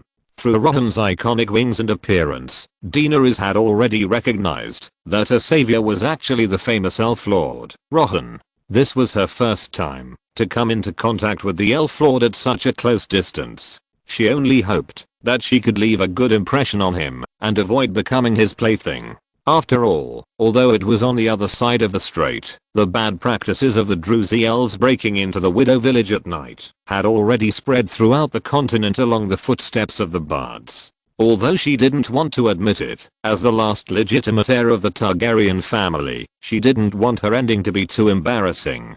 Daenerys Targaryen and Jorah Mormont from the north, I need you to tell me everything that happened right away. Unfortunately, Rohan only wanted to find the Night King as soon as possible, so he did not focus on Daenerys' beautiful face, but was more interested in the traces of the Night King and the young dragons. The Night King has grown into a great enemy of the entire civilized world, so I hope you can tell me the news truthfully, instead of sticking to your personal desires. Rohan looked at the constant fire and screams coming from the city of Pentos with some nervousness. The dark army of undead in the distance made him feel very uneasy. This was obviously not the best place for a frontal battlefield. The most important thing is that the Night King did not choose to develop the unintelligent whites as he did before. He could even see some whites equipped with special shields and weapons. This is no longer an ordinary undead creature, and it must be dealt a heavy blow. We don't know the exact situation, but we know that the whole city is in chaos, and countless whites and white walkers are pouring into the city.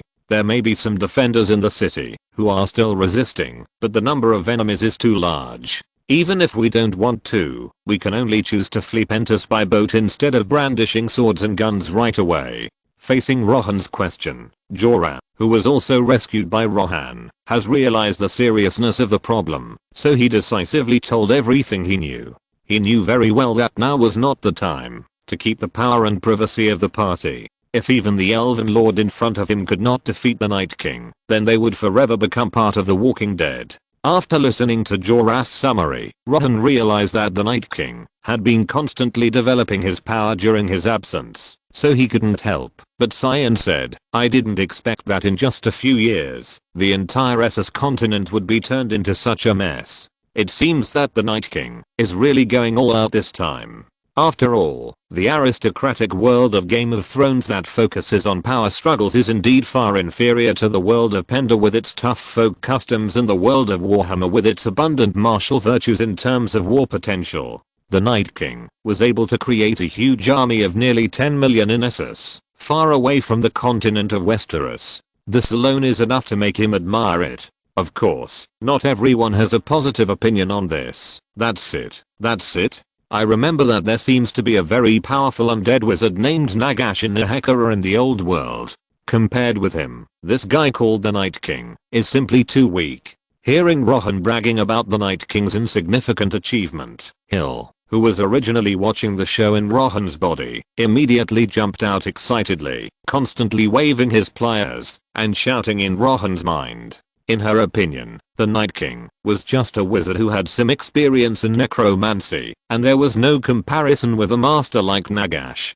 To be honest, Nagash's necromancy can indeed be called perfect madness. Even I once considered whether to practice necromancy. Hill's praise of Nagash did not cause Rohan to refute for the first time in a long time. After all, that was the big bone guy who created an independent faction by himself, and he was not someone he could say anything about. Rumble. Just as Rohan and Hill were looking at Pentis in the distance and chatting, a low roar suddenly came from the sky, causing Rohan to look up at the sky curiously. Be careful. Under the horrified gaze of Daenerys and Jorah, a terrible vortex suddenly appeared in the originally clear sky, aiming at Rohan below like an open bloody mouth. However, this is not over yet. With the continuous bursts of piercing screams in the air, countless sharp ice cones mixed with flying snow suddenly fell from the sky and pressed towards Rohan, who seemed to have not yet reacted. As the saying goes, when gods fight, mortals suffer. Daenerys and Jorah, who were located directly below Rohan, unfortunately entered the coverage of the blizzard, so Jorah hurriedly shouted, "Princess, we must find a safe place to hide." No, it's too late. Daenerys looked up at the icicles that were getting closer and closer in despair. The sharp cone heads were constantly emitting strange cold light. She was not surprised that she would be stabbed with countless holes by these icicles. Is she going to die again, just after she was resurrected? However, compared to Daenerys and Jorah, who were like the end of the world, Rohan tilted his head and looked up at the icicles falling in the sky with some doubts, and then blocked his head with steel wings. Bang bang, the sharp ice cones fell on the wings and instantly exploded into dust. The dark blue magic screen of Tseen cheesily blocked these ice cones falling from the sky and even prevented Rohan from moving in the air. I didn't expect it to have no effect on me. I'm afraid my armor strength has reached an incredible level now, right? Rohan reached out and touched the pair of icy wings behind him. Feeling the ease and leisure of holding an umbrella, he couldn't help but reveal a bitter smile on his face. Although he didn't want to admit it, this pair of blasphemous steel wings forged by the soul furnace was indeed much stronger than the previous flesh wings. Even Vorkia didn't have such a luxurious treatment. But Gowden, what is the price? Kill him. Kill him. Kill him. As the icicles fell from the sky and continuously hit Rohan's wings, the corn lines on the blasphemous steel began to gradually become brighter and brighter red, even making Rohan's sapphire eyes stained with a layer of blood. The angry whispers were constantly tempting Rohan's heart. Even Hill, who was quite talkative on weekdays, became quiet at this moment, silently watching the chaos mark that lit up on Rohan's body. The chaos eternal mark in the shape of an 8-pointed star was flickering on the crown of domination. The whispers in the warp made Rohan couldn't help but reach out and hold the hilt behind him. Although he also wanted to vent the suppressed power in his body, the Night King was always hiding in the dark and unwilling to come out. If he vented it casually, he would most likely fall into the abyss of chaos. After an unknown amount of time, the icicles that had been falling from the sky gradually subsided, and Rohan pretended to be leisurely and retracted his wings behind him. Then he looked at a ridge in the distance and said, "So I still like my original wings better. They are the gift that Lady Mist wove for me personally." "Oh, she's still here. Why are you still talking about other women?" "Shut up, devil." P.S. Taking undergraduate exams. Chapter 370 Battle with the Night King. Boom boom. After the blizzard that was constantly flying in the sky finally stopped, Rohan flapped his steel wings and flew towards the distant mountains. The sonic boom that tore through the sky was deafening. With the blessing of Slanesh's taste of soul, Rohan could clearly sense the sweat odor of men and the fragrance of women thousands of meters away, so he could naturally sense the faint corpse odor of the Night King. Of course, this does not mean that his nose is really as sensitive as a dog's nose, but that he can judge the essence behind the soul by the smell of the soul. For example, the soul of an elf smells like a sweet and delicious cream cake, while the soul of a human is like a bland bun. As for chaotic creatures such as ratmen and beastmen that have been corrupted by chaos, their souls are like moldy and rotten meat, full of smells that make people feel instinctively disgusted. In contrast, the Night King and the White Walkers, as undead creatures, exude a decayed smell similar to the passage of time, just like a black hole that constantly devours the surrounding light, which is terrifying. This disgusting smell of corruption and the cool feeling of summer popsicles, it seems that there is no doubt that it belongs to the souls of the White Walkers, right? looking at the Yellowstone Peak in the desert not far away, which was inexplicably covered with a layer of ice and snow. Rohan, who was flying in the air, couldn't help but reach out and hold the Gwenderian blade inlaid with blasphemous runes, with a flash of vigilance in his eyes. Although he was confident that he could easily beat the former Night King with his current strength, who knew that the other party had not made any progress in the past few years. In any case, after experiencing the painful experience of being abducted by Slaanesh to the Chaos Demon realm, Rohan is now not so much as to be called a frightened bird, but he has become extremely cautious.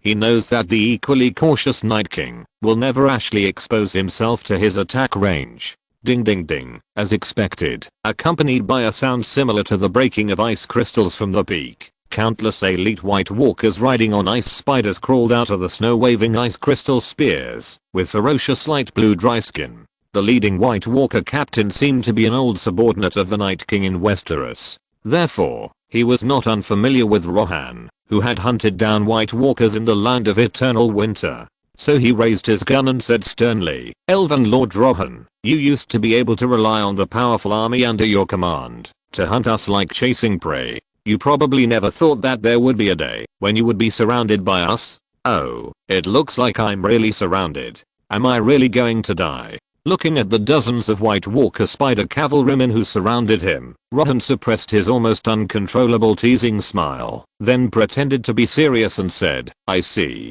Back then, you fled all the way from Westeros to Essos by boat. I thought you would choose to find a hidden cave to hide for decades. I didn't expect you to take the initiative to attack. Your strength and army are indeed very powerful, but you are too arrogant. Maybe you can change this habit in your next life." Since they had not communicated with living people for thousands of years, the captain of the White Walkers obviously did not notice the teasing in Rohan's eyes, and then he persuaded Rohan to surrender with a serious face. "I believe you should have seen the current situation clearly. As long as you are willing to lay down your weapons and surrender now, perhaps we can reach a certain degree of peace with the elves." "Ah, yes, yes, yes, yes. It's a pity that you White Walkers need to rely on the magic of the Night King to survive. Otherwise, for such an interesting guy like you, I really want to spare your life." Swish. Rohan did not continue to talk nonsense with the other party, but decisively drew his sword and chopped down fiercely at an ice spider behind him that was trying to approach him, choosing to take the lead in starting the battle. The ice spider and the White Walker rider on its back obviously did not expect Rohan to take the lead. The sharp sword easily shattered their hard exoskeletons and instantly dismembered them into several pieces. Squeak. The injured ice spider couldn't help but let out a sharp howl. The hoarse and piercing sound resounded through the mountain like an alternative military bugle, issuing an attack order to the surrounding White Walkers. "Kill him." Following the White Walker captain's order, several White Walker cavalrymen holding ice crystal spears immediately jumped up on the ice spiders, intending to use their weight advantage to crush the tiny Rohan into a pulp. This is the attack method engraved in their DNA. Even the strongest mammoths will be knocked unconscious by such a violent impact from the sky and eventually become their food. However, Rohan is not an ordinary prey. To use such a primitive hunting method to deal with him is no less than asking for trouble by stepping on the thumbtacks on the ground with bare feet, pupa form. As Rohan wrapped his body into a pupa with his blasphemous steel wings, the sharp iron feathers instantly shrank into an indestructible spiked ball, wrapping Rohan's body inside. The sharp ice crystal spears could not leave any scratches on the steel wings protected by the magic shield. Even the ice crystal weapons of several White Walkers melted because they touched the corn runes on the wings. As for the ice spiders that tried to jump up and crush Rohan with their weight, they soon paid a painful price for their reckless behavior. Puff. The first ice spider that fell from the sky hit Rohan's sharp wings directly, but its huge size not only failed to help it crush Rohan, but was directly pierced by the sharp wings. In an instant, countless disgusting purple organs and various body fragments fell from Rohan's wings continuously, leaving only the spider body that was broken into two pieces and still struggling. Puff puff. However, this is not over yet. Rohan, who was kneeling on one knee, only felt a series of heavy objects hitting his shoulders, and the purple blood that kept emitting a foul smell began to fall along his wings. Ugh, so disgusting. This feeling is just like the blood of those nerdlings is on me. Looking at the purple blood and meat that were constantly dripping from Rohan's wings, Hill, who had a slight misophobia, couldn't help but complain to Rohan with some disgust. Seeing this dirty blood, she couldn't help but recall the damn mobile self-disciplined fesses she encountered when fighting in the garden. The terrible smell of lingering stench is still unforgettable to her. Thinking of this, Rohan couldn't help but suddenly appear Hill's delicate and lovely face in his mind and begged him bitterly, this disgusting blood should be simply attached to your magic screen. Let's find a chance to fan it off quickly, right? It seems that we rarely agree. After all, this thing does look disgusting. Looking at Hill's desperate face that seemed to be about to burst, Rohan, who also had some misophobia, could only helplessly retract his wings and finally threw the mincemeat on his wings around. Huolala, the captain of the White Walkers looked at Rohan, who had walked out of a sea of blood and corpses in a daze. He did not expect that his spider riders would be so helpless. When he subconsciously touched the blood on his face and prepared to say something, he saw that Rohan had turned into a ghostly figure and rushed into the formation, and almost every attack went straight to the White Walkers on the backs of the spiders. Get out of the way. The captain of the White Walkers subconsciously waved the spear in his hand to try to resist Rohan's attack, but the ice blade in his hand that used to cut iron like mud was now as thin and crisp as potato chips and was even easily defeated by the opponent. What's more, compared to Rohan, who has now become the pseudo-eternal chosen one, even the White Walkers with almost endless physical strength can only close their eyes helplessly and eventually become lambs to be slaughtered by the opponent. I have to say that you, an ordinary captain of the White Walkers, are quite rebellious. Perhaps you can consider staying alive and working for me. Looking at the White Walker captain in front of him, who was almost exhausted, Rohan couldn't help but shake off the purple blood on the sword blade with some emotion, and then looked at the corpses scattered around him and bewitched. Although the magic of the Night King looks wonderful, it is actually still quite different from the real necromancy magic. I just don't know if you have the courage to find out the truth. Don't waste your words. The elf lord from another world, Rohan, you and your army are indeed a powerful opponent, but you can't insult me in this way. The White Walker captain shook his head very firmly. His ancestor was also a proud and glorious knight thousands of years ago, so he naturally would not allow the other party to deceive him. Faced with this situation, Rohan naturally would not pay attention to why the two sides were fighting, and at the same time, he would not have a cliché story of persuading surrender and 7 captures and 7 releases. After all, he was here to kill people, and he had quite a few followers, so there was no need to hang himself on a tree. In that case, you should have lost all your usefulness, so please die. Without any mercy, at the moment of being clearly rejected, Rohan decisively swung his sword and chopped off the opponent's head while focusing on the fleeing White Walkers around him. He seemed to have overestimated the Night King's background. After all, although they had spent so many years, the strength of the White Walkers had not increased much. Such behavior was really too funny. Since the opponent's strength was so weak, what was the point of him being on guard all these years? The great king of the eternal night will guide the direction of our race, and the final winner will never be you, the elves. On his deathbed, the White Walker captain's head struggled to use up his last strength to say these words, and the mist and rain seemed to be full of confidence in the Night King. Rohan didn't know what kind of magic potion the Night King had instilled in them, so he just chose to raise his foot to crush the head he had chopped off on the ground into powder, and walk towards the cave without making any noise. Tens of millions of zombies were now parked on the outskirts of Pentus under the command of the Night King, so Rohan came to the Night King without any obstruction. Looking at the familiar figure sitting on the ice crystal throne, Rohan couldn't help but drew his weapon inside. It's been a long time. It's been almost 3 years since we last met. I'm not surprised to meet in such a hostile state. However, compared to Rohan's Sai, the Night King, whose appearance has hardly changed in the past few years, was much colder. He just silently looked at the crown of domination on Rohan's face and asked, "You have changed. Compared to your simple and unconcealed ambition in the past, you now exude a power that makes me disgusted. Is this what you want?" If I remember correctly, as the messenger of the god of cold, you should not choose to assume the identity of a savior. After all, isn't your goal to destroy the entire Westeros? That's different. Forget it. It seems that you are not interested in understanding the complicated past,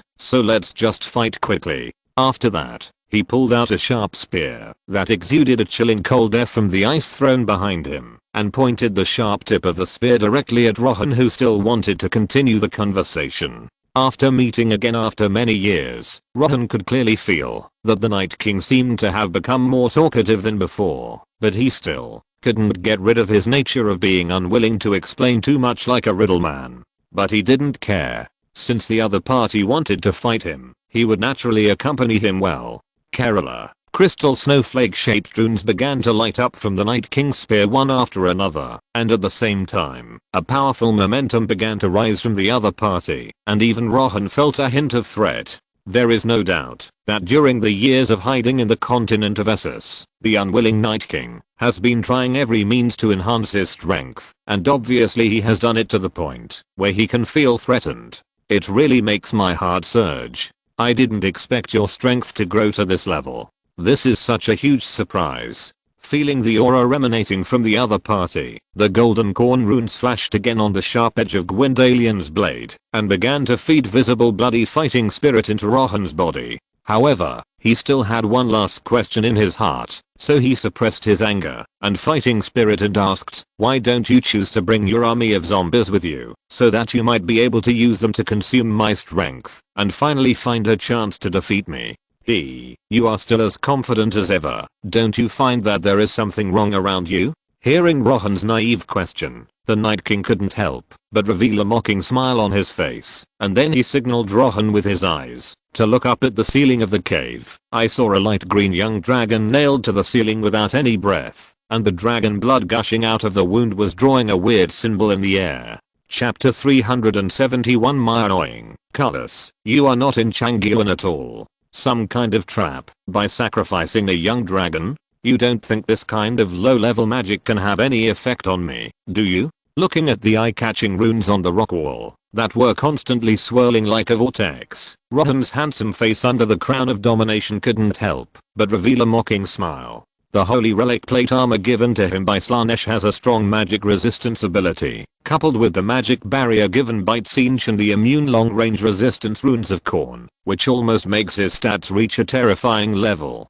If you add the strong vitality given to him by Ni and the regeneration core that can deliver a steady stream of magnificent vitality to his soul, now he can basically be called a true undead cockroach. In this case, he really can't think of what kind of powerful magic the Night King can master that can even make him feel threatened. Facing Rohan's ridicule, the Night King, who was already confident of victory, did not choose to respond to the other party's question immediately, but said in a rather sighing tone, "Your strength has indeed far exceeded the limit that creatures in this world can reach. Even as Orahe, the light messenger who once defeated me, would be eclipsed in front of you.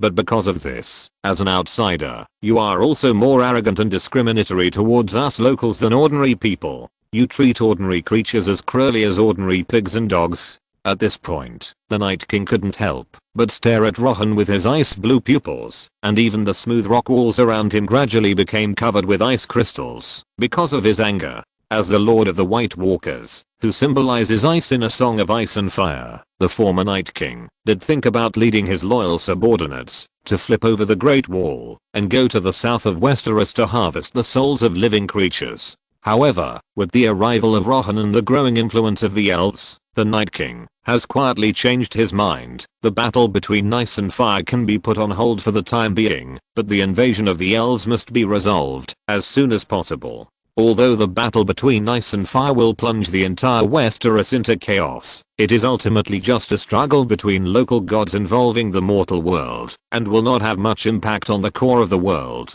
At this time, the Night King was as talkative as most villains in traditional stories. He did not choose to attack Rohan as soon as the trap was formed. Instead, he began to actively explain his plan. "You damn elves are like unrestrained invasive species, constantly expanding and spreading your beliefs, and constantly devouring the believers of those innocent gods like locusts passing through. but you seem to have never thought that you need to pay a price for your actions? The reason why I can so unscrupulously gather troops on the land of the King of Light is because your endless greed and arrogance are dragging you into the quagmire of war, so die. Although the Night King is now as talkative as a villain in the TV series, it obviously did not intend to leave Rohan more time to think after the communication, so he directly waved the ice crystal spear and stabbed Rohan.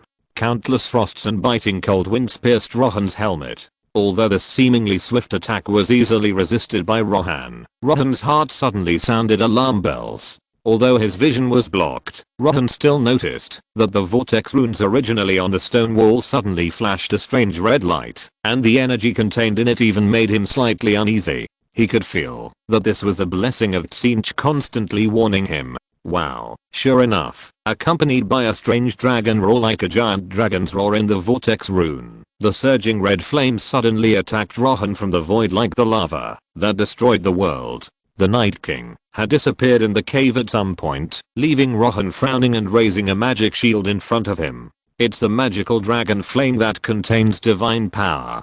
Did the Lord of Light interfere with the mortal world in person like the horned rat? However, when he sensed the terrible power contained in this flame, even the always confident Rohan couldn't help but change his face, and then hurriedly opened a portal to that Tsinch realm to block himself. As the saying goes, I'd rather die than die with my friend. Although Tsinch is the only evil god among the 4 chaos gods who has given him a double blessing, this does not mean that Rohan will not cheat each other. Tsinch wants to be in touch with him, but he wants to play tricks with him. As for what will happen to the chaos realm far away in another world, who cares? However, Rohan, who is trying to find a way to transfer the dragon flame at this moment, does not know that as an elf who is not at the mercy of fate, every action he takes is destined to cause an uproar on the other side of the world. Warhammer World, Zendan Changu, enough merchants from the Empire can venture through the dangerous forests of the old world and the mountains full of corrupt creatures. They will have the honor of coming to the most powerful empire in the east of this world, Zendan. Its territory is so vast that even the territories of the Sigma Empire and Britannia combined cannot be compared with it, and the prosperity of the territory is also far beyond every farm in the west. The capitals and ports are scattered all over the place. The descendants of the Dragon Emperor Haoshan and the Queen of the Moon are following their parents to protect the countless creatures on this road and resist the invasion from the Chaos Wasteland. Changuan is a magnificent wall built by the Dragon Emperor Haoshan thousands of years ago, and it is also an outpost to protect the helpless. Since the bricks and stones responsible for building the wall have been infused with the magic power of the Dragon Emperor, even the chaos corruption cannot pass through Changuan by normal means, let alone completely destroy it. Rohan pointed at Ajurian and cursed, "Look at other people's gods." However, it is precisely because countless chaos pioneers have fallen in front of this magnificent wall that every Norscan warband and chaos demon from the chaos wasteland hopes to be the first to break through Changuan. They know that, as long as they can accomplish this unprecedented feat, they will surely be favored by the chaos gods. And today, Changuan once again welcomed a new challenger. The power of destruction is leading its army to knock on the gate. This is truly an uninvited guest. Why don't you show your might with swords and guns to keep the enemy out of the country? On the tall and magnificent Zendan Changuan, tens of thousands of Yuan warriors and Yinan archers are looking at the white-haired figure in the sky, who is constantly inspiring everyone in the strong wind with fanatical eyes. If my brother is still unable to repel the enemy, the task of defending the city will fall on us. The Sweejing is the residence of my father and mother. How can we allow such a jumping clown to run wild here? For Zendan, Fanning. For the dragon girl Maoing. For Nangeo Zongji.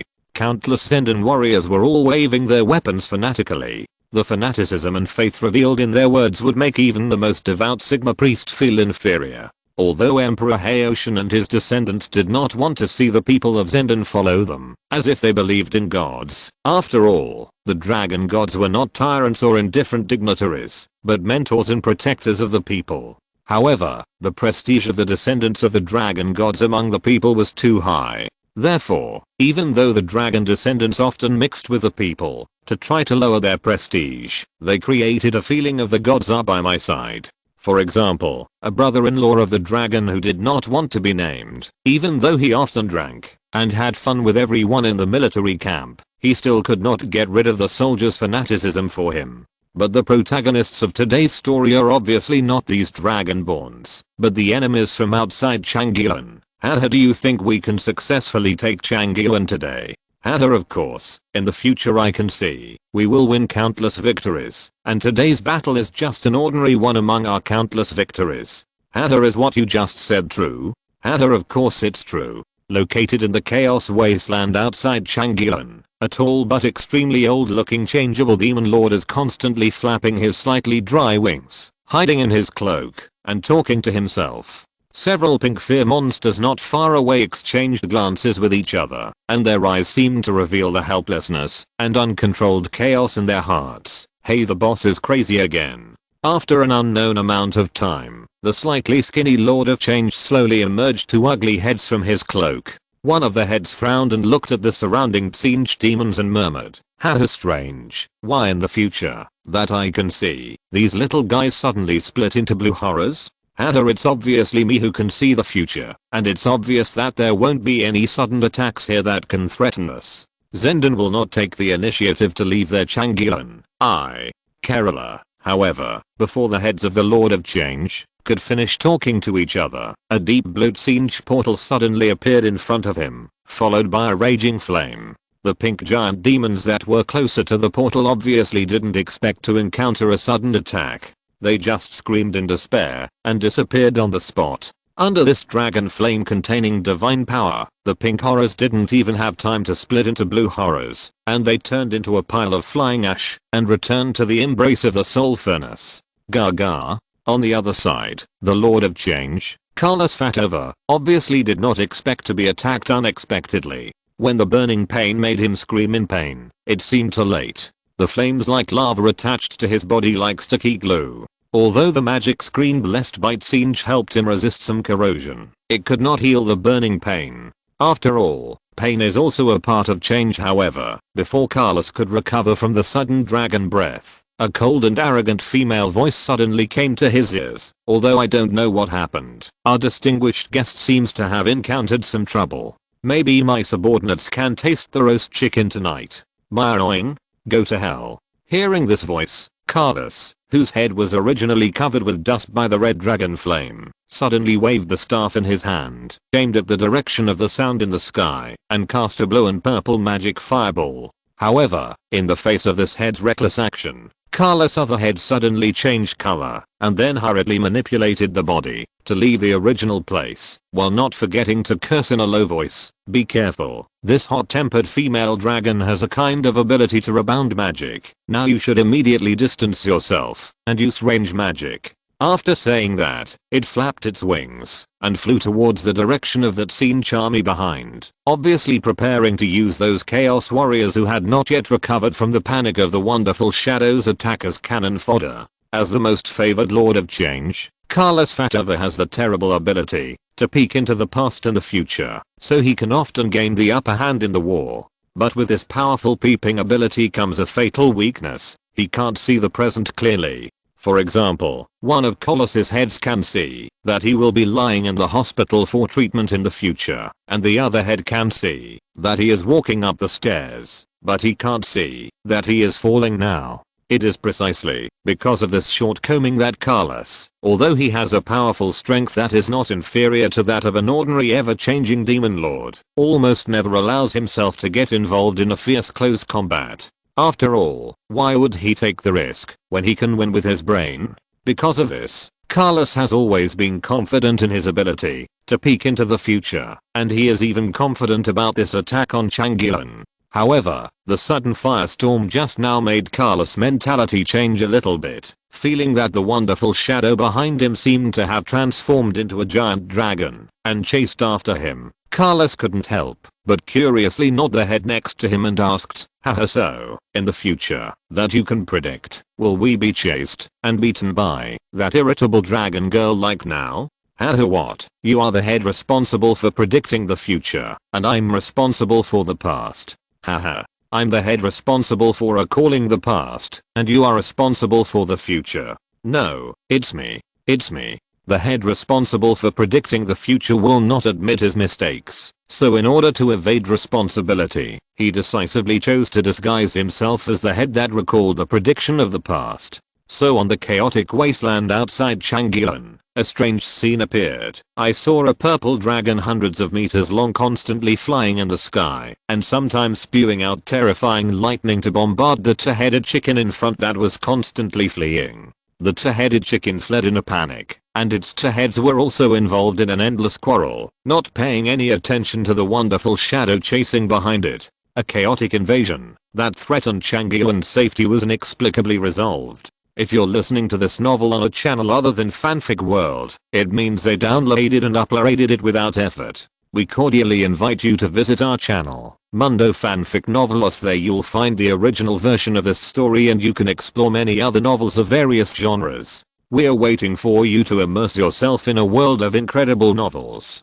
Chapter 372 Ain Zul'Gan. At this moment, Rohan did not know that Kholis Fatover in faraway Zendon had already scolded him, and his war with the Night King had finally come to an end. The mountain peaks that were once covered with ice and snow had long been reduced to flat land under the bombardment of magic, and even the surrounding bumpy sand dunes were covered by melted ice, forming a flashing vigilant artificial oasis. It was the sand that had been melted into glass by the phoenix flames and the ice created by the Night King under the blessing of Rohan's advanced magic. Even the blizzard in the sky, which was originally covered with dark clouds, had long stopped at this moment and was replaced by a dark cloud. It seemed that a heavy rain was about to fall to irrigate this lifeless desert. As for the culprit of all this, the Night King, he was being strangled by Rohan's claws of holy light at this moment, turning into an indescribable mosaic, twisting his neck in pain and struggling. Such a bloody and cruel scene even made Hill, the maid of Slanesh, who was in Rohan's body, feel lingering fear.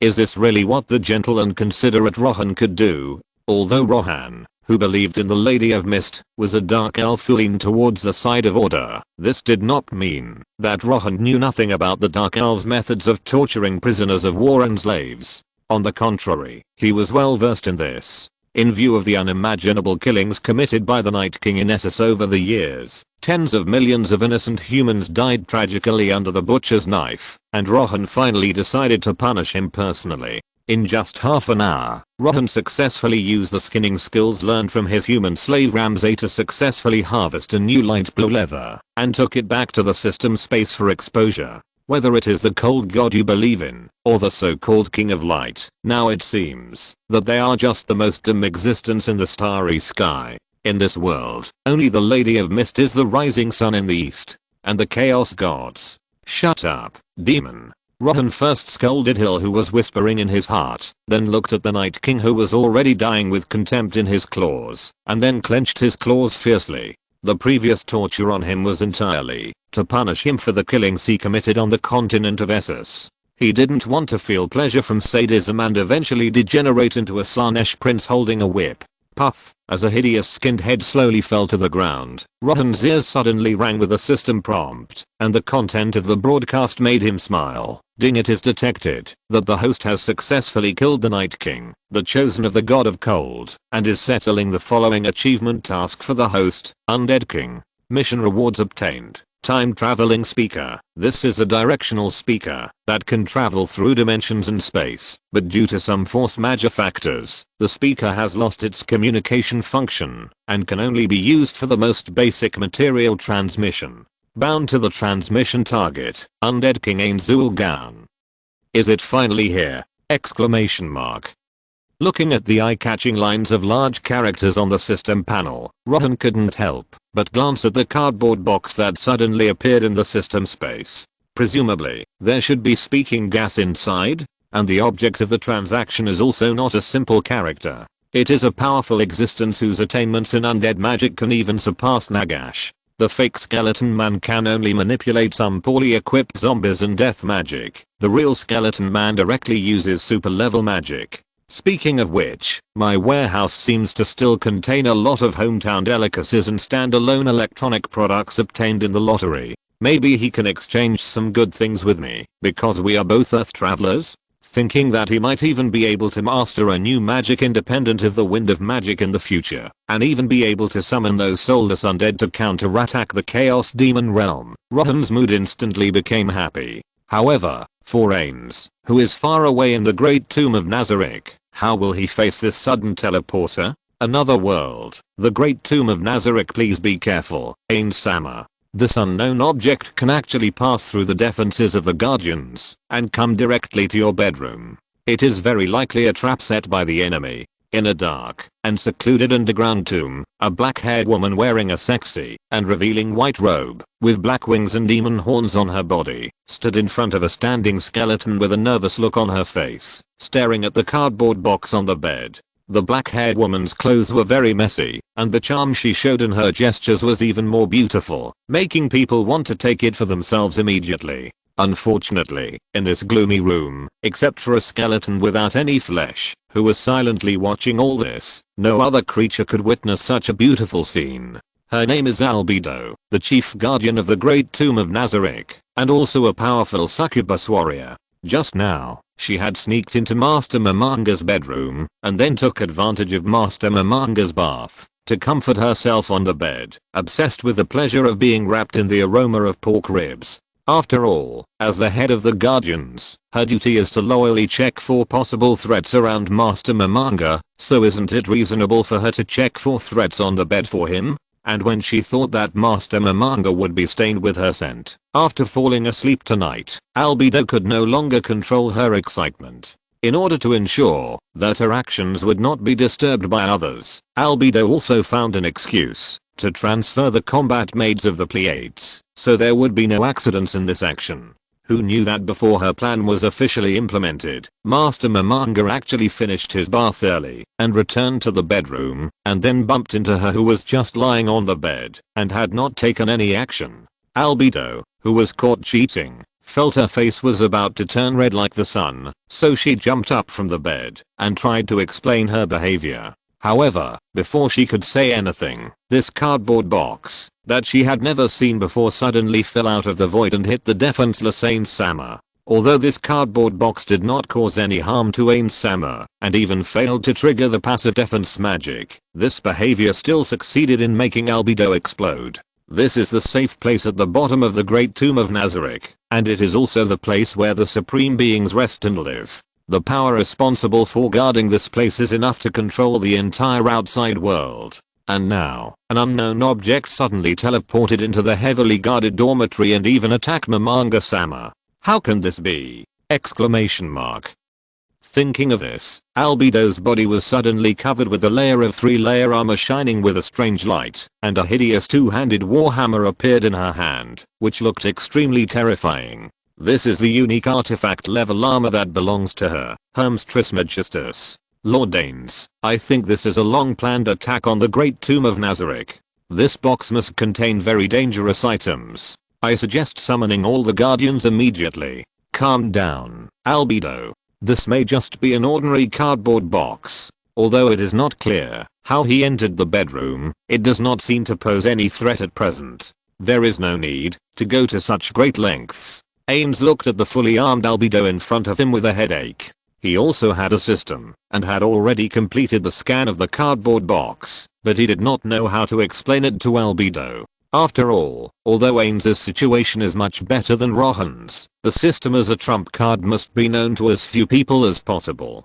However, this cardboard box actually has the ability to transport items across worlds. Is this some kind of world-class prop that I don't know about? Bound to the target of the teleportation, Lord of Fear Saint Rohan? I don't seem to have any memory of this person. Can this thing really be used to teleport items to another world? Lord Ains. Looking at the few words about Rohan on the system panel, Ains, who has always been cautious, couldn't help but frown, and then touched the cardboard box regardless of Albedo's objection. At the same time, the rings on the fingers that touched the box flashed a strange light at the same time. As long as there was any uncontrollable accident, he would immediately cast super level magic to destroy the cardboard box. Even if it was a key that could communicate with another world, he would never allow anything to threaten the great tomb of Nazarick.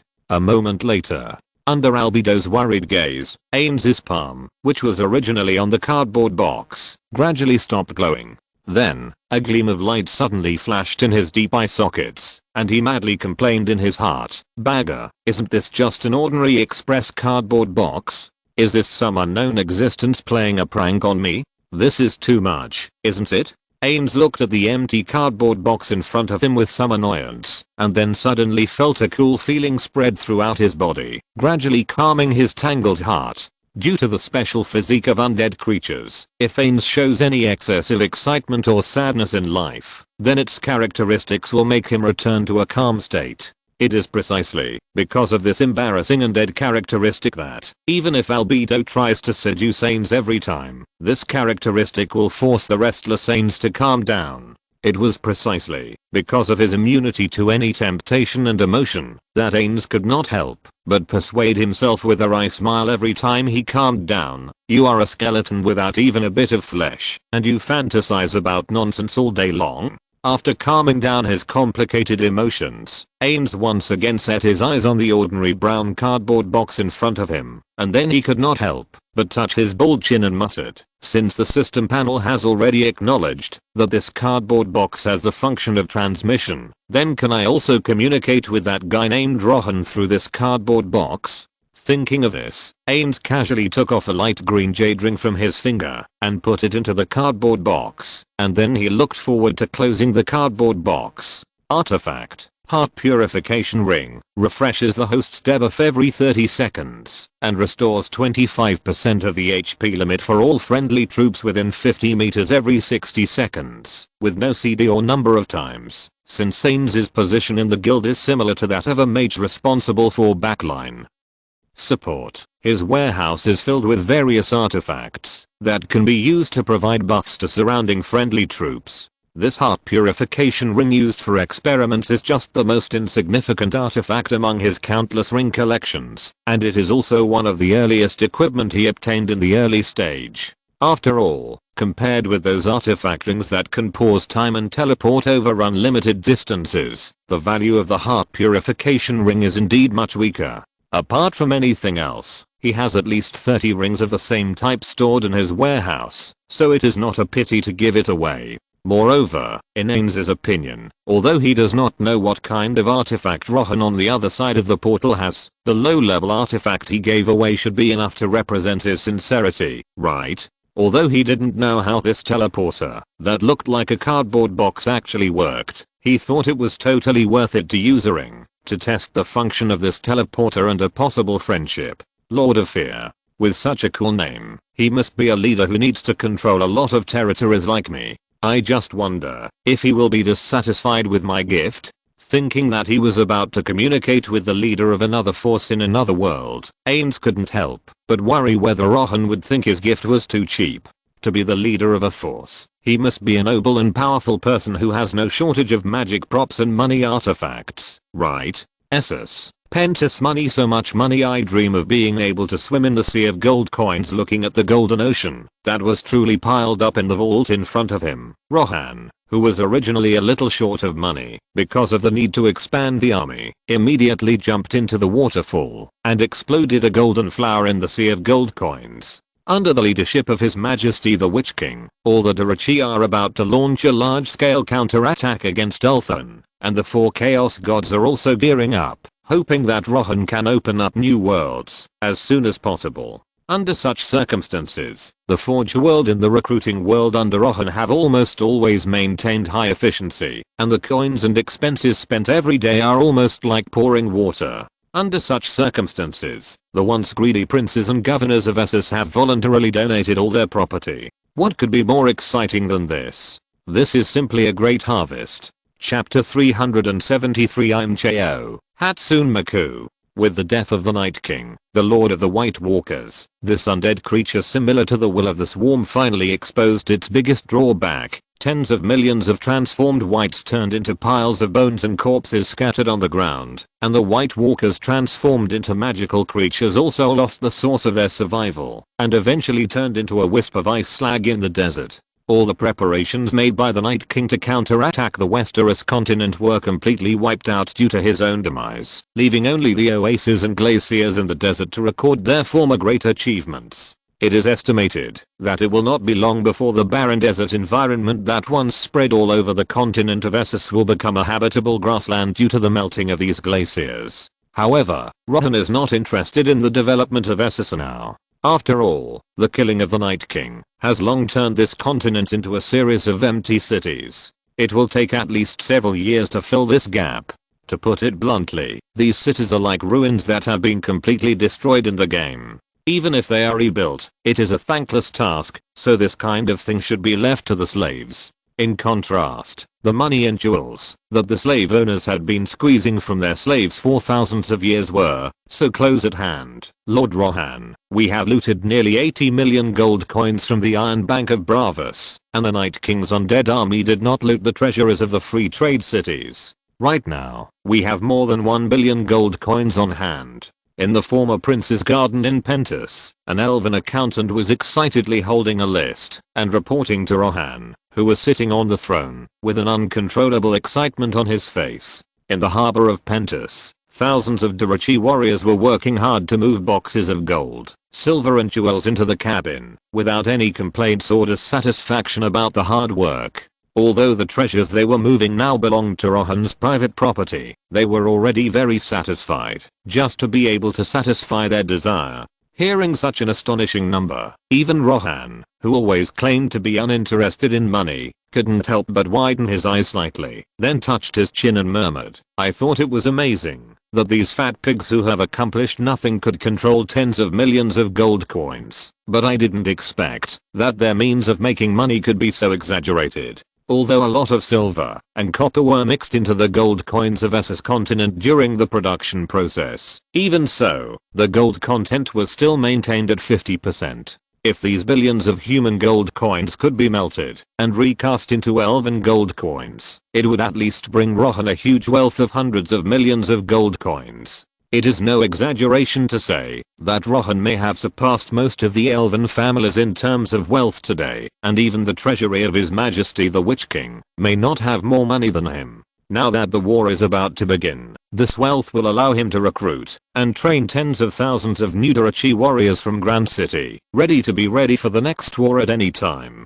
Immediately notify all the elf craftsmen in Grand City to prepare for large-scale melting of gold coins, and at the same time order the acting city lord Little Devil to quickly start recruiting soldiers from surrounding cities to prepare for the next war. At the same time, the mechanics in the Forge world should also immediately prepare for large-scale production of weapons, tanks, bombers, armored warships. Take out all our good things and prepare for battle. It's time to activate the welfare system we established earlier, and it's time to make up for the disability and pension that have been in arrears due to regional issues. Yes. Hearing Rohan's bold words, the elf accountant couldn't help but bow deeply to Rohan, and then opened an ice blue portal and disappeared immediately. Looking at the elf accountant who disappeared in front of him, Rohan couldn't help but show satisfaction in his eyes. Obviously, he was very satisfied with this elf apprentice who was injected with the power of the ancient blood. That's right, after a long period of study, the first batch of time and space elves who can travel across time and space in the known world have finally graduated from the Black Tower Academy. Although I can only travel between worlds that I already control, it can still help me relieve a lot of pressure. Just as Rohan was leaning back on the throne and lamenting the convenience of these time and space elves, the cardboard box that he had casually stored in the system space suddenly moved, which caught his attention. You should know that the items in the system space are basically all in a prohibited state, except for the storm dragon eggs that had inexplicably begun to hatch some time ago. No other life forms have appeared in these years. Could it be that the teleporter in this cardboard box is a living thing? Since he has always been accustomed to a single-player life of solitary adventure, he did not realize that this was the king of the undead on the other side testing the use of the teleporter. After all, in his opinion, Ain Zul'Gan, who was also a traveler with him, was probably also an NPC in the same story. How could he take the initiative to contact him? Could it be that the teleported creature trapped inside is too hungry, so it is urging me to hurry up and feed him? With such doubts, Rohan, who had nothing to do, summoned the cardboard box from the system space and then curiously opened it to check. After a moment, what the hell? Looking at the ring on his finger, which had an attribute that could be called heaven-defying, Rohan couldn't help but reveal a dull expression on his face, and he didn't even care that he subconsciously cursed the quintessence of Chinese culture. Artifact Pure Heart Ring refreshes the host's debuff every 30 seconds and restores 25% of the upper limit of health for all friendly forces within a range of 50 meters every 60 seconds, with no CD or number of times. Faced with such luxurious data, Rohan felt that all the alchemical forging and cognition he had learned over the years were in vain. He actually had quite a few artifacts on hand, whether it was the crown of domination or the glory armor on his body. Even the Gwentarian blade in his hand could barely be called an artifact of the Cinder. However, even if all the bonuses of these weapons were counted together, they could not be more simple and crude than the attribute bonus of the Pure Heart Ring in front of him. With such a terrifying data bonus, is this ring really from the same worldview as him? Exclamation mark. Rohan put the ring on his thumb without hesitation, and then he immediately felt the chaos corrosion that was originally wrapped around his body begin to subside. He was so scared that he couldn't help swallowing his saliva. No matter how to say it, he really owed the other party a huge favor this time. I was thinking of using some simple alchemical potions or other things to test the feasibility of the teleporter, but I didn't expect Ains to send me a big gift directly. What should I give in return? Thinking that there seemed to be no magic props in his system warehouse that could match the other party, Rohan couldn't help but look at the ring on his hand with some sorrow, and then return to the throne with his head in his arms. According to Rohan's understanding of the King of the Undead, that world is completely a story of a cautious dragon Aeotian beating the other world. With these things on hand, I'm afraid it won't be in the eyes of the other party, right? After all, there are countless magic potions that can directly restore full blood on their side, while on my side, because of the rising price of dragon blood, even the rebirth pills have to be used sparingly. I guess the only thing that the other party would be interested in is the various messy modern products that he won through the lottery, right? Thinking of this, Rohan looked at a closet that he had placed in the system space with some heartache.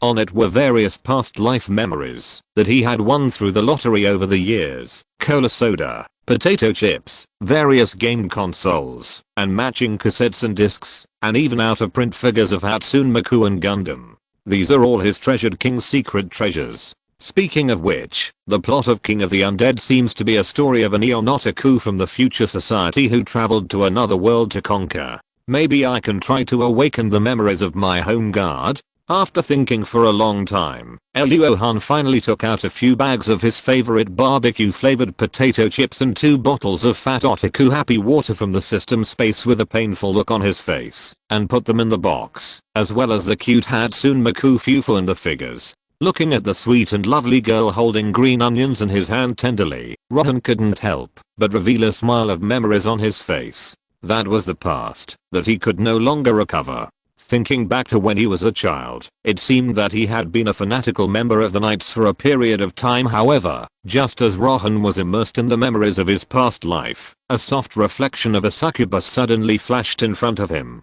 At this moment, she was looking at Rohan with a jealous look and complained, "Hey, I have never seen you show such an expression. So who is this woman in your hand?" Hill looked at the Hatsune Miku figurine in Rohan's hand with some curiosity. She originally came out to check the situation because she felt that the Slanesh corruption on Rohan had completely disappeared, but she didn't expect to see this scene. Obviously, as a succubus, she is now inseparable from Rohan every day. In order to lure the other party into pleasure, she is even ready to reward him with flesh. It can be said that she is doing her duty conscientiously. However, Rohan ignored her like a blockhead. The most common words he said to her every day were "shut up, demon," which forced her to shut up under the crown of domination. What's more, even though there was a succubus bound to him and following him every day, Rohan always talked on the phone with the guy named Isabel and Rajlia, and even blocked her for this.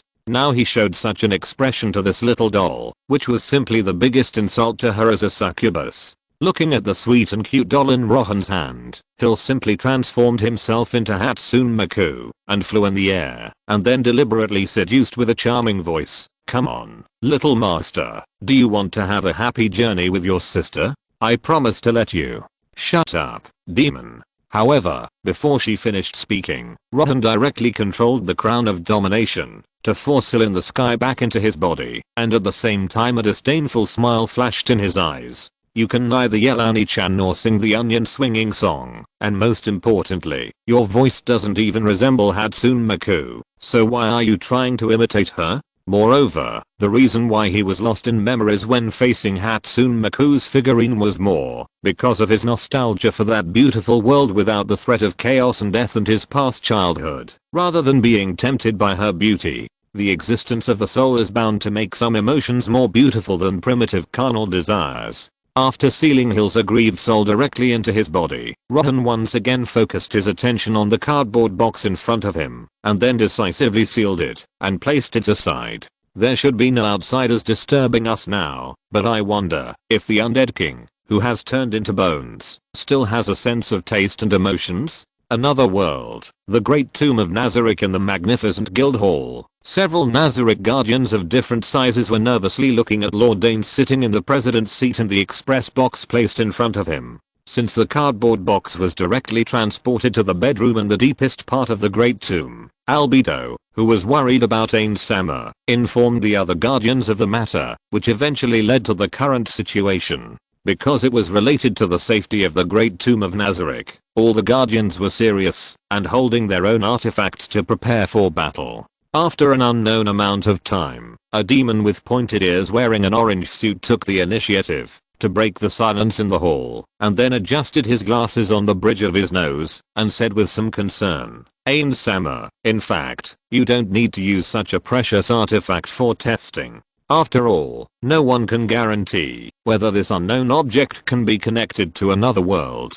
Don't be so nervous, Demiurge. It's just the most common amplification ring. Besides, as a mage, I rarely have friendly troops around me, so it's difficult to exert the amplification effect." Ames waved his palm nonchalantly. If the system panel loaded by Rohan is a card strategy game, then his system is a large-scale role-playing game. The amplification range of 50 meters seems to be really large, but compared to a super-level magic that affects a radius of hundreds of meters, the limitations of the purifying ring are too great. And because this is a PvP equipment, friendly NPCs cannot obtain the amplification effect of this ring, so this equipment can be said to be quite useless to Ains. After all, he has not encountered any friendly players to this day, and the purification effect of removing debuffs is not even stronger than his undead race passive, so it is just right as an experimental product. However, he did not know that such a magic amulet that can restore the vitality of friendly forces on a large scale. For Rohan, who is in the strategic card, how great the role is.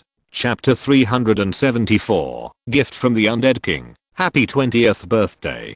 Just as Ains and many other guardians were discussing how to deal with the cardboard box on the table in the guild hall, the cardboard box suddenly jumped up. "Ding, your goods have arrived." Since the system panel Ains obtained after crossing into the other world did not have any artificial intelligence, when he heard this cold voice ringing in his mind, he could not help but jump up from the stool. Since he became a home security guard from the future world, this was the first time he heard such an indifferent voice similar to artificial intelligence since crossing into this strange other world. However, it was his strange behavior that immediately made the guardians who were always on guard beside him nervous. They raised their weapons and rushed to the box and shouted, "Ain Sama, be careful. This box seems to have suddenly bulged. There must be something dangerous inside that has been teleported by time and space magic. I knew that this strange thing must be a trap set by hostile element with bad intentions. Ain Sama, please authorize us to destroy this box."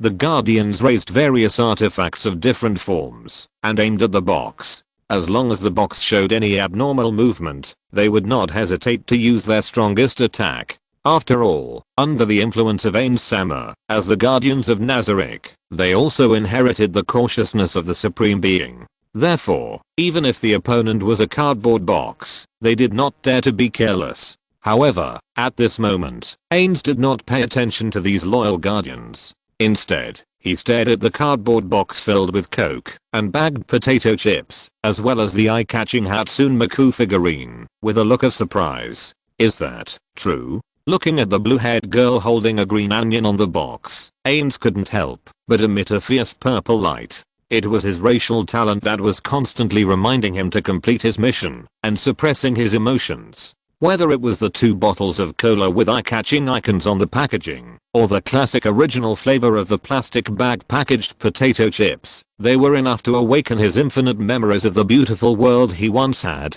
That was a happy time that belonged only to the home guards. As if they had noticed the Supreme One's loss of composure, the surrounding guardians also put down their weapons and looked at the box. One of them, a cute gothic Lalita, couldn't help but ask curiously, "Lord Ains, do you recognize these strange items? Why don't I seem to have heard you talk about these things before?" After hearing the gothic Lalita's question, Ains, who was still being forced to calm down because of the beautiful memories of the past, gradually calmed down, and then he sighed secretly and explained, "Shaltier, I do recognize these items in the box, but I never thought that I would meet them in this way. These are snacks that I once loved very much." What? These things are actually foods that can be loved by the Supreme One. As soon as these words came out, the surrounding guardians couldn't help but take a breath of cold air and even looked at the cardboard box with sharp eyes. As game NPCs created by guild players, the guardians actually already knew that the Supreme Ones were from another magical world of a higher dimension and had their own lives.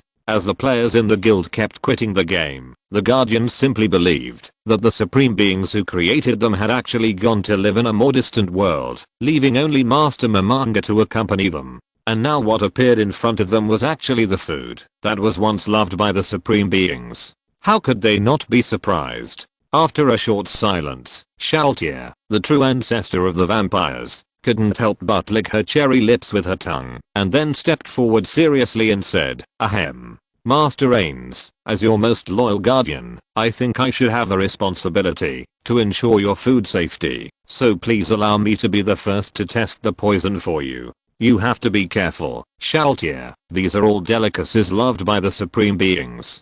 Who knows if there will be any side effects for us? Maybe it will affect your development." The surrounding guardian saw at a glance that Shaltier wanted to steal these delicacies that belonged to the supreme beings, so Albedo, who had retracted his weapon, deliberately glanced at the little watermelon of the lolly with contempt. Such a skinny body, but such a big watermelon, you can tell at a glance that it has been padded. Shaltier, who is also a woman, saw Albedo's malicious look at a glance, so she couldn't help but cover her collar in anger and shouted, "You! Stop arguing. Can't you see that Ainsama hasn't said a word now?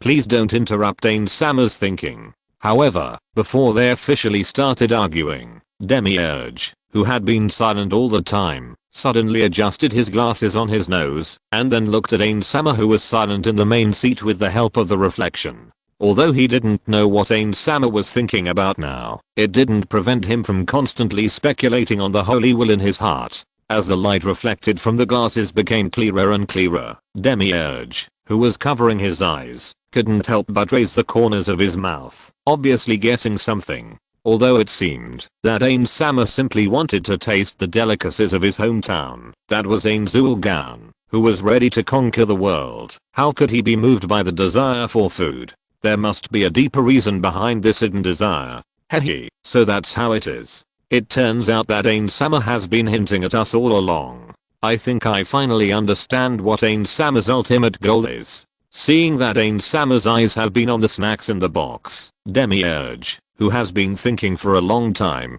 couldn't help but sigh, immediately attracting the attention of everyone present. The guardians present were originally thinking about what the supreme snacks taste like. After hearing Demiurge's voice, they all cast doubtful and curious eyes. As expected of a smart Demiurge, he was able to discover the information that Ainsama hinted at us. It seems that I'm still too stupid. Yeah? Could it be that Ainsama really doesn't just want to taste the food? What's going on? I feel like I've been completely confused. Erins? The Guardians all focused their attention on Demiurge. They really didn't understand what Ain Sama had just hinted at. Is there something else hidden in these snacks that they don't know about? Huh? Did I hint at something just now? Even Ains, who was originally reminiscing about his past life as a geek, couldn't help but open his mouth in surprise, obviously not realizing what he had just done. Seeing that all the surrounding Guardians were looking at him with admiration, Ains couldn't help but touch his bald chin nervously, then pretended to be confident and said, "No. As expected of Demiurge, I didn't expect you to notice my plan so quickly. Now I allow you to make my plan public. Obey the Holy Order, Lord Danes." Hearing that Lord Danes actually showed his plan in the previous hint, Demiurge's heart became more determined, and finally he said to the confused Guardians around him, after Lord Danes' previous introduction, "I think everyone should have known the function of this box, which is to trade with the existence of another world. Now that we have mastered the means to communicate with another world, we can also use this box to obtain information about the other world, and even have the opportunity to find other supreme beings.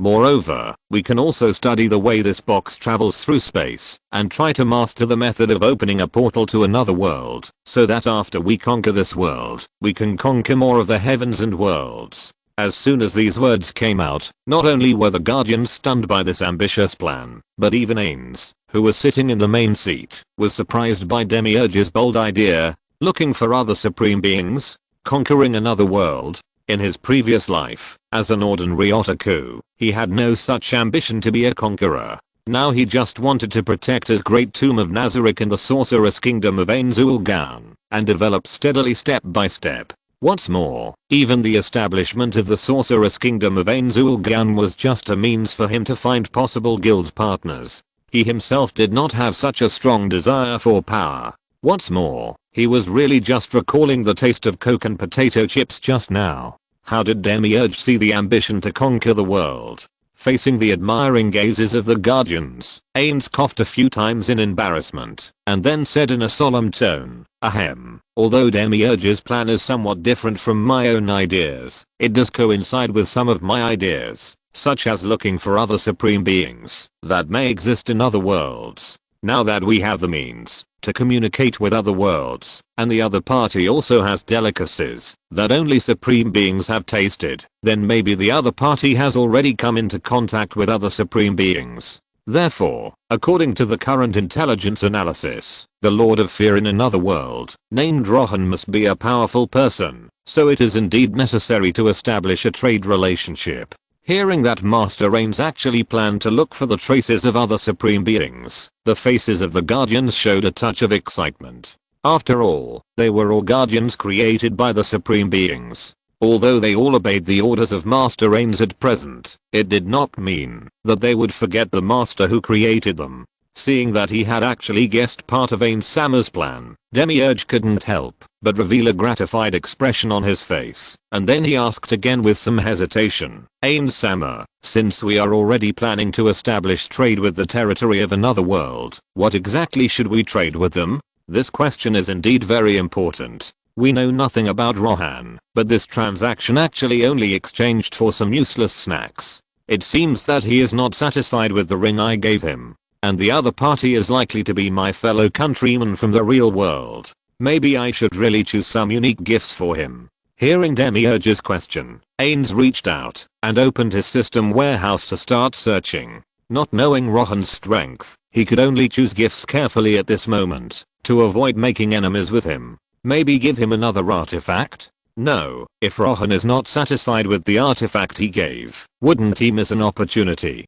to make friends with him? Maybe some scrolls of super level magic can help him? No, if Rohan is much stronger than him, then the super level magic scroll I sent him probably won't be able to catch his eye. Thinking of this, Ains quickly began to browse through his warehouse, and at the same time, he decisively omitted those artifacts and props that he thought were not worthy of Rohan. However, the Undead King, who was busy choosing gifts at the moment, didn't know that, no matter what kind of prop he picked out from his warehouse, it would be considered an ancient relic for Rohan in another world. Even those recovery potions and pet cubs that Ains had never considered were rare treasures that could attract the covetousness of the 4 chaos gods in the Warhammer world. Lord Ains, considering that the power systems of the 2 worlds may be completely different, perhaps we can consider trading some magic to each other as a symbol of our friendship.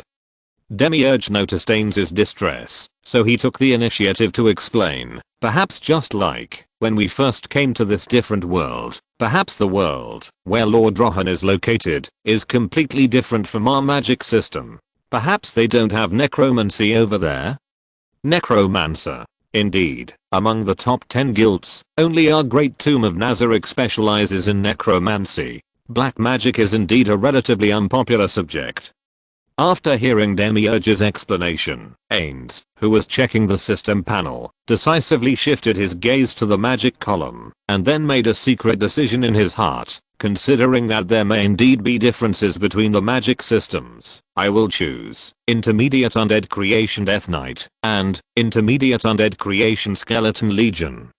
The Death Knight is a heavy armored knight nearly 3 meters tall. He is also the most skilled guarding and offensive heavy armored warrior among the undead, with extremely strong physical and magic resistance and good melee attack. The Skeleton Legion is a skeleton warrior obtained by transforming corpses on the battlefield. Although the individual strength is not strong, the number of skeleton warriors summoned can be determined according to the magic power of the caster and the number of skeletons on the battlefield. With his current strength as the king of the undead, if he wants to use all the magic power in his body to summon the Skeleton Legion, he can transform up to 200,000 skeleton warriors. Presumably, the Lord of Fear in the other world should be able to do it better than him, right? Well, then put these 2 magic scrolls in the box first. If Lord Rohan is not satisfied with these magics, maybe I can consider choosing a few advanced creation spells to trade with him. PS. 20th birthday. Chapter 375 Death Knight, not a dead knight.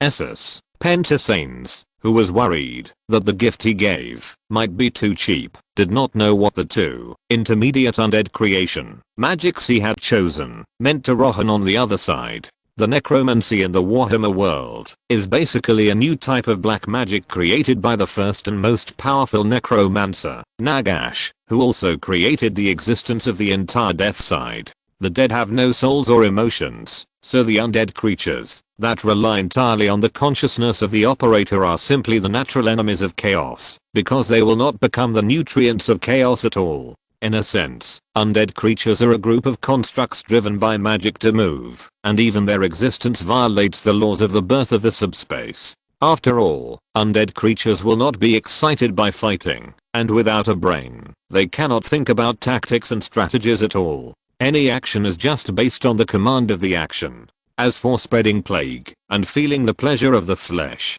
do you still expect a group of skeletons to spray out bone marrow? Ains, thank you, I'm offended. Because of this, Rohan once considered whether to learn necromancy and collect the 9 volumes of Nagash, and then use a large number of undead creatures and constructs as the main force to fight back against chaos. But when he learned about necromancy from Undyne, Rohan decisively gave up this idea. Because the death spells created by Nagash, in the final analysis, also need the existence of the wind of magic to cast death magic, so it cannot be used in areas without the wind of magic. For Rohan, who controls several worlds, it is too much of a loss to invest a lot of time and energy in this kind of magic that can only be cast in the Warhammer world. After all, compared with the time and energy that Rohan will spend, the lives of both elves and humans will become much cheaper at this moment. But if there is a kind of necromancy that can break through the limitations of the wind of magic, and can even be cast at will in the Warhammer world and other worlds, then the situation is completely different. The spell should be read like this. Undead Creation Death Knight descends. In a corner of the Pentis Palace, Rohan was looking at the scroll with necromancy in his hand with a sad face, and at the same time, a strange purple light kept flashing in his hand. And around him, there were dozens of burly bodies of death row prisoners serving as experimental equipment, and some of them were as terrifying as dough that was forcibly pulled. Due to the difference in magic systems, even Rohan could not figure out the way to cast this kind of necromancy in a short time, so he could only keep trying. The air was filled with a disgusting stench, but Rohan seemed to be completely unaware of the unpleasant smell caused by the failed experiment. He just stared at the purple ball of light in his hand and muttered, "One more time. The Death Knight is coming." As an obscure spell was chanted, the purple light, that was as deep as obsidian, began to float away from his hand, and then slowly merged with the corpse on the ground. Puff! The corpse wrapped in the purple light suddenly twitched strangely, and then the flesh and bones of the corpse were seen to be rapidly dissolving at a speed visible to the naked eye, and finally merged with the expanding purple light. Looking at the purple light ball that was expanding in front of him, Rohan could only feel a stench and decayed smell coming towards him, which made him frown and complain. The experiment was obviously successful, but I didn't expect that the Death Knight I created would actually come out of the corpse directly. Speaking of which, as a caster, he actually felt disgusted by the undead creatures he created. This kind of weird setting is very weird just to think about it, right? Don't those wizards who practice undead magic think that their zombies and ghouls look disgusting? Just as Rohan turned his head away and kept thinking about it, the Death Knight he created finally showed his true appearance. This is a heavy armored skeleton warrior with a body as high as 3 meters. His whole body is covered with layers of heavy armor and long distance running cloaks. Under the spiked horn helmet is a hideous face of bones. Raw, this newborn Death Knight obviously didn't know what the meaning of his existence was, so he raised his shield and machete in his hands and roared to the sky. Seeing this scene, Rohan could no longer suppress his excitement and curiosity, so he stepped forward and lifted the robe on the other person, exclaiming curiously, "All the flesh organs and mouth have been dissolved, but I didn't expect that this created Death Knight can actually make a sound. Isn't this incredible?"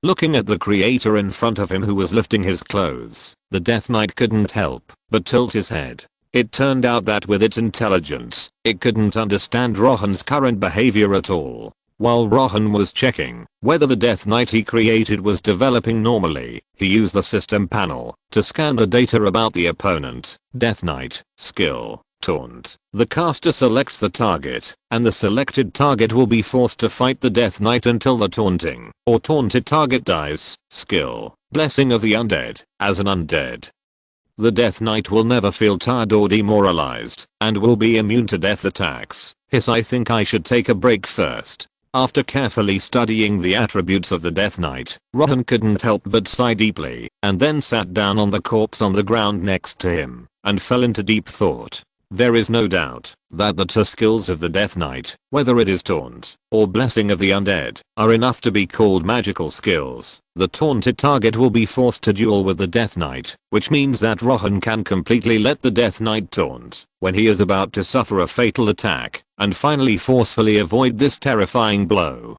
According to the skill of blessing of the undead, even if the Death Knight unfortunately encounters an enemy that is much stronger than him, the enemy must ensure that it launches 2 fatal attacks on the Death Knight before it can continue to fight. These 2 skills together can be said to be extremely powerful. After all, the situation on the battlefield changes rapidly, and even the Lord of Change, Siege, cannot predict what will happen in the future. The opportunity to block 2 fatal attacks for Rohan is even enough to turn the tide of the battle. What's more, the Death Knight is an undead creature he created himself. With his current magic power, he can create 12 Death Knights every day, so it can be said to be quite terrifying. Thinking of this, Rohan suddenly felt that the Death Knight in front of him, who was emitting a decaying aura, became much more pleasing to the eye, so he couldn't help but think in his mind, let me think. If I'll let these Death Knights use their skills to taunt the 4 Chaos Gods and then hide these Death Knights in a different world that no one knows about, can I restrict the 4 Chaos Gods?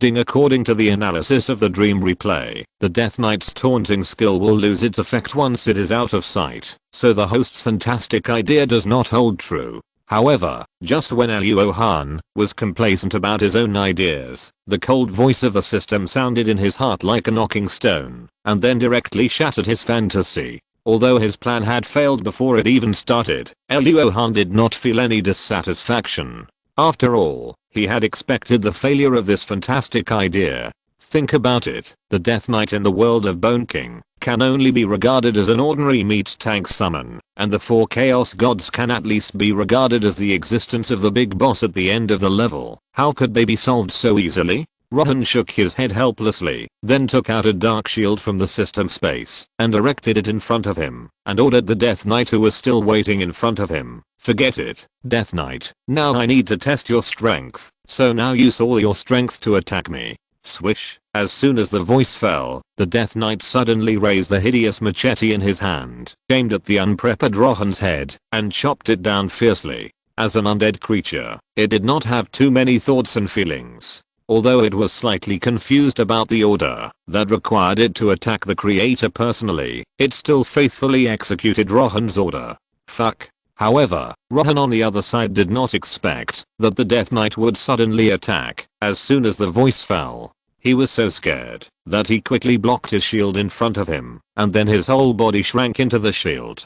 The powerful sword soon hit Rohan's shield, and Rohan, who was not well prepared, was actually directly hit by this blow and flew several meters away. Rustle, rustle, with his combat boots leaving several deep scratches on the soft sand. Rohan finally stood firmly on the ground and then looked at the Death Knight who was rushing towards him in shock. Arzen, are you serious? He originally just wanted to test the Death Knight's aggressiveness, but he didn't expect that the Death Knight would actually faithfully carry out his orders and even exceed the target. Bang, bang. However, the Death Knight didn't care whether Rohan was ready or not. As an undead creature, he didn't have any emotions or fatigue, so he turned sideways and hit Rohan with his knees, inlaid with steel nails. As a common item, the Dark Elf shield obviously couldn't withstand 2 consecutive heavy blows head on. The originally solid shield was directly smashed by the fierce impact, and then it attacked Rohan with its remaining power. But how could Rohan, who had already reacted, let him do what he wanted? Rohan suddenly blocked the knee that kicked him with his left hand with the Holy Claw, and then took the opportunity to pull out the short blade at his waist and swung it at the other leg of the Death Knight. The short blade wrapped in magic pierced through the Death Knight's armor like a hot knife cutting butter, and then smashed the leg bones in the Death Knight's armor, forcing him to lose his balance and fall to the ground. I'm giving you face, just lie down on the sand. Raw. However, as an undead, how could the Death Knight lose his fighting power because of a broken leg? So he swung the sharp machete in his hand again and slashed towards Rohan's neck. There was no mercy, and he would continue to fight with his creator until he received the second order from the creator. As the saying goes, weapons are extensions of arms. Although the Death Knight is now losing his balance and falling to the ground, its arm span and weapon can easily hit Rohan's fragile throat. Seeing this, Rohan, who had seen the terrifying quality of the Death Knight, hurriedly summoned the Blade of Gwendarion to resist, and then ordered the Death Knight who was still trying to attack, enough, stop. After hearing Rohan's order, the Death Knight who was about to attack slowly climbed up from the soft sand, and then obediently used his skeleton palm to grab a dead body next to him. The body of the prisoner was held in the hands of the Death Knight, and then Rohan saw a purple light slowly devouring the flesh and bones of the corpse, and at the same time, began to feed the broken leg that Rohan had destroyed. In just half a minute, a brand new Death Knight appeared in front of Rohan, and then obediently knelt on one knee in front of Rohan, waiting for other orders from the creator. You can actually recover your injuries by absorbing the remains on the battlefield. This ability, which can be called a meat grinder on the battlefield, is worthy of the undead. After witnessing the entire process of the Death Knight's recovery, even Rohan, who always believed that he had a rebirth pill, couldn't help but exclaimed. After all, Nagash's vampires obviously didn't have such an ability. Although the necromancy magic in the Warhammer world is also powerful, it has never been heard of the ability to regenerate skeleton warriors. After all, the low-powered Warhammer skeleton warriors are consumables for every necromancer, and they can be replaced with new ones anytime and anywhere. But for Rohan, who needs to face the Chaos Demon realm, such self-sufficient undead creatures are simply the best tools to fight against Chaos Demons.